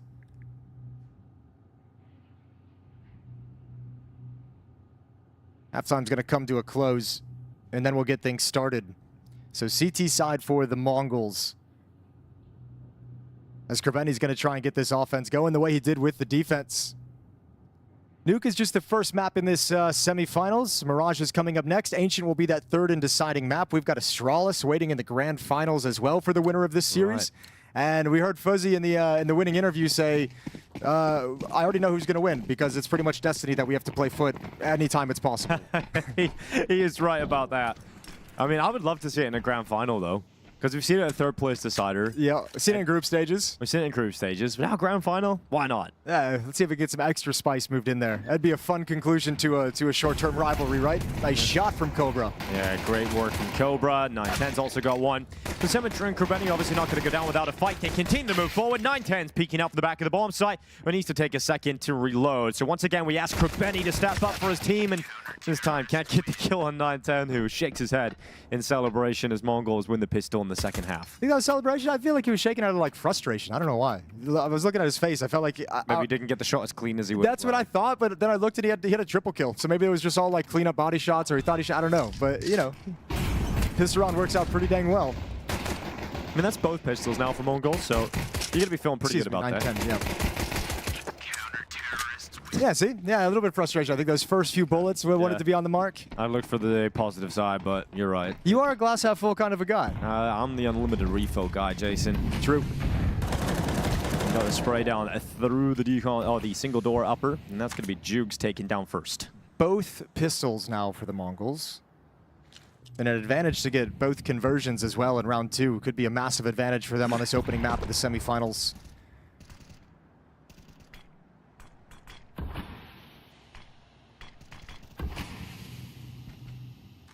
Ooh. Couple of taps, one towards Lounge, so he's down to 64 health. They'll try and put some of these pieces down lower. Krabeni's alive with the Deagle, so there's always some. So you're saying there's a chance? Yeah. Yes, I am. All right. Let's see what he's got here. Mazinho's the first point of contact to this lower bomb site. Blitz doesn't hear any movement, any footsteps at all. No sound cues given away by FUT just yet. There's Krabeni's Deagle spotted. Very, very far away from the bomb sites. Probably wants to stay alive a little bit longer, Krabeni, until this attack actually comes to fruition. There he is. He's got his kill. There we go. Number 1. Let's say from Zinho. If everybody gets... Actually, no. Someone needs 2. Zinho's trying to fight 2 angles at once, and he's done extremely well in that endeavor. Damn. Yeah. Yeah. Gets 2 towards decon, transitions out to the control room peak. Didn't look like there was a problem with that at all for Mazinho. Not at all. All right, Krabeni. Maybe add one more on top of it. 910's looking in this direction, ready for this swing. Easy kill. Krabeni doesn't even see him. So we're all tied up at 7. Mongols with these good starts off the pistols in both halves. It's been quite a luxury for them so far. I'm really looking. I feel like this is just the warm-up as well in this series. I think Mirage is where things really heat up.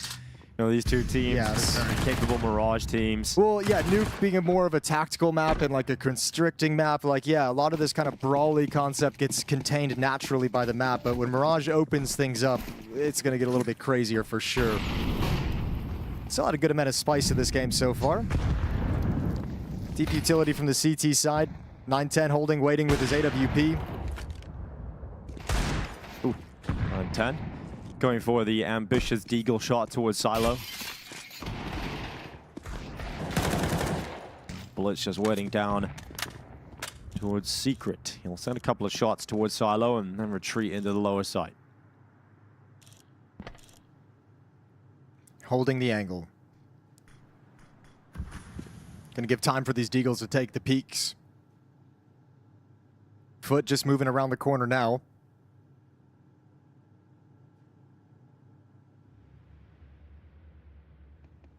Here's the turn of the corner in towards Mini. Demon falls to his death. Craters. Krabeni, that Deagle's, it's doing work. Game in, game out, the whole way through. Swaps out to another M4, not even necessary. Mongols contain things and no big deal. They regain the lead. It's 8-7.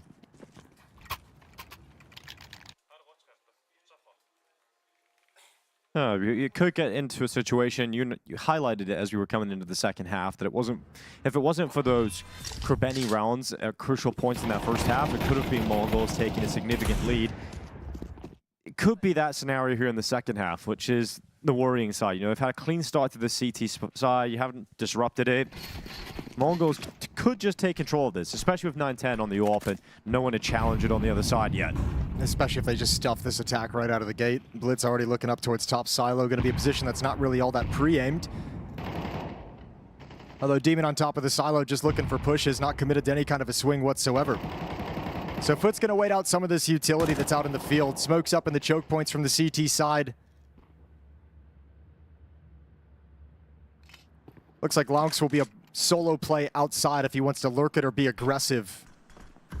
Just now, Symmetry starting to shift over towards radio room as well. Looks like he wants to peek towards ramp. Jugs is with him. 9-10, blinded, but still connecting. And that's like one of the pieces that kind of is a bummer. Nice rotation back. That is a sick movement. Yeah, 9-10, really stuffing them at the moment. 2 kills taken away from FUT. Bomb waiting towards that squeaky door. Look at this. Krebeni. Oh, he's just going to walk right out to Cobra. He was going to be looking towards that vent.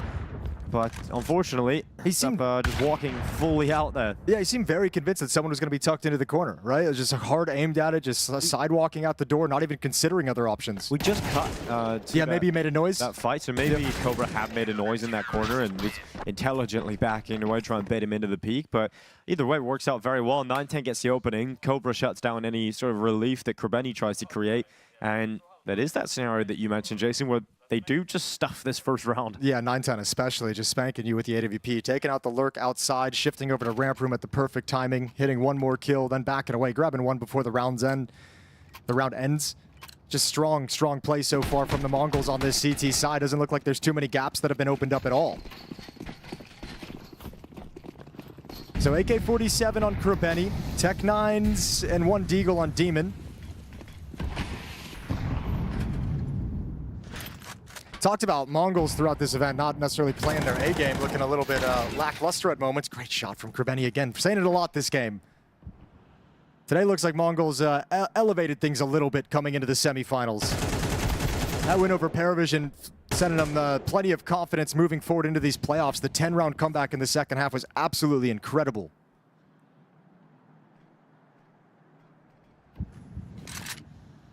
Devastating for the PARIVISION guys who were the favorites, it felt, to win this whole event. MongolZ is another team you'd point out and say now that PARIVISION is gone, feels like the runway is there. Feels like the trophy is theirs for the take, and 9-10 gonna try and get away. Good catch from Demon. Into a 3-on-3 we go.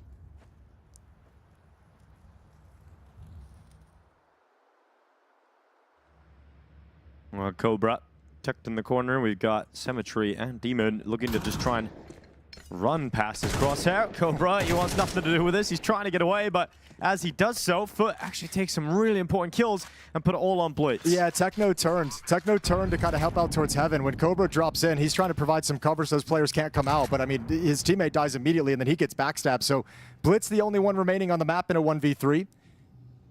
He's been matching his counterpart on the other side in terms of some incredible shots throughout this half. I think a 1v3 is just going to be too far out of reach. So prioritizing the AK-47 brought forward into the next round. Plenty of money for the MongolZ to rebuy. You see Techno's going to need a drop, but Cobra Zera's got like 9,000 bucks, so it's all good.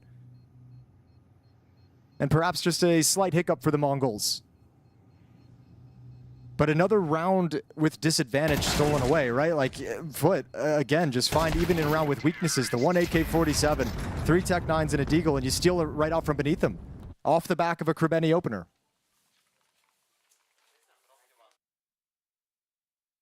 Well, I got to start turning this into consistent round wins now for the side of FUT.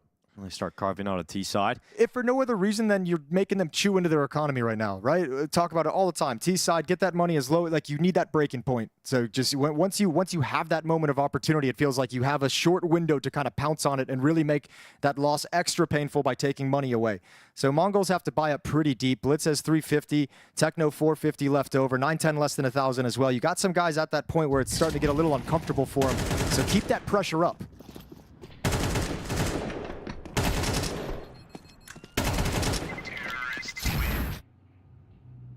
Round 18. The op is back out for 9-10. Yeah, the buy is still very good here for the MongolZ. So still gonna have to deal with that uphill battle with your FUT. MongolZ with a 1-round lead, 9-8 on the CT side. Demon, quick play over the top, and here they come. Faster play into A. We've got Techno off Rafters, only managing 1 kill. Cobra tries to leap in to help them, and the round is done. FUT collapse upon the A defenses, and it's so successful that there's nowhere 9-10 can go other than try to save this AWP down on B, but they're even coming for that. Hell yeah, they are. They've got 4 players alive. That was so convincing, although they're going to run right past them. So good position to save in if you're 9-10. But that is the exact kind of round FUT are going to love to play. If they can have that kind of pacing, that kind of momentum, I think Mongo is just completely shocked by that pace change. We didn't really see them do anything too similar in the first half. No, there was nothing quite as aggressive as that. No, that was his own special piece of aggression. But I love the Demon drop onto main immediately when you get that kill. Comms kind of flood, I'd imagine, and the rest of the push into A just comes charging in at the same time. That's like the ideal kill of the tactic, right? When it comes exactly as it does in that way, because that really like is the most important kill to just win the round with the pacing and the kind of aggression that you're following up with. Very, very impactful to eliminate that position. Because you don't even need to worry about it if you're those players coming out of hut and out of door, right? You don't have to think about A main as a worry anymore. You can just focus on the other positions in the site and in the rafters. And honestly, it looked like Techno might actually be able to get away with a multi-kill there. It looked like he'd stabilized himself quick enough to take a second frag. But I feel like that position is like sneaky sometimes. You feel like it is always good for that second kill. Yeah, but I guess that's what happens when you're looking directly down. True. Interesting that this is second time out by FUT. Their first one was taken out of a victory as well when MongolZ was going to be on a little bit of a busted economy. Now they take another timeout out of a win again. Don't normally see it, but one final buy for the MongolZ with that saved AWP. MP9 in Techno's hands, M4s for Mazinho, Cobra, and Blitz. Maybe just trying to figure out the money situation. And figure out, okay, how many weapons are MongolZ likely to have here? And they have a lot of guns, they just don't have a whole lot of utility. Well, if 9-10 can have a round like it did in the first gun round, it might not matter a whole lot. Here's the smoke wall coming outside. Blitz is backing off towards underneath heaven. AWP is up in heaven to try and peer over the smokes. And once again, Lonks is going to be sent as a little bit of a lurker. This time, though, he's got a couple players joined up with him, at least for this first phase. And follow-up smoke wall deployed as we speak. Bomb now going to commit as well behind Lonks' position.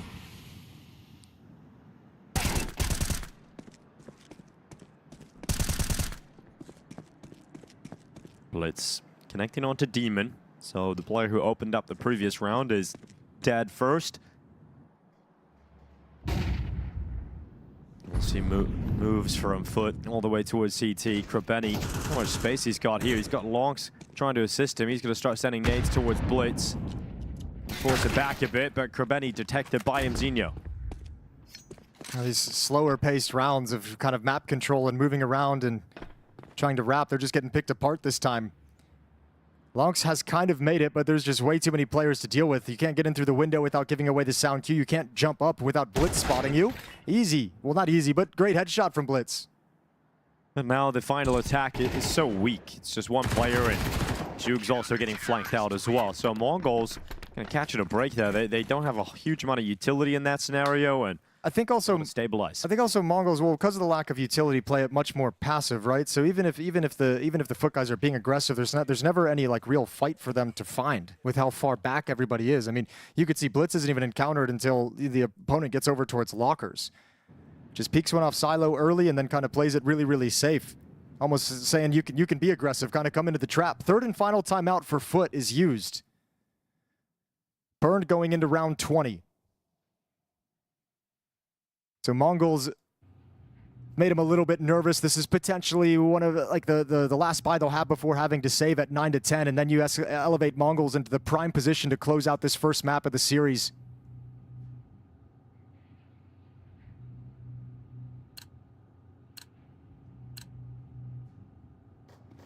I have to think this is going to be faster paced again. I don't think FUT's the kind of team that enjoys just playing a slower round where they all get picked apart. Definitely not twice in a row. Yeah, cross smoke's thrown. There's the XM 10-14. I don't know how Techno has to take it a kill there. It looked like he was just peppering them with bullets, but not enough to bring it down. And so a fast play, they've like, FUT just say, you know, these slow rounds, they don't really work for us. Let's just turn it up to 11 again, smash them on the A side. I mean, it feels like you can go in any round and just, you know, flip a coin. Which team is going to get all the kills this round? Yes. You know, like there's like some of these haven't even been all that competitive. I mean, that is literally what this game has been so far. By the way, that's I don't know, I'm not going to say exact same, but at least very, very similar to the first round they ran. That was very aggressive as well. Demon dropping on Mini, getting out of the hut very, very quickly. Twice now, Mongols have been unable to control it. And I think FUT's loving that fact. Going to make Mongols defense very, very nervous, and the AWP is taken away. Money once again an issue for the Mongols. I have to imagine this will be a timeout for them. Could just drop down to a half buy to a small buy with some players and save that timeout for a little bit later. But it feels like this game that I feel like they've wanted to fight, they've wanted to contest, and they've got enough money for an M4 and Blitz. He's going to go for the hero M4. It looks like that's about it. So trying to do a FUT impression from the first half.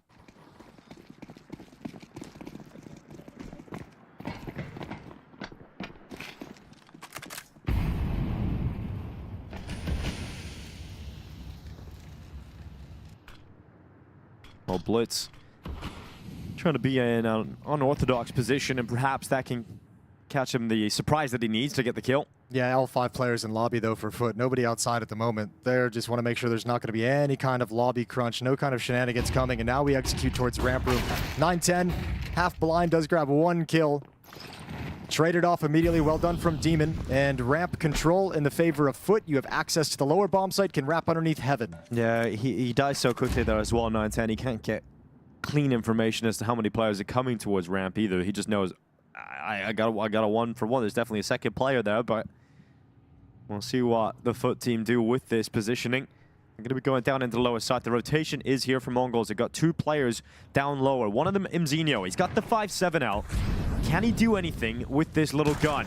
Head spotted out towards the left. He's anticipating the peek from the right side, but it never comes. And Grobeni gets that kill. So now Cobra, he's up next towards control room.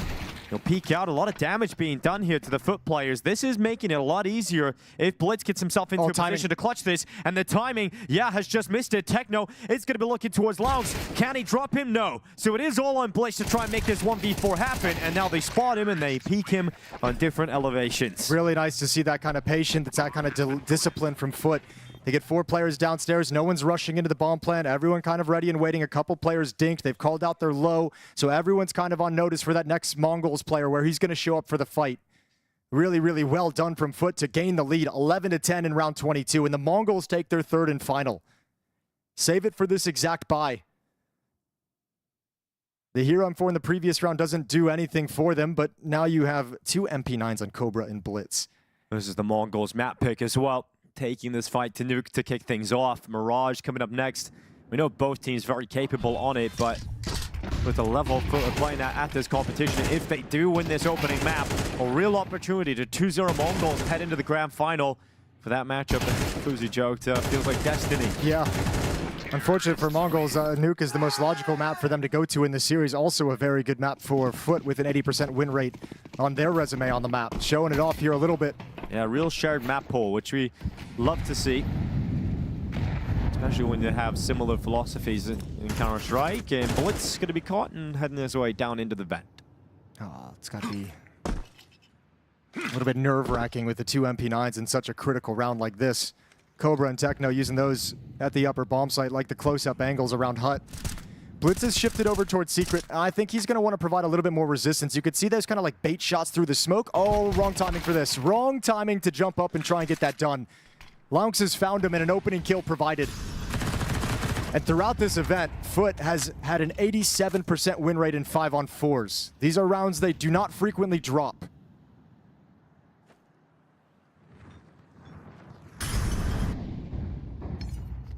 With the 5v4 making their way down lower. You'll leave a couple of lurking players to try and join up with a split down into the B site. Imzinho backtracking to safety, and just as he arrived to his position, Jukes peeks out. Imzinho is trying to ready himself for the fight. 9-10's up next. Awkward engagement, but Jukes will win it. And there's no shot at winning this one now for the Mongols. Money in the bin. 12-10 here for FUT Esports. 2 chances to try and close this one out on the opening map for the semifinals. Might even just be worth trying to save this M4. You've been spotted out now. Still a player not able to punish it. Krebeni's going to push forward. Cobra sticks in and goes down. Nothing to do there. Techno pushing towards T-spawn. It looks like he's going to be found as well. FUT's going to take everything away from him. And then they're up 12-10. And what do you buy if you're the Mongols? 2-round losing bonus, they're going to get $2,400 in the bank. That's what they're going to have to spend across the board, across each player for the final round potentially.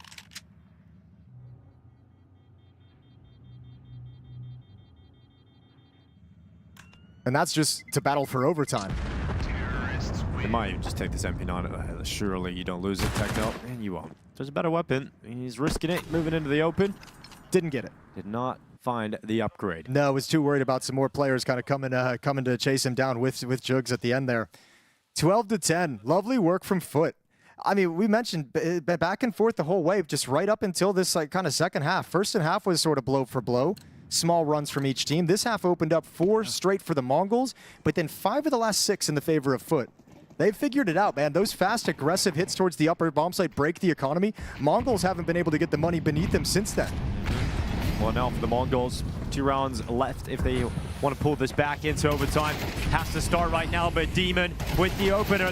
There's the follow-up, and the Mongols are crushed on this A site. They will be losing Nuke. Their map pick goes against them here in the semifinals, and FUT with some speed into the A site, playing their Counter-Strike and playing better than the Mongols. They're 1 map up in this semifinal. They want that final showing versus Astralis. What a brawl that was on Nuke. What did you think about that map? Well, we always knew with how aggressive these 2 teams were going to be that we were in for an absolute slugfest. We were going to be seeing haymaker after haymaker. And while Mongols were the ones who struck first in both halves, it was indeed FUT who struck harder and showed no mercy in this game. I mean, just the recovery in the gun rounds that they had was just so good. I mean, quite frankly, it wasn't that crazy of a map in terms of playstyles or anything. Nuke isn't necessarily conducive to that, to be honest, because, you know, there's only so much aggression you can do as a CT, you know, to try to take space. We saw a lot of it from Krebeni, but effectively all of the rest of the team was pretty much turtled up in their spots. But honestly, you know, you were talking about an experience about FUT, and that's kind of being a big question mark. It was Mongols who threw away 3 rounds that they weren't supposed to, you know, against pistols, low buys, that effectively, in the end, costed the map. Yeah, I mean, going to your point, though, about the CT aggression, what FUT could do, they did. I mean, it was one of those situations where you got Cemetery playing such forward angles of the op that you would never expect an opper to play in, whether that's pushing HUT or just doing these, like, weird control side peeks and window. Just really ludicrous stuff. And then, yeah, just making the most of what resources they did have. Krebeni, again, being the star of this team, as well as the IGL, delivering big things in the yard. Jugs even had one really big round where, you know, it's like every time something got thrown at them, they chose the aggressive option in response. And Jugs, you know, for example, runs through a Molotov and just basically shuts down the lower bomb site one time in the first half. So they just really showed no fear in this game. The scoreline was still close, though, because we had this, like, round trading happening. It reminded me of, like, Oprah back in the 90s. You know, you get around, you get around, you get around, you. True. That was a very similar thing that we sort of saw that backwards and forwards. Yeah, I mean, towards the end, though, like, it actually looked like the Mongols would be able to take it over the line. FUT were trying for these slow defaults, and then they realized that was not really working.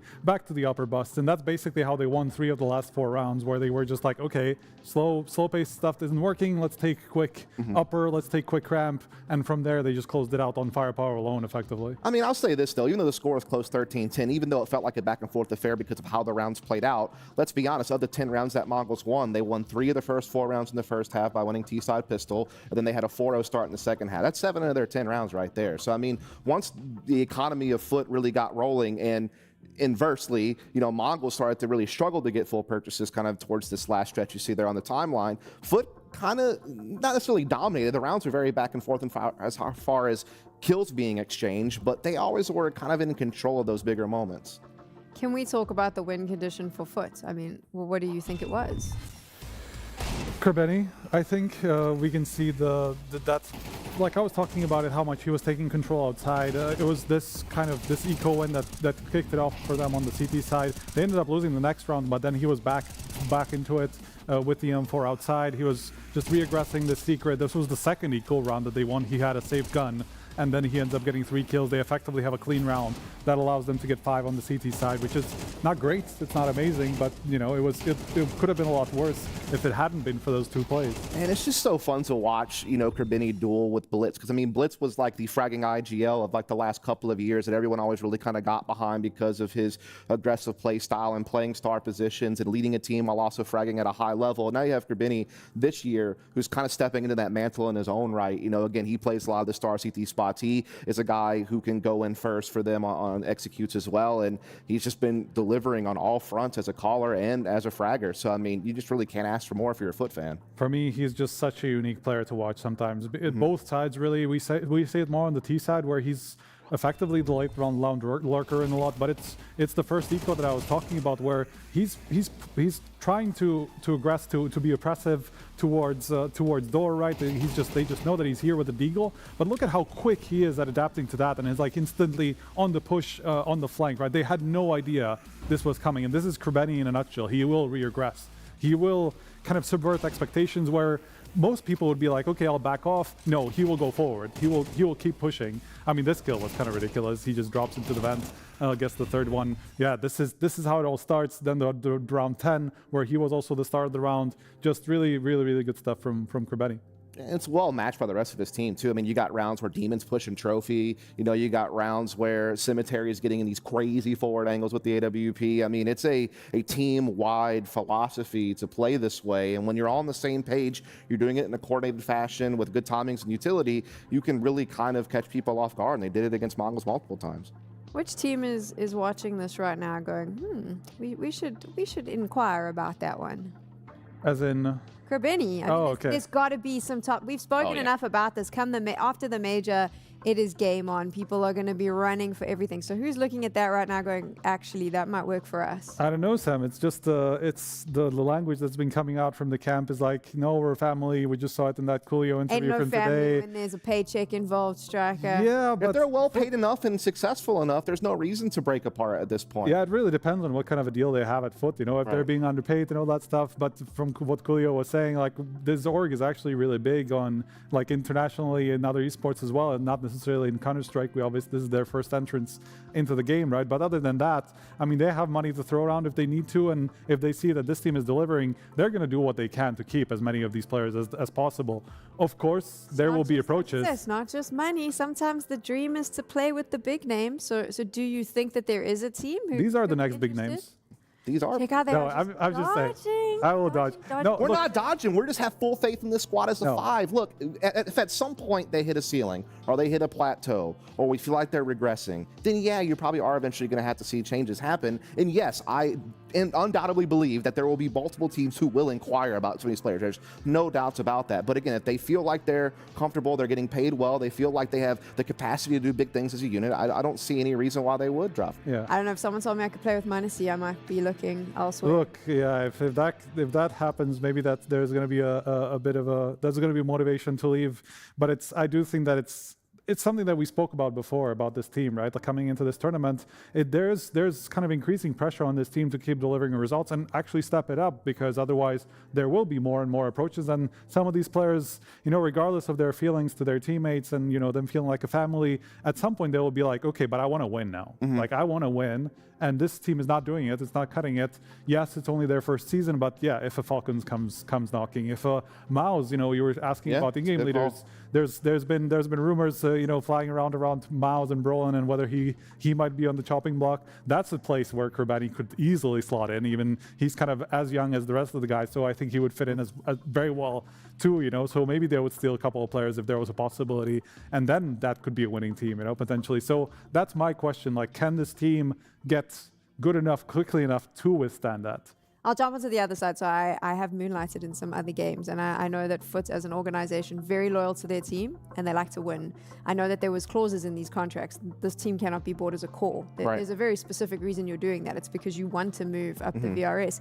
And if FUT gets to the grand finals, they're going to be able to do just that, which is a really positive sign. I think if FUT make the grand finals, they win the tournament. That's where I'm at. I think if they can get past this MongolZ after what we've already seen them do against PARIVISION, what we've seen out of them just throughout this tournament, again, to this point, they have only dropped one map. That was the Inner Circle, their first map of the tournament. I think they could hoist the trophy. It's the perfect environment to do it, too. It's not the biggest field. It is a studio environment, not in front of the big arena. Like, these are the conditions that will help a younger team actually be able to pull through. They're going to beat Astralis, and they've also got to win on Mirage. So let's talk about Mirage now and what we think about this. It was their map pick. Why did they go with this?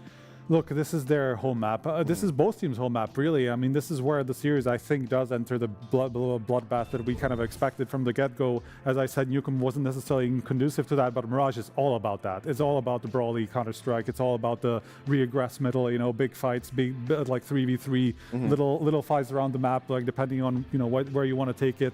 This is where all hell breaks loose, and they just go for fights everywhere all the time. 12 games played from FUT on Mirage this year, 10 wins, including against some of the best teams in the world. MongolZ, though, has always been a Mirage team, but it hasn't been quite the same form that they're used to. So, you know, FUT does come in with the hot hand, so to speak, but MongolZ do have the deeper pass. So it will be a lot of fun. I think for me, though, what I love about FUT is how diverse they are on this map. Yeah, we know that they play with a lot of pace, but they just have so many different opening variations of their default on their T side that it makes you really hard to know just how many numbers they're committing each direction and where the resources truly lie. And you got rounds where Lonks is doing crazy stuff in window, but then you also have rounds where there's just one guy there, but meanwhile 4 people are running you down the A-bomb site. So they're very hard to read, but the other big thing to think about is that both of these teams are very mid-heavy teams on this map. You know, a lot of other squads have kind of gone the route of like set pieces, really fast splits. Like both these teams love the brawl for mid early and often. And so I think that these early duels are going to really dictate the pace of this game. I mean, my favorite player throughout this tournament has been Kerbani, and the way that he kind of crafts some of these lurks. He does this on Mirage all the time. You'll see him mid, you know, trying to late flank through connector, sometimes getting boosted into window, whether it is his or Lonks. It depends on how they set up the rest of the round around it, basically. He is just a rat in the best way that is possible, realistically, you know, so look out for him. Yeah, again, another battle of the in-game leaders, Kerbini and Blitz playing the star positions on both sides of the map and being really heavy, aggressive fraggers. But also, this is a great opping playground. We know how important dynamic defensive opping can be on this map. We know how 9-10 really rose to the occasion. He is great at that, to be the star of this team with the absence of Sinzu. And as you said, he's very confident here. But again, Cemetery is having a hell of a tournament right now off the op. And this is a map where he's, at times, can really have impact too. So I'm going to be really watching out for that throughout this game as well. Who's winning Mirage? I like FUT, man. I really do. Yeah, I think now I feel like it's going to be FUT. It just felt like it was a bit flat from MongolZ and Nuke.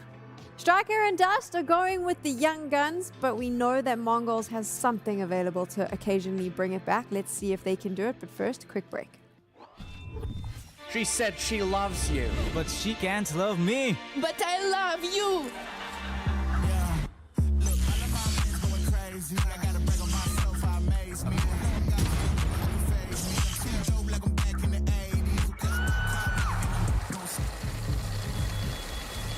I won't play window anymore. What's going on? Play your role. 1xBet.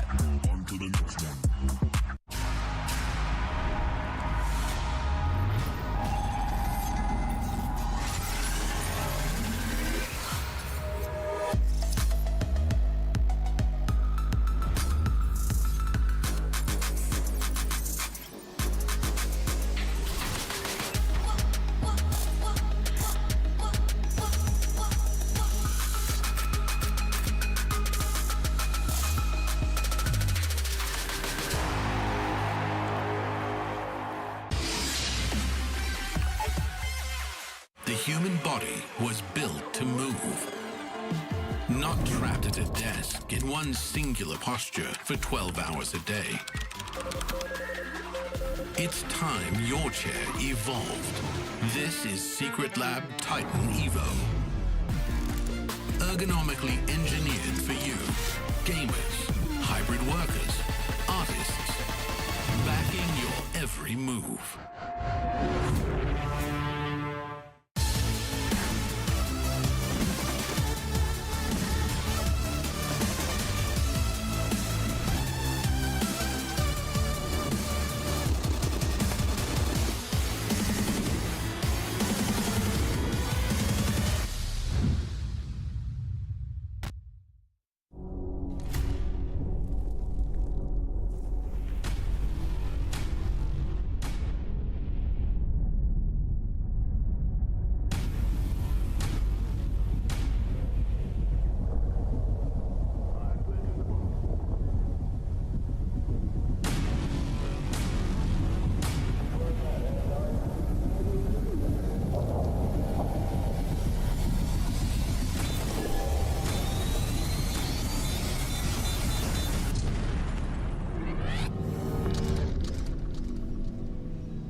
Astana, are you ready?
One foot in front of the other and one step closer to the grand finals of PGL Bucharest 2026. FUT take that first map of Nuke.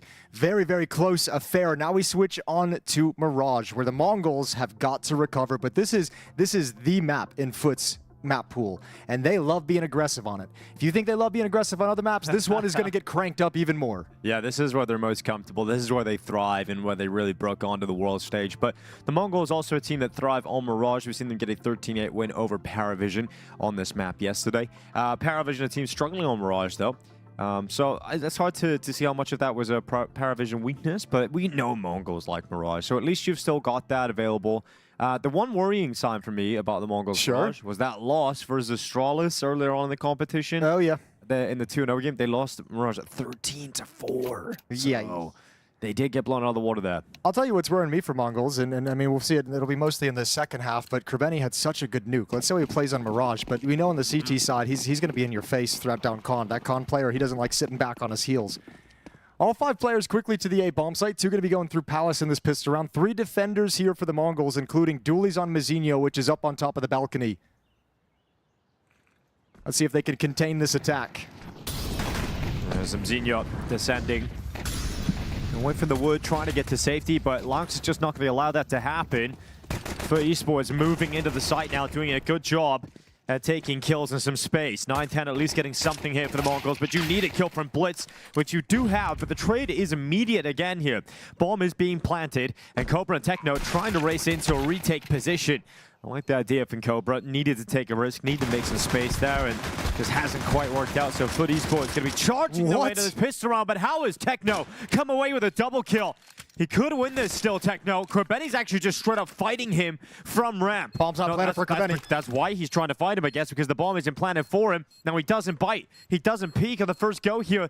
Techno moves under the wood, pulls Krebeni in, and Techno goes back to that defusal and well-earned high fives from the rest of his teammates, because that is a special clutch from Techno. Yeah, well, there's the mistakes from the more inexperienced team that we've seen come out to just punish them in this pistol round, as you don't need to be fighting Techno like that.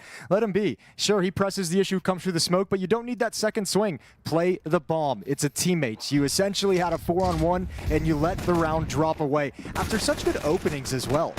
After doing such good work to get in here. So really, really painful, I would imagine, for FUT that they let this one slip away. Not necessary to find this kill at this point whatsoever. That's 3 for 3 on pistol rounds so far for the Mongols.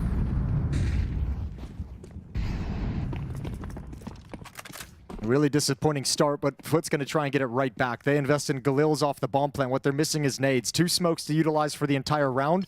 If Blitz closes this map and shrinks it and gets information with Cobra, FUT's going to be in trouble. Oh, spotted. Both spotted. 1 kill. Somehow gets a kill out of the situation, but that's information at least passed over to the rest of the Mongols.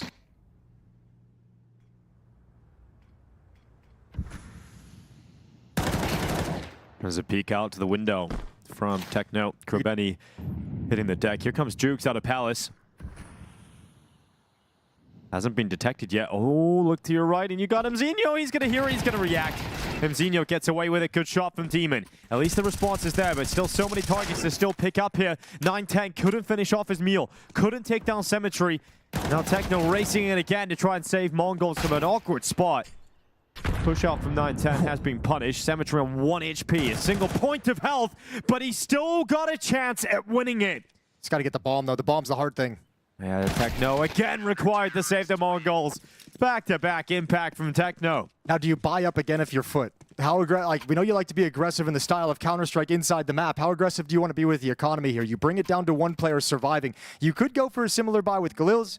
You could go for Tech-9s as well with utility, and you could see if you could steal one away and break the economy early.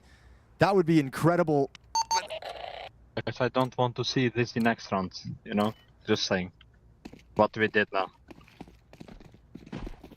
That's got to be right after the pistol round as well. Yeah, that's certainly gonna. Yeah, you kind of have to say something like that. Yeah, okay. Just don't do that again. I'm not mad. I'm disappointed. Yeah, that's definitely worse. Oh, we got. Well, we saw the Hooksy has an IGL earlier today have some spicy words amongst the team as well when he was a little bit disappointed in the performance. I am loving the Hooksy listenings. Yeah, they are great, aren't they? They've been fantastic at every event so far. Yeah. IGLs across the board, just realizing every once in a while you got to have that stern hand. Here's the pop out of Palace. 1 quick kill. Can they get more? 9-10 doing great work. Good kill from Launk sets. 9-10 being picked apart. Oh my god, wait, the bomb. The bomb is at the B bomb site. Yeah. This fake has worked so well. Demon can disappear. So can Launks. They're going to get away on the timing, and I think MongolZ is about to realize they're on the wrong side of the map, my friends. Hold on. Yo. Oh my. Techno just said it. He just said it. And now he's going back. He's like, oh, it's B. Sick. We have just been absolutely bamboozled, outplayed, and made to look very silly indeed. This is FUT. When we were talking about them coming into this round, you were asking, Jason, are they going to go for an aggressive approach to the economy? Will they buy up into this? They didn't. They just upgraded some pistols, and it's enough. You know, I'll tell you what. I mean, it's like you rarely see those 4-1s kind of work. The idea is obviously very, very effective. The only reason it actually works is because you get these opening kills with the Deagles. If you don't get kills, like no one shifts off the execute. And we see that happen so frequently. But just the fact that you're able to just run up and get a couple kills, make it look really easy. B bomb site's wide open. Wild turn of events. Mongols still have money to buy. They still have a lot of cash to buy.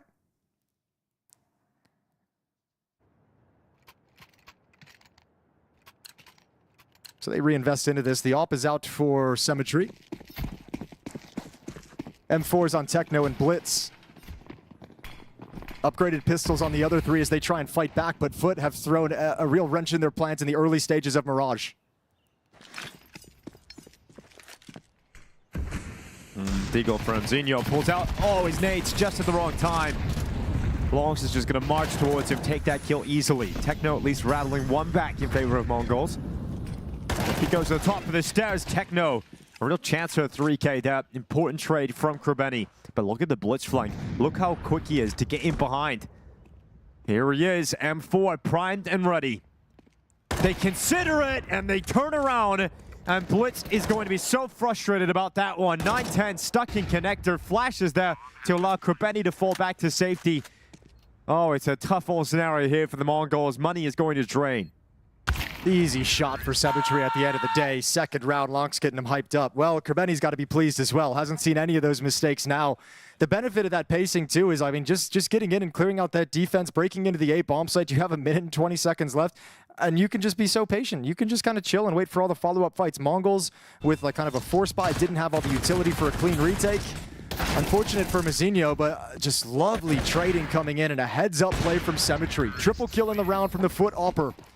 We're tied up at 2 and Mongols are out of money. Yeah, it's going to be a FUT lead coming up here, and they're going to be going direct towards the A bomb site. Look at this. Already arriving at the ramp. We've got the MAC-10 ready to go forward. And look, remember what they kind of did this over on Nuke. Not too concerned about that loss just yet. Only USPs. This should turn in the favor of FUT any moment. Also taking damage on Jugs.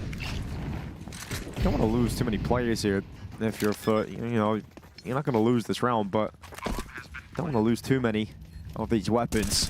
Definitely don't let any of these weapons fall into the hands of the Mongols players. They're always looking for a fight. Yeah, they really are. I mean, they want the stat pads, don't they?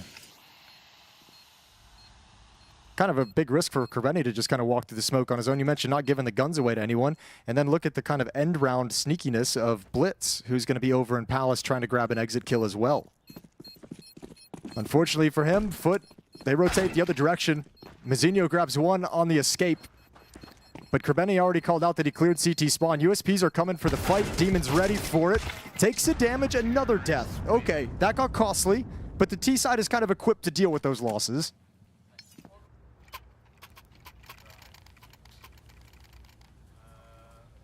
So 3-2 heading into round 6. And this happened on Nuke is what I was going to say. We saw the conditioning on Nuke, and we saw them repeatedly hitting that upper bomb site on their T side and just steamrolling Mongols constantly. Early stages of this half, pissed around to the A bomb site, gun rounds to the A bomb, outside of the 4-1 fake. Attention has been towards A, and they've won a couple of rounds early on there, so Mongols might start feeling a little bit sensitive to that side of the map if you throw any pressure at it. Got 9-10. Already towards top middle. Cobra waiting for that swing out. It's going to be one from Cobra. 9-10. 2 frags collected. And Mongols in a better spot, especially with that extra damage done towards Jugs. That's going to be Blitz to come in from jungle and finish off all that damage. Okay, well, Symmetry, he left the bomb all the way back. He wanted to try and hustle and grab this kill at Con, so a timely smoke to be able to drop that. Oh. That's from Blitz. 1v2 for Symmetry. Does he want to stick with the AWP or swap out to an AK-47, be a little bit more versatile? Let's see what he decides to do. I mean, he's got plenty of time, and so he'll switch to the AK-47. Seems like the right decision. Plenty of time on the clock. Not so much plenty of time with Blitz coming, wrapping around through T-spawn at the moment, but Symmetry started picking up the pace, hustling. He goes A. It's the perfect play right now. It is the gap. A lot of angles you got to worry about, but he's going to see nobody's home. And as Blitz kind of closes the map off, walking through T-spawn, you're going to start probably seeing Techno shift towards short to be able to get some eyes, and then they can kind of join up in middle. Does he go B? Or CT? He's going to go towards the B bomb site. Okay. Nope. He's decided it's the CT spawn play. Yeah, he was checking to see, like, you can play, like, back in market to kind of swivel and peek towards murder hole, peek towards the B halls, peek towards short. So he's trying to find a position that CTs would be playing to be safe. Ooh. Blitz has somehow walked all the way around the map to get himself right back at the A bomb site at the perfect moment. Yeah, on the stairs as well. Oh, but missed his chance. So Symmetry putting the utility down. That grenade is going to drop him to 21 HP. Perfectly placed HE grenade. Symmetry also having to deal with another one, and so grenades landing towards him. There's that B perfectly, but there we go. There's that B defender coming over who hasn't had anything to do all game. Still had nade, flash, Molotov. I've got everything for this. The Symmetry's like, great, that's fun. I don't even get a chance to try. Not too shabby though. Really good piece of mid aggression from the Mongols, and FUT run right into it. 9-10 helps them come out on top of that exchange, and even though Cemetery's got a couple back, they lose so much in the progress. So 3-3, we're tied. Well, I mean, FUT's rich, man. Like, even after a bye, they've got thousands left in the bank, so they're all good for at least another round after this. Mongols looking to string things together. 9-10 has his AWP.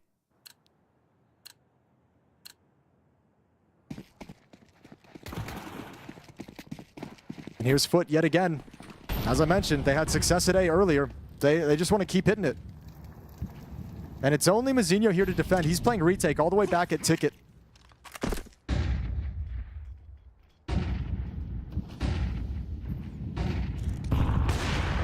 (9-10) inside. Oh, the connector attempting the shot towards Palace, but what's happened is his teammates have died, and 9-10's under excruciating pressure to try and pull one back, but runs into the connector. It is a blanket of flames coating the floor, and so he walks over it to his death.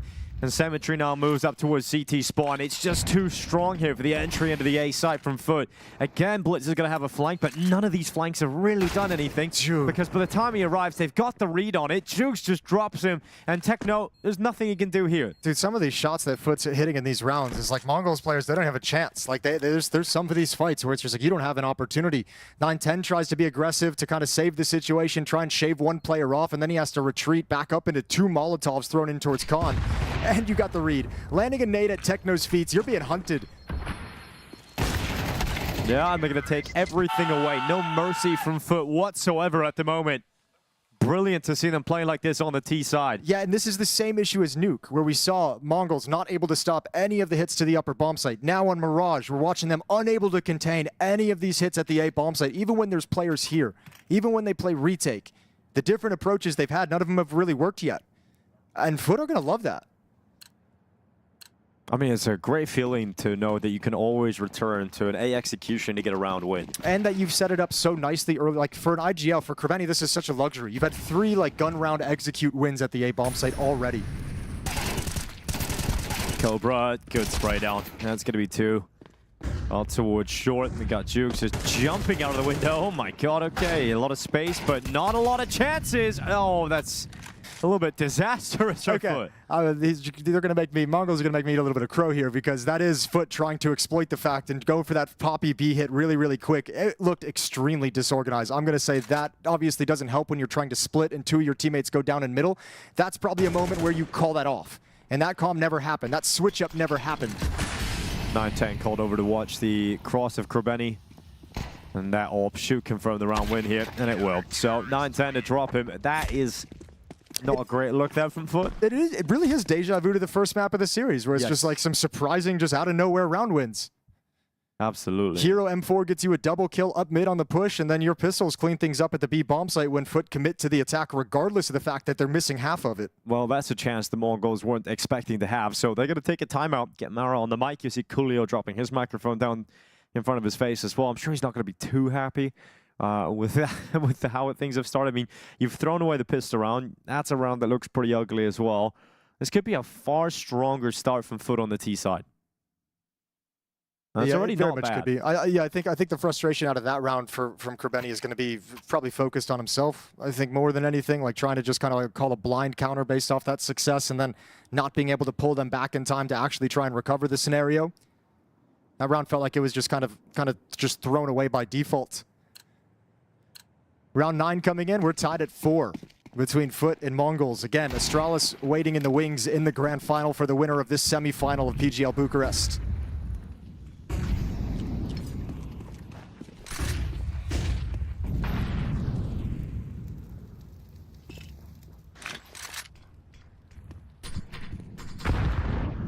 Kreveni trying to get up through connector here. Gonna jump up on the bench. Techno extending into the open, not giving him. Oh, that timing to get behind the smoke cover. Also, the timing of him to push after Kreveni gave up the bench angle. Oh, lovely shot. Techno has definitely been the shining light on this map for Mongols. Another important kill, Cobra. He was fantastic in the last round. Here he is again. Cobra coiled underneath the wood and strikes on 3, goes back for the 4K, but Techno arrives.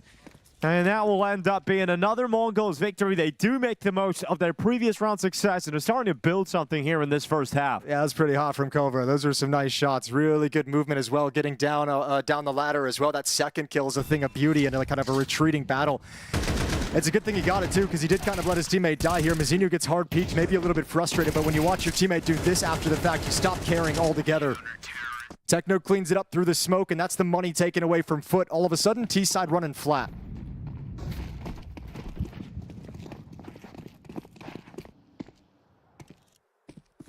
Got 9-10 cracking open longs. That's a good start against the weaker weapons. For this kind of round to go the way of FUT, they need to miss smoke, find success instantly, just kind of roll on that. Maybe just another being blocked everywhere. Yeah, maybe another point for Krabeni to get a little cranky about. The missed piece of utility probably takes away exactly what they wanted to do, and then the extra frustration of getting blown up by a grenade right afterwards. 3 versus 5. MongolZ snapping into place here in the later stages of this half. This is looking like it's going to be a 3rd round in a row for the Mongolian defense, but hold the phone. Jugs has a cannon, but has no clue that Techno just outplayed him. Yeah, Techno going to wrap around the back. There's the head right there. Techno is just going to wait patiently for the apartments players to come out, and then Techno should be taking this no problem. He's pull out the knife as well. Make some extra money. Techno, I've watched him get 2 knife kills on this B-bomb site. That's right. That was 1 round. He's got another one. Oh no! Not like this, MongolZ. Demon delivering 2 on the Deagle. Doesn't even want the reload. The flank in the apartment should be the insurance policy, though. And Zinho coming around the back. He's going for it, and now he's got a better gun. Does he make the read to look to the apartments? He does, and Zinho's up there and just about winning it out for the MongolZ. Demon was starting to make something ridiculous happen. Holy hell, I cannot believe he almost pulled that back. MongolZ, you got to get better at that. That's a round that you almost let slip away. You almost give up. Now, they are the worst-rated team in these playoffs in terms of trading deaths of their teammates. Only like 15% of kills that come out on the MongolZ get traded by them. And here you could see just exposed and exploited, where Demon's able to find all 1v1s with the Deagle.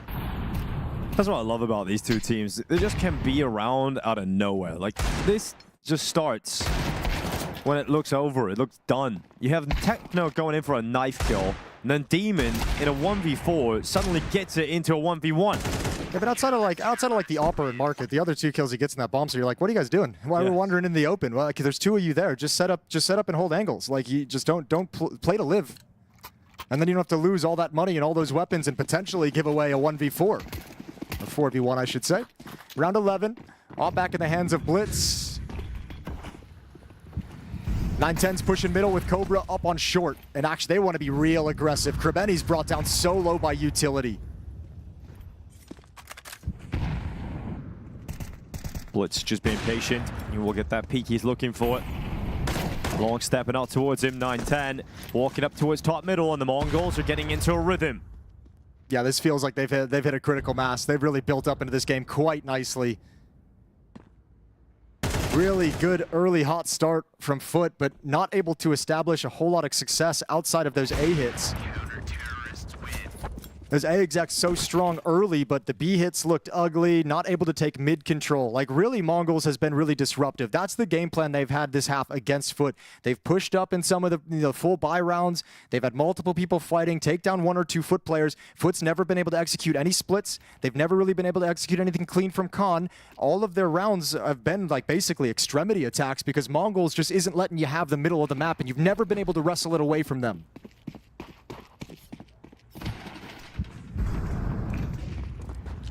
Smoke at the base of Catwalk, smoke at Con, smoke in window. 4 players going towards the B-bomb, so they're going to try it again. Krabeni's going to be the lone player splitting up Catwalk. Yeah, last round of the half here, they come at Cobra. Secondary op, looking clean. And Azera in the apartments, having a shutdown with the AWP. It's just perfect as Cobra holds on to that B-bomb site. And that is exactly what the MongolZ were hoping to see. Yeah, the newest addition to the roster, having the 2 most stylish rounds for the MongolZ throughout this half. The M4 over on the balcony at the A-bomb site. Now the AWP shutting down that B hit. Man, the way this half started felt like FUT's T-side could really get up to something really cool with the way they were conditioning MongolZ. But MongolZ just set up the brick wall from there. Yeah, I'm shocked to see FUT actually only leave this half with 4 rounds. It's wild to see that happen. I mean, that pistol round, I think it was the start of the messiness. We came out, they looked so strong. They basically won that pistol round. You hear Krabeni saying, I don't want to see another round like that, but never really stabilized at any point. No, I think it was they really struggled anywhere other than the A bomb site executes. They struggled everywhere else on the map. The 2 B hits we saw, this one here shut down entirely by Cobra. Previously, it was a really ugly, disorganized one. They tried to split it, but this is just all Cobra. Fine work with the AWP. They found yet another kid out of Mongolia who's just got skills all across the board.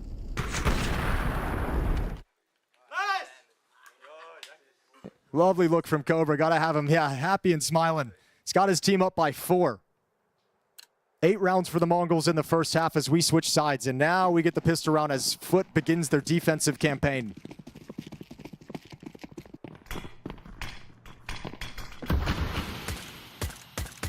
Well, third map in the series, if required, is Ancient, and we might just be going there with the way the Mongols have started to play. 9-10 has got the opener here on Krabeni. We got Symmetry trying to fire back, but there's no matching 9-10 in this pistol, it seems. Another one picked up. Laux doing his best. Quite enough first half, but he shot up quite quickly here in the second, and then Cobra's hunted him down alongside Mzinho. So all on Jukes. Joel Barrett is coming back in for the savior of the round. What an attitude out of Mongols. Good shooting. 2 kills on 9-10. So Jukes comes over, and now the Mongols settle into the bomb site. Mzinho playing inside the pillar, and Cobra just spotting on both sides of it, getting the information. Moving out. Mzinho not going to budge. Stands on default. Waits, allows Cobra to fight. Mzinho's not even required. Cobra wins it. Pistol picked up here for the Mongols. Both pistol rounds on Mirage. And now a huge step forward towards Ancient. Both pistols on Mirage, all 4 pistols in the first 2 maps as well. They got both on Nuke, so it's just been dominant in these opening rounds for the Mongols. They've gotten to start out in the advantage. And even though FUT's wrestled it back at times, this one feels like it's a little bit far out of reach. We might not even get to see too much of a chance of Krabeni. We mentioned at the start of this map that we'd see it in the second half, but with the way the scoreboard's looking right now, they're not going to have too many gun round opportunities once they eventually get there. No, but something great about the FUT squad is they're always stand a chance in rounds like this. Yeah, we've seen them win like 4 of them already today, 5 of them already today. Yeah, 5-7, Scout, Eagles. Let's see if FUT can get this round win. At this point, it feels like they need it. Symmetry better have a banger round with his Scout. Well, the Demon Deagle going for a peek. 5-7 unleashed into Palace. Gonna be Techno forced away. Krabeni's Deagle, of course. Cracking a skull here on Mzinho. Mongols down to 3 players immediately. Trying to get out towards that A site. You got 2 players stuck inside a jungle, 1 towards stairs. Symmetry still a problem. Does get a tag off. Softens up Cobra Zera. Krabeni's coming. Trying to just hide. Here comes Krabeni, but Cobra reads it. He turns, and he gets that kill back into a 3v3. Minute on the clock. Demon has arrived, but Laux is the one getting the Deeg shots. It's 9-10. Blitz and Cobra all going down to the Deagles, and FUT do win this round. That's a risky force. If they're to lose that one, Mongols has such an incredible lead, likely 11-4. So to come back and have a round like that when they have 4 players already at top con before you realize what's coming. The Deagles again, man. And Mongols, I mean, we heard Krabeni complaining after the pistol round. I would imagine Blitz has got to be saying something similar because, again, this is like the 4th or 5th time they've lost against pistols in these force buys, and that is devastating. A real hiccup in the second half to open things up. FUT's got AKs, M4s, a MAC-10 on Jugs. For the Mongols, it's back to pistols. And that's the kind of round that can turn this for FUT. Yeah, you get to the gun rounds like maybe 2 rounds earlier than we thought you were going to after dropping that pistol round. Can't let this one slip. Honestly, FUT sometimes just look better on Deagles than rifles. It's so ridiculous.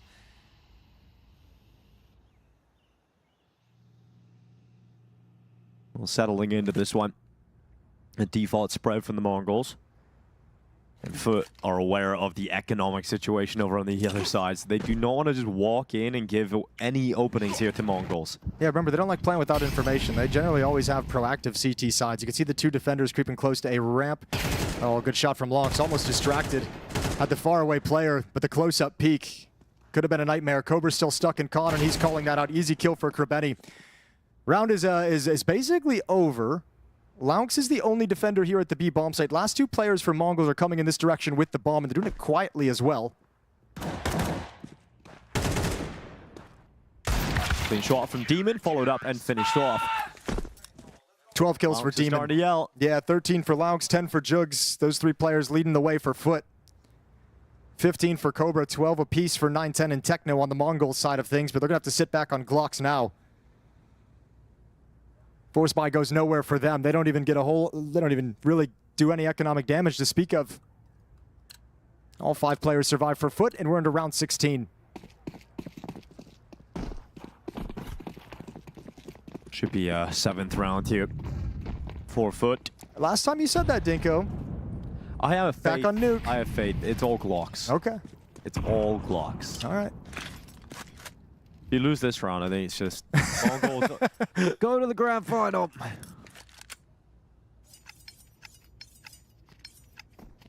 Shouldn't be a whole lot for them to do. This would be such a cool accomplishment for the FUT guys. We kind of talked about, I think anyone who's been watching Counter-Strike over the past few months is going to have this as a team that's been super exciting to watch. We've seen them kind of rise up through the ranks and become a dangerous team, but their results at events this year isn't anything special. Outside of ESL Pro League, the quarterfinal upset they had over MongolZ got them a 4th place finish. They lost to Astralis in the 3rd, 4th place decider. 9-11th at Cluj, Napoca, 9-11th at Krakow. You know, like, this would be another good result that they have underneath their belt. Like another really good deep run. First grand final at this stage, at this level of play. And we would be against a team that they know they can beat. They know intimately. Yeah. Well, Laux out short. Taking himself that first kill.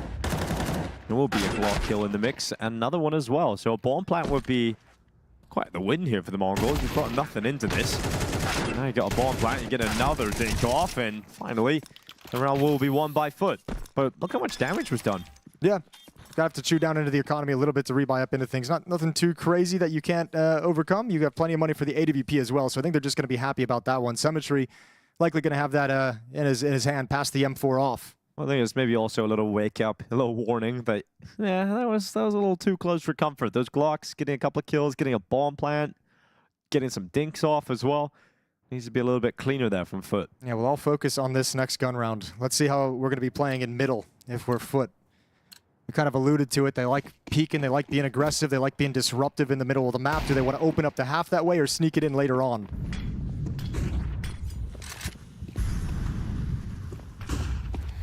More of a standard opening. MongolZ are pleased with that because Cobra's already got pretty advanced positioning.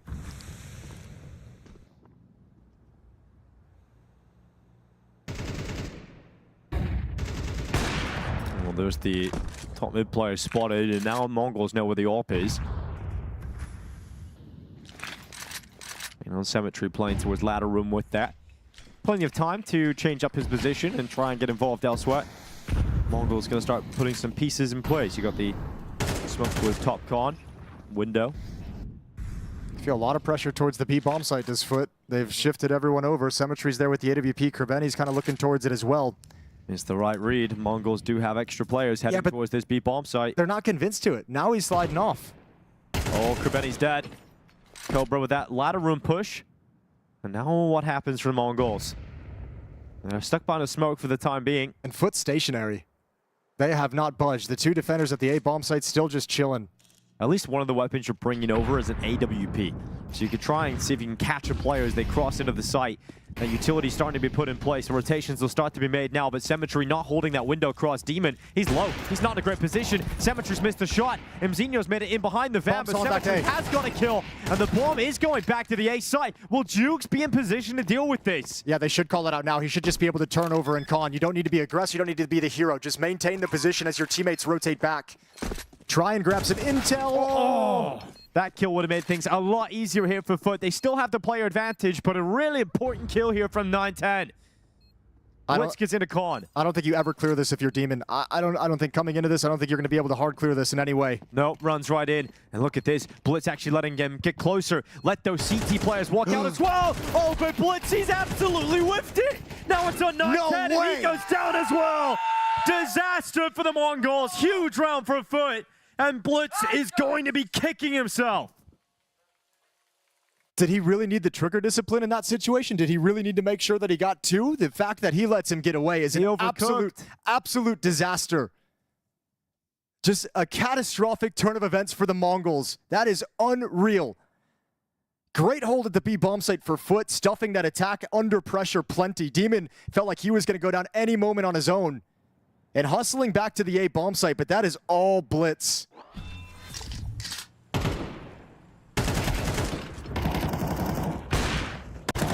Oh, man. I don't want to see it again. Me neither. I don't want to see it again. Oh, but we have to. Oh, he overcooked. It's too well done. It's disgusting. Oh, no. That is the worst feeling. The worst feeling. That all falls on your shoulders. Well, Mongols have bought right back up into things, trying to rebound after such a devastating loss. Galil in the hands of Techno, AKs otherwise, but utility really light on it. I think this is going to have to be a very Spartan executed split towards the A bomb site. You will not have a whole lot to work with. Oh, but that helps. That definitely helps. Techno's going to take that, and the other one too. So not bad at all. Lounks trying to pull this back. Oh, spraying down through the smoke. He's actually pulled it right back to a 3v3. Symmetry's still in a strong position over towards the A side as well, in behind Ticket. Well, he needs reinforcements. He needs them quick. Doesn't really know the scaling and how fast if they're going to push towards CT spawn. You can see Lonks coming in through to join up with him. You have a flank as well. Demon, I think he's been hurt though. Mirage Demon, Techno. There, yep, that'll be another kill for Techno's collection. There's a smoke on Symmetry. Oh, Techno's going for the long rotation, but with MongolZ getting that kill, that is the round. So Mongols not going down without a fight. It is Techno again stepping up with impact for his team here on this map. 10 rounds for Mongols. Symmetry trying to hold on to this AWP. MongolZ just keeping him towards CT spawn. He's taking damage as well. He's on 40 health here, so ends up getting taken down by Techno. If not, the bomb was likely to have really damaged him too. What a great recovery though from the Mongols. Now coming bouncing back in this. They've outlasted a pretty decent run from FUT. This one's huge. In this kind of a low buy, returning after that horrifying loss in the previous round with the blitz miss. Techno getting a double kill with the Galil right out of the gate. That's against 2 armored opponents as well. The aggression that FUT loves so much has backfired. Punished them there in round 18, so we got to go again. This one's is going to be a Mongols timeout. Yeah, at least for FUT, you come back into the round and you've still got a very good buy.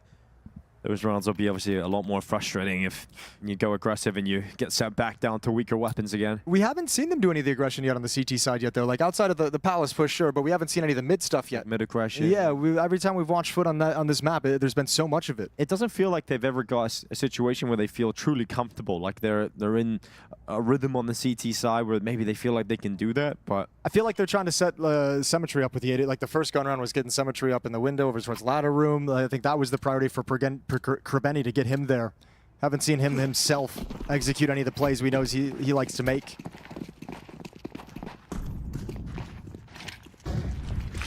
Utility is out. Khan smoked off. Mongol's going to turn the corner with quickness. There's the flashbang into the sky. This time we get it. 2 for 2 in middle. Good exchange. Cobra and MongolZ coming out on top. Yeah, now the CTs are spread thin. We've got Symmetry posted up in the B apartments. They're going to leave any presence towards B from Mongols. They're going to drift that bomb back through T-spawn, and they're going to be going towards A. Now, you have got Jugs waiting towards CT.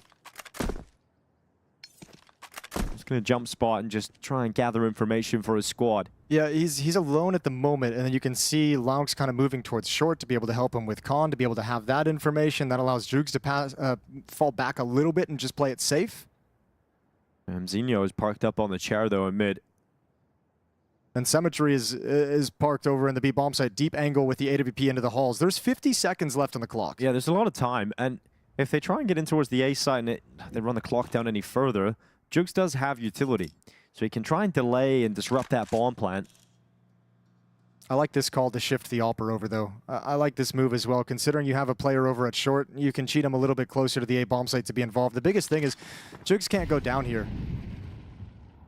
Right, and he's not playing like he is going to make that mistake. And look at the timing. MongolZ spots the head of Laux. I'm surprised Lance didn't see MongolZ first, but now the pressure's on Jukes. He realizes the A play's coming in.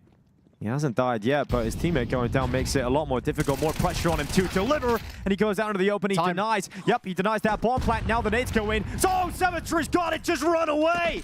He's stolen it out of the Mongols' hands. Utility lands at the perfect position at the perfect time, and FUT step up with the victory. Now that's a Kobe if I've ever seen one. What an underhanded just grenade dropped onto your head. Incredible clutch. That's the only way to win the round. Mongols did everything right to get into this situation, waited long enough to pull Lonks out into the open. One FUT player just gets taken down. You have access to the A bomb site, but damn, what a piece of utility. That's a crazy way to end it. And I mean, look, just another heartbreaking finish to a round for the Mongols. They just suffered one of those like 3 rounds ago. Yeah. This is a lot of stress piling up now on the Mongol side. How many of those can you take? And, you know, they're down to weak weapons now. You got a Galil coming out, Tech9, Deagle, and they're going to go for a direct A play. A lot quicker this time from the Mongols. Utility flying in. Juke's going to try and slow them down and do damage upon that ramp take. You've got Cobra taking 60 HP away with that grenade landing towards him. So they're into the site, they're moving forward, and the CTs of FUT are just waiting for the right time to make the move. Good bait presence from Lonks to keep Jugs tucked in. They've gone down, but there comes the pounce from FUT after the fact, and it is complete annihilation. Yeah, the bomb doesn't even go down. Tied game, looking like FUT have wrestled control of it at just the right time here. No bomb plant's actually massive because look, $3,000 average here for the Mongols players. That's not enough to get a good buyout here. So the best case scenario, you can maybe go for a Hero AK. That's what MongolZ's going for. And then you put some Tech9s around it, some upgraded pistols. Yeah, but FUT are favored to head to 11-10. Yeah, and this happened on Nuke as well, right? Where it felt like Mongols was in control and then FUT just stole it away from them right towards the tail end and cleaned up the map. And Mongols are doing this fighting with a severely weaker economy. Difficult scenario to be in, and at the moment, not even spreading across the map. They don't have the rifles to contend for middle whatsoever, so it looks like they want to head in towards the B halls. 3 players in the bombs there. Blitz throwing utility. That AK-47, the Hero AK, is in the hands of Mizzino.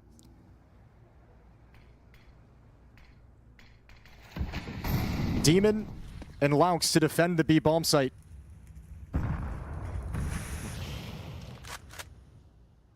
Can they break through? Or will the Mongols be broken? Demon blinded. Long steps up with the first kill. Demon confident to step out into the fights, but he puts himself in an awkward spot and he gets nothing. So Mongols flood into B. MongolZ with a headshot here on Lonks. And nothing can be easy. As FUT are down to 3 players. No, it felt like it should have been a much stronger defense. Lonks and Demon going to be very upset with themselves that wasn't cleaner. AK-47 recovered as well. An M4 picked up. Now 3 rifles in the post plant. This is all Kerbeni. You need one more big play out of your in-game leader if you want to retake this bomb site. Was the head spot of 9-10. Kerbeni. Oh, no call on there to MongolZ. No reaction at all. Cobra did get a kill though on the Deagle. Kerbeni now arriving Cemetery, chasing after Cobra, trying to remove him. The low HP, the Deagle still getting a kill from the default spot. That is a wild kill from Cobra under so much pressure. And the Mongols bend, but they do not break. They get into the B bomb site and still hope here on Mirage. Man, Cobra's the only player on Mongols who's matching kind of the miraculous, the impact level that the FUT players are having. This is a really disgusting game from Cobra. So many rounds you can point to where he's the saving grace for the Mongols. 11-10. What a disgusting shot as well. Under pressure, being harassed, being chased down, and still have the mind space to just pause and take a clean Deagle shot. I still can't believe he got away with that. That is ridiculous. 11-10 now for the Mongols. That was the scariest round too because you have pistols. You didn't have a great buy. You had some things to work with, but I can't believe that the Mongols get into B that easily, especially after they take the first loss. Yeah, well, this is 2 teams. Mongols with the new addition, like trying to really pull these pieces together. This is an inexperienced FUT team. I mean, both of them are losing rounds that you shouldn't be losing whatsoever for various reasons. Let's make it exciting. 9-10, get away. Okay, smoke clears and real opportunity to take 9-10 down. Demon's got the opening kill, but look at the aggression from Kerbeni. Starting to fall back, tries to get in the corner. 9-10 nearly had the opportunity to take him out there. Yeah, it looked like he was going to get caught. He was stuck between 2 different ideas of whether he wanted to be aggressive or not. This defense is shifting quite a bit. Demon now rotating away from the B bomb site, heading towards CT spawn.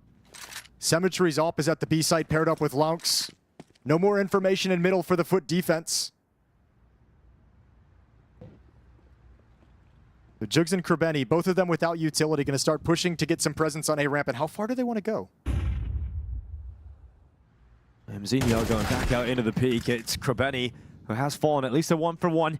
At least FUT get that trade. That's going to keep them ahead. But do they go for a B bomb site finish again? I don't know. I'm not sure Lonks feels super comfortable. Op is going to position itself over at bench. Bomb is in connector, though. It's on the back of Blitz. Yeah, but if you just peek, right? If you're the Mongols and you just want to take a peek with this op. Oh, big win. He did hit it. Down to 18 HP. Do they want to change their idea now? Nope, not anymore. not the greatest molly, that. All right, well, Jugs is still waiting. Still chilling.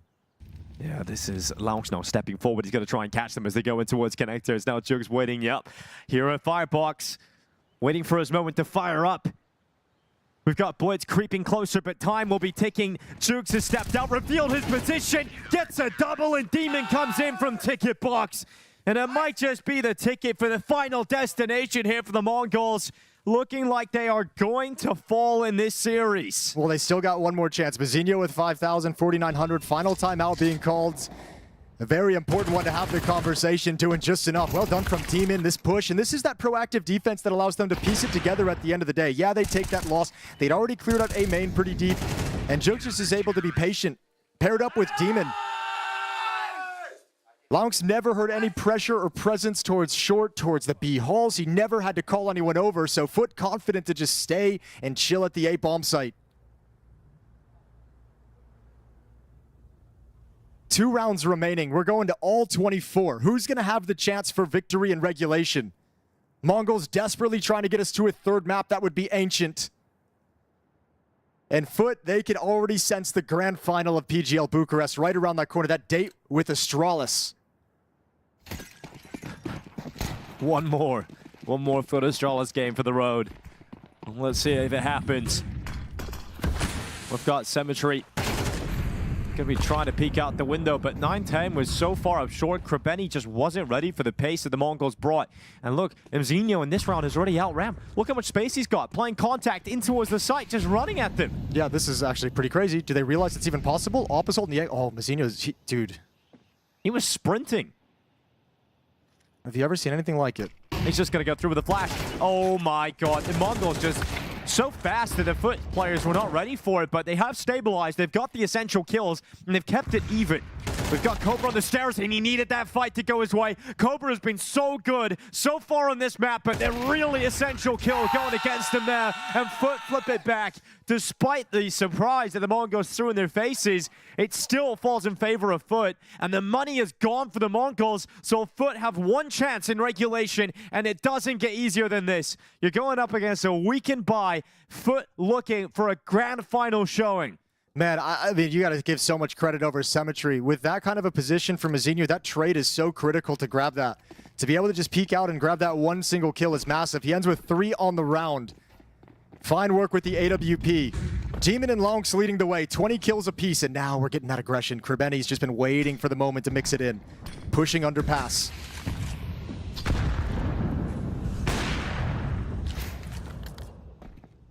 A lot of mid-presence. Lonks is there too. His attention more towards middle as Krebeni makes his move up the stairs. Yeah, Techno just moved away as Krebeni arrives towards the top of the stairway. He's got so much information. He's telling his A players to be ready. They're already up. Symmetry has to cross in though. Utility has to be coming through here for the Mongols. Needs to be perfect, and it is. Lounks considering it, but it gets sandwiched by 2 players. MongolZ, missed shot from Symmetry. 9-10's gonna punish. Mongols, a 5v3 with weaker guns. Here's Krebeni, top mid. MongolZ flanked out. The Mongols with a bomb planted and fighting for overtime. Should have a great chance at it. This is a round. You've had so many disappointments. This cannot be another one. They've got utility here for FUT. Trying to get back into this. There's Demon. Cobra gone. Utility applied towards the ramp. 9-10 still in a powerful position, but they know about him. Demon's got another kill, just pulling them out of their spots. 9-10, low HP, tucks himself into the corner, but it's all on Demon now, and the time is ticking. FUT not looking like they're gonna close it now. The Mongols survive and force this one into overtime. These teams just, if either one of them could come into today and win against a low buy, win against Tech9s, win against Pistols, this would have been the easiest series, but both of them dropping these rounds back and forth, and what a critical moment for it. Symmetry a little bit slow on the off. He missed a great chance for a kill to even things out and stay in a strong position. Mongols just barely break through. Great round here for 9-10 this time, though. Yep.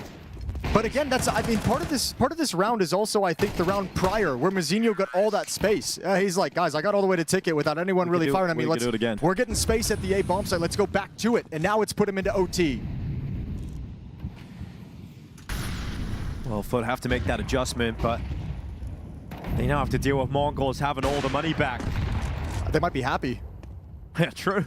They've been the easier rounds. For whatever reason, some of the best rounds in this game have been these teams playing with Deagles against rifles.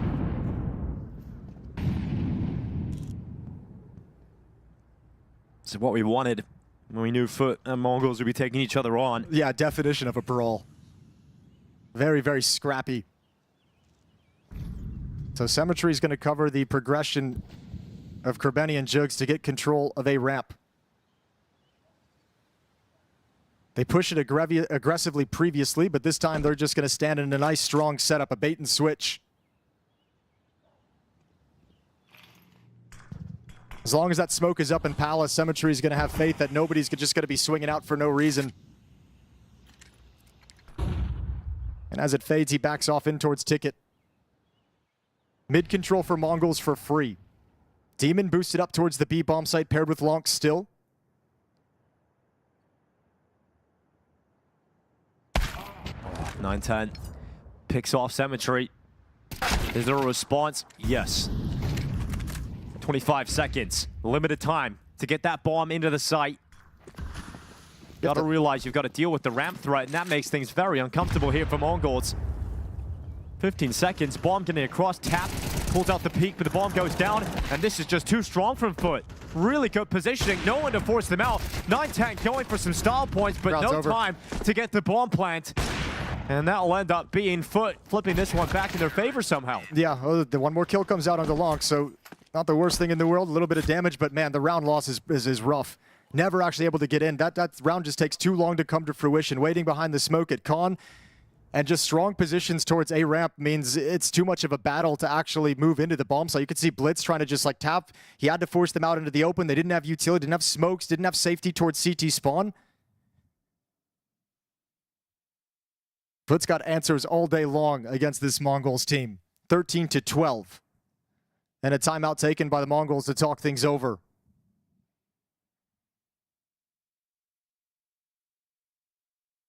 Fourth kill doesn't seem like much, but taking a lot of money away from the CTs in overtime can be really, really painful down the stretch. Win kind of alleviates some of that pressure.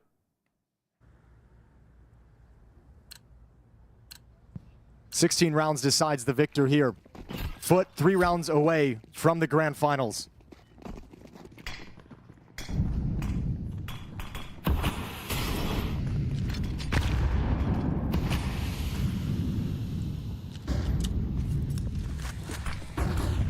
Kerbeni flashing himself through the connector peak and applying some pressure towards top middle. If he backtracks, 9-10's waiting, and 9-10 is going to get a free kill.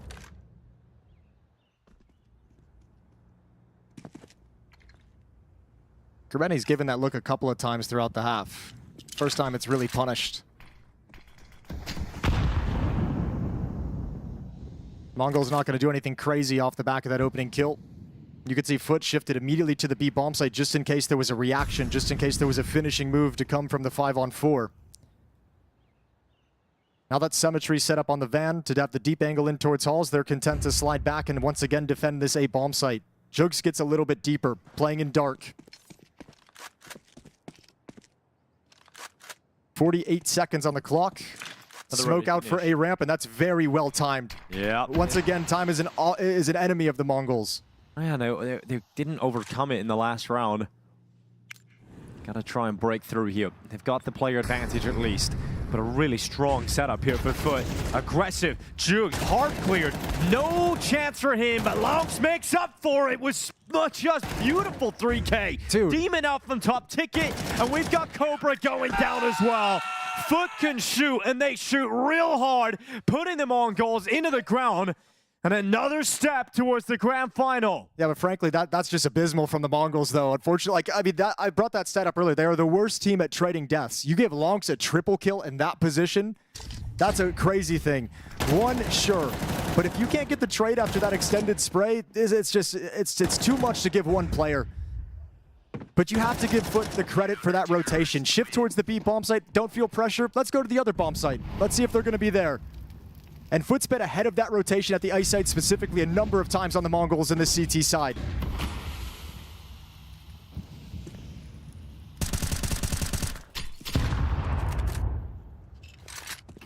That's a 5-on-4 for the Mongols in the last round. Goes by the wayside.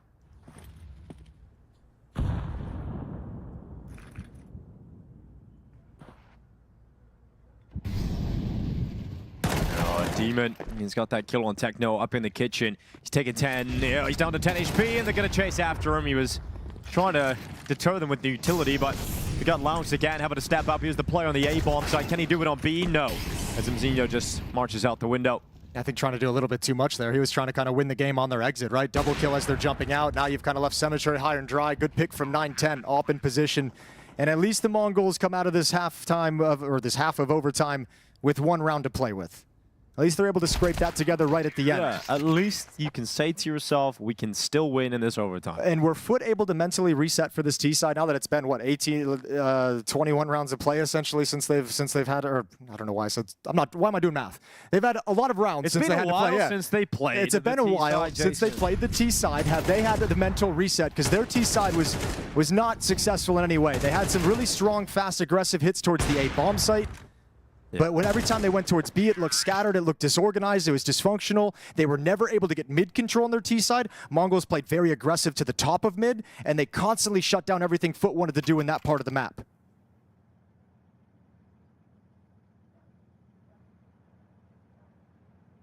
Timeout coming to a close for FUT. They were able to hold off on theirs until this half began. Probably a little conversation about we were just discussing the weak T side and the regulation for them, and Kerbeni just having some final thoughts of, all right, this is what I think we were struggling with in the first half.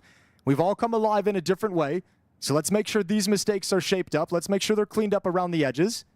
But if you're Mongols right now in your head, you got to be thinking, stop the A hit. Be prepared for an A hit.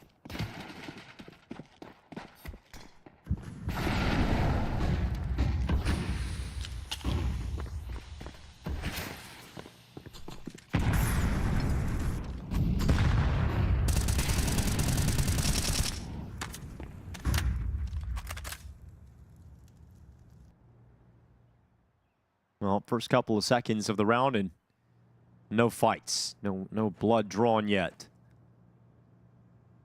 A very quiet opening. Cemetery still even all the way just looking for a push in the B holes, just making sure no one's doing anything crazy. Minute and 15 seconds on the clock.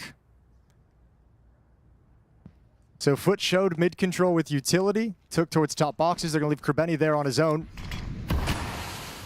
A-ramp is smoked now, but FUT is realigning in this direction. So is the Mongols. To nobody's surprise, 4 defenders are going to be here. 2 of them over towards jungle and top con, but plenty of bodies to handle the problem. All right. And if you can't win this round with 4 players here, you're probably not going to the grand finals. A brawl is coming towards this A site. Cobra, good first kill. Jukes is taking away 1, but Cobra again stepping up when the Mongols need him. But he gets traded out. And now there's 2 extra A players are actually behind smoke. So you get to move into the side of your FUT, and you have a small window of opportunity to get that bomb planted while smokes are up. But the bomb only making its way over to the site now, and it will be planted down on default. Cemetery's taking spawn control. Yeah, well, behind that Molotov, they might even take it a little bit deeper. Good nade chucks down Techno. Long's gonna tuck himself back into the corner. There's no utility for the CT side, and only 1 kit on Techno. Yeah, we have FUT fighting for series points again. They go aggressive and they die at the hand of Blitz, so it must be Lounx, and he can't do anything. He falls down on default. The Mongols come back in on the retake. Man, that double swing could have needed to be a lot better. Someone needed to go way wider before stopping for that fight. The idea you line up for Blitz in that kind of a scenario, and just another mistake of inexperience. Yeah, I mean, when we bring it back, and I think it's important to talk about those, because when we talk about FUT, I think the story of the first half of this season was the fact that they were getting to the final games of the group stages. They were about to make this next step into the playoffs in Krakow. They lost against full USPs against G2 and never really recovered from that. There's a number of rounds where that happened at other tournaments as well. I think back to Cluj. Yep. They finally make that next step. They make it into the playoffs. They get a playoff win in Stockholm at Pro League. Now this is the next progression, getting into a grand final. And are those mistakes going to cost them their golden opportunity here? Well, they're going to try another hit towards the A bomb site. Again, just really leaning on it. Really leaning on this side of the map. MongolZ ready and waiting. Going to get hard cleared. Never peeked, never had a flash from a teammate. And once again, the A bomb site is gone for free. Yeah, just persistence, at least from FUT. It didn't go well in the last round, but just changed it up. Just have a little bit of a different look as we attack into the bomb site. Instead of a slow, telegraphed execution, let's just run at them and get in before they're ready for us. And Blitz is a good reposition up here, but Krebeni reacts faster, and now we're down to 3 players for the Mongols. Make it 2 as the push from Laux continues. Cobra's left with 9-10, and it's all 9-10 at stairs on low HP, hunted down, finished off, and FUT want to finish this semi-final. Yeah, really nice from Krebeni as well. That bomb site take is so clean. They get the kill on MongolZ without any resistance whatsoever, that there's so many resources, so many players inside the site, he can turn his attention elsewhere. Ready for that flank before Blitz even arrived. 15-14. They had one chance in regulation. It was up against Tech9s. That's what they lost to force overtime. Now they've got one more chance here against the AWP on Cobra, the AWP on 9-10. Taking the AWPs for a spin. Let's see if Mongols can force more rounds of Counter-Strike here in Mirage. But still this whole game, FUT's only success on the T side is the A-bomb site. Well, and Mongols is going to be aware of that, so maybe this utility will get them thinking there's an A hit coming in. But instead, it's just one player faking out that utility in Jugs, and the rest are making their way up through middle. So attacking the same location, just from a different position. Yeah, and with Krebeni up through short, it's a strong spot to get if he can get into the ladder room. Long steps out, Zinho to fall away, 9-10, dropping back. It's all crumbling here for the Mongols. Shit. And FUT do it in dominating fashion in the last round of overtime there. They will make their way into the grand final. That matchup with Astralis, it turns out it is destiny. And we'll see how this one goes down. FUT are grand finalists. You know, in Cluj, they were a stand-in. And we spoke about them on the first day, a team that was standing in. They had kind of luck on their side to get in, and they went all the way almost to playoffs. And we've just seen this team rise and rise since then. I had concerns in that game as we watched it. I sat here with you both, and I said, they're inexperienced. They're struggling to close it out. And then they had those 2 final rounds, and they were like, shut up, Sam, you know nothing. How are you so calm and composed? That was a fucking banger. What do you mean? That was such a great game, dude. Like, I know our job is to analyze and entertain on the desk, but that's one of those games where we just sit back and we're fans, bro. At the end of the day, you're cracking open a cold one, you're laying back, and you're just watching 2 people duke it out. And it was a game of 2 very stout defenses and individual playmaking, and it was all about who could just get those critical T rounds, those commodity rounds that were so hard to come by. And man, it went the distance, but FUT finally got it done. I just want to say, what a finisher to bring out in the last round. Like, Right. in overtime, we hadn't seen this round from FUT the entire game. So, like, in the first half, they'd never brought it out. They fake the ace, they take with one guy throwing a couple of smokes. Then they push into connector where there's a smoke in front of them, you know, because they had just faked the A control smokes. They walk through them, and Mongols have no idea this is happening behind them the whole time. The entire round falls apart. What a round to call to do it.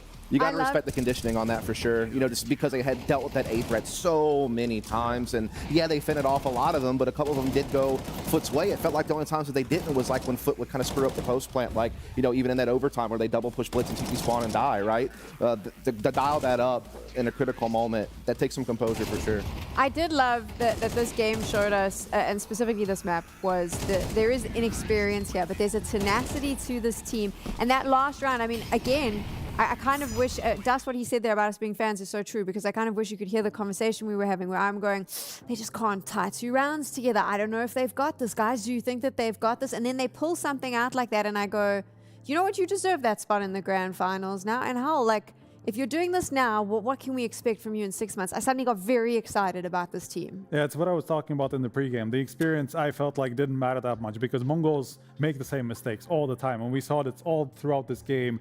Ecos going back and forth. Nobody could fucking beat Pistols. Like, there was no way that was going to happen. So no matter who had the Deagles, they somehow won every round that was possible. There was the 1v3 from Techno just to start it off. And that's like round 1 that just goes crazy. Oh, and ever since then, we just had so many weird rounds going back and forth, very brawly. It's kind of what you expect from a matchup like this, where neither of them, play the most percentage kind of CS, that we see from other teams like a Vitality, like some of these top 10 top teams. Mouse is another one that plays very, very structured, very put together. No, this is not the kind of CS that we were watching today, but it was. But injected straight into my veins. I want more right now. Like, it's one of those that just, again, it's just a style of CS you can really get behind as a fan. I think that's why FUT's kind of captivated, many audiences now. It's not only that they're, the young up-and-coming underdog, but because they play a fancy, flashy style of CS, and when it all comes together, the fact that they have so many skilled players, they really can just bulldoze their way through. And shout out to Demon one time. He was our standout player that game, and I think he's a guy that a lot of people were super high on, including myself, because of how strong he looked when they were still on the academy team at Na'Vi, and even when they first became FUT, and they were at that CAC where they upset FaZe, and he looked like one of the main stars of this team. He kind of faded into the background a little bit, but he can still have games like that one. He only had 2 rounds on the CT side. He didn't get a kill. Just beautiful stuff from the team. Demon was fantastic. Lonks as well. Absolutely incredible. A grand final here in Bucharest for the Romanian hero. Pala is with him now. I am indeed down on the floor with Launx of FUT. Launx, congratulations on making it through to your first Tier 1 Grand Final. How does that sound? How does that feel? I mean, it feels amazing, especially after all the games we've been through, after all these close calls we had, especially last time in Pro League. It feels amazing. It's like a dream, especially because it happened to be in Romania. So it makes it even better for me, I have even more hungerness, kind of, It doesn't make sense maybe, but for me it does. Of course it does. You're the sort of Romanian star and hero here, and yes, you've made it through to the grand final. So just to reiterate, the Romania buff is real. Yeah, for now, for sure it's real. All right, second question. So something we spoke about in our pre-tournament interview was, is it possible for you guys to keep the consistency that you've been showing? It seems you're doing that. I mean, the consistency is what we work on, because we know that we can deliver on the highest games and the highest stakes, but it's a thing like how much can we do it and when can we do it, right? Because it's not something you can do it in an instant, especially because we are all extremely young. We have no one like Jaime in PARIVISION, right? Because he kind of makes the job easier a bit in terms of calling, maybe some situations. Of course, it's easier, but I think we do it very well. I think, as I said, with every game and tournament we play. What's going on over there? Is it your teammates? Yeah. The vibe in the team right now, clearly very good. Yeah, for sure. I mean, it's almost always because even when we lose, like, we're mad, of course, in like maybe first 30 minutes, but then we kind of realize, we have to learn from this, and it goes on. Absolutely. Let's get into talking about the map. So map 1, what were your expectations going into MongolZ map pick of Nuke, and did the map play out how you expected it would? I mean, yeah. To be honest, we were very confident. We knew they are going to pick Nuke, and we are confident in our Nuke. We feel very good on it, and I mean, yeah, we are not scared at any second. We know we have a very good map pool, so yeah, we just waited for it to bring it on. As I adjust my earpiece whilst I'm off camera. Yeah, a follow-up on that, though. It seemed like Mongol sort of disappeared a bit in that second half, and you guys really came alive on Nuke on that second half. Is that fair to say? Why did that happen? I mean, I don't have an exact answer, right? It can be a lot of things, especially on their side. I don't know what happened, but I feel maybe we took them a bit by surprise. I still think against them, because they have such an aggressive playstyle, at least that's how I see it. It's a bit tough to play against us, because I feel they never played anyone in Europe who has this kind of playstyle. I mean, we are a bit unique and a bit crazy in the head. So for them being this aggressive, and then we were also aggressive in most of the situations, I think, most of the times we won the duels, and that's why we won the rounds. Talking aggression and perhaps chaos, let's talk about Mirage. You end up going to an overtime. It was a very back and forth affair. Why did Mirage play out like it did? Why did you guys get the W? I think we prevailed because of our mentality, and again it comes down to how much we wanted, and because they wanted a lot for sure to win and still do it. But again, they are already playing for 2 years, like MZinho and stuff. He's still young, but he already has the experience. Like, this is not his first tournament here for us, like his first grand final. So for us, it's a bigger hype than they have, right? So we can actually use that hype and just push the momentum and keep going and keep going. And now we're in the grand finals. So let's see tomorrow where the hype train will take us. You are indeed. Final couple of questions. Let's talk about that grand final. So you'll be playing up against Astralis. Some history there. What are your thoughts on that grand final against Astralis ahead? I think it will be a blast, to be honest, because every time we faced them, like, it was never, how should I say it, like a fast game, you know? It was always like back and forth, like we threw some rounds, they threw some rounds, then they threw a map, we threw our map. So yeah, I'm looking forward to it, especially because I'm playing my ex-teammates there. It's always nice to see him play. I feel great playing against him and having good vibes together after and before the game. So yeah, I think it will be a very good game, actually. All right, and Laux, what's the plan going to be for tonight and during the day tomorrow? Preparation or rest and relaxation, perhaps? Probably for tonight, I think first we need to have the team talk we have after every game. Even if we win or lose, we have to take it because it's mandatory, you know, we need it for our good mental. But then, of course, I think we'll do some preparation and chill a bit. But tomorrow, yeah, from the morning, we will go on the preparation and do stuff how we should. Awesome. Great to hear. Anything else that you'd like to say to the fans at home before I let you go? Yeah, I mean, thank you for the support. I don't want to say anything because tomorrow is the grand final. So, yeah, just keep watching and thank you for the support. Let's cheer for both teams tomorrow and have a good fight. Laux, congratulations once again, everybody. FUT make it to the grand final here at PGL Bucharest. He's big on like not jinxing stuff. I've noticed that in all his interviews, he won't say it. What an incredible story though that we have here as we move into this grand final tomorrow with Astralis up against FUT.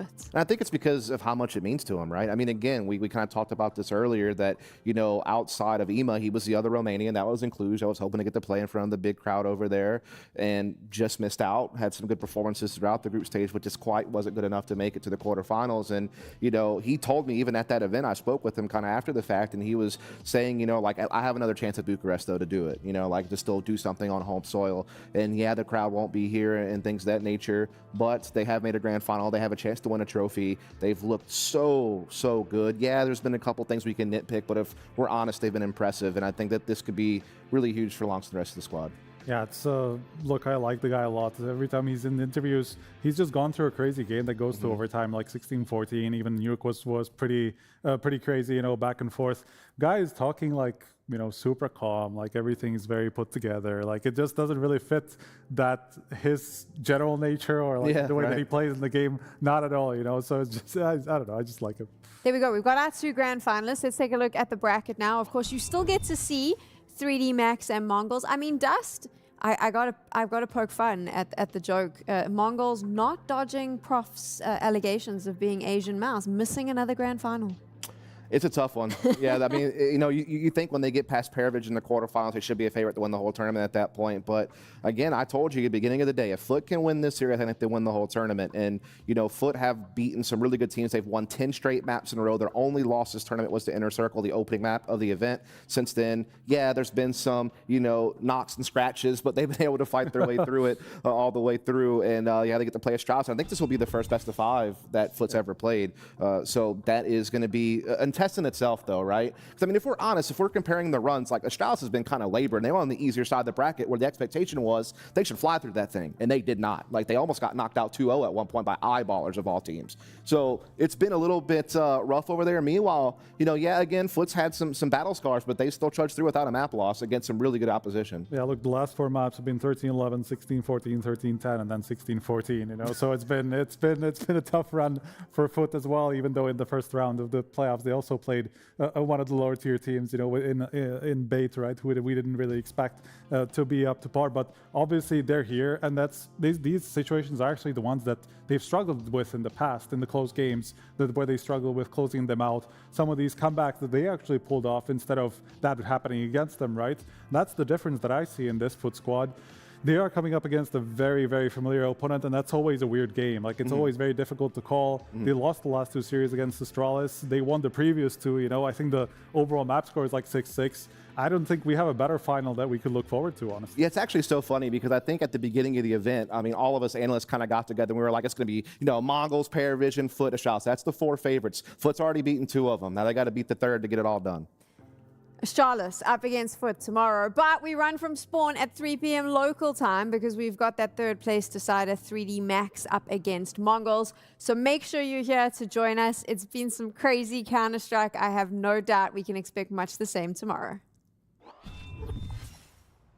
I check short. I don't see. Break. Maybe up CT. Should be close to nade. I'm on that. I'll be on stairs, guys. I'm stink bench. Hold my city. Come with me. Jungle ticket, AP ticket. Short. Kill them. Don't short. Jungle there, city back. I can start last. Short. Nice!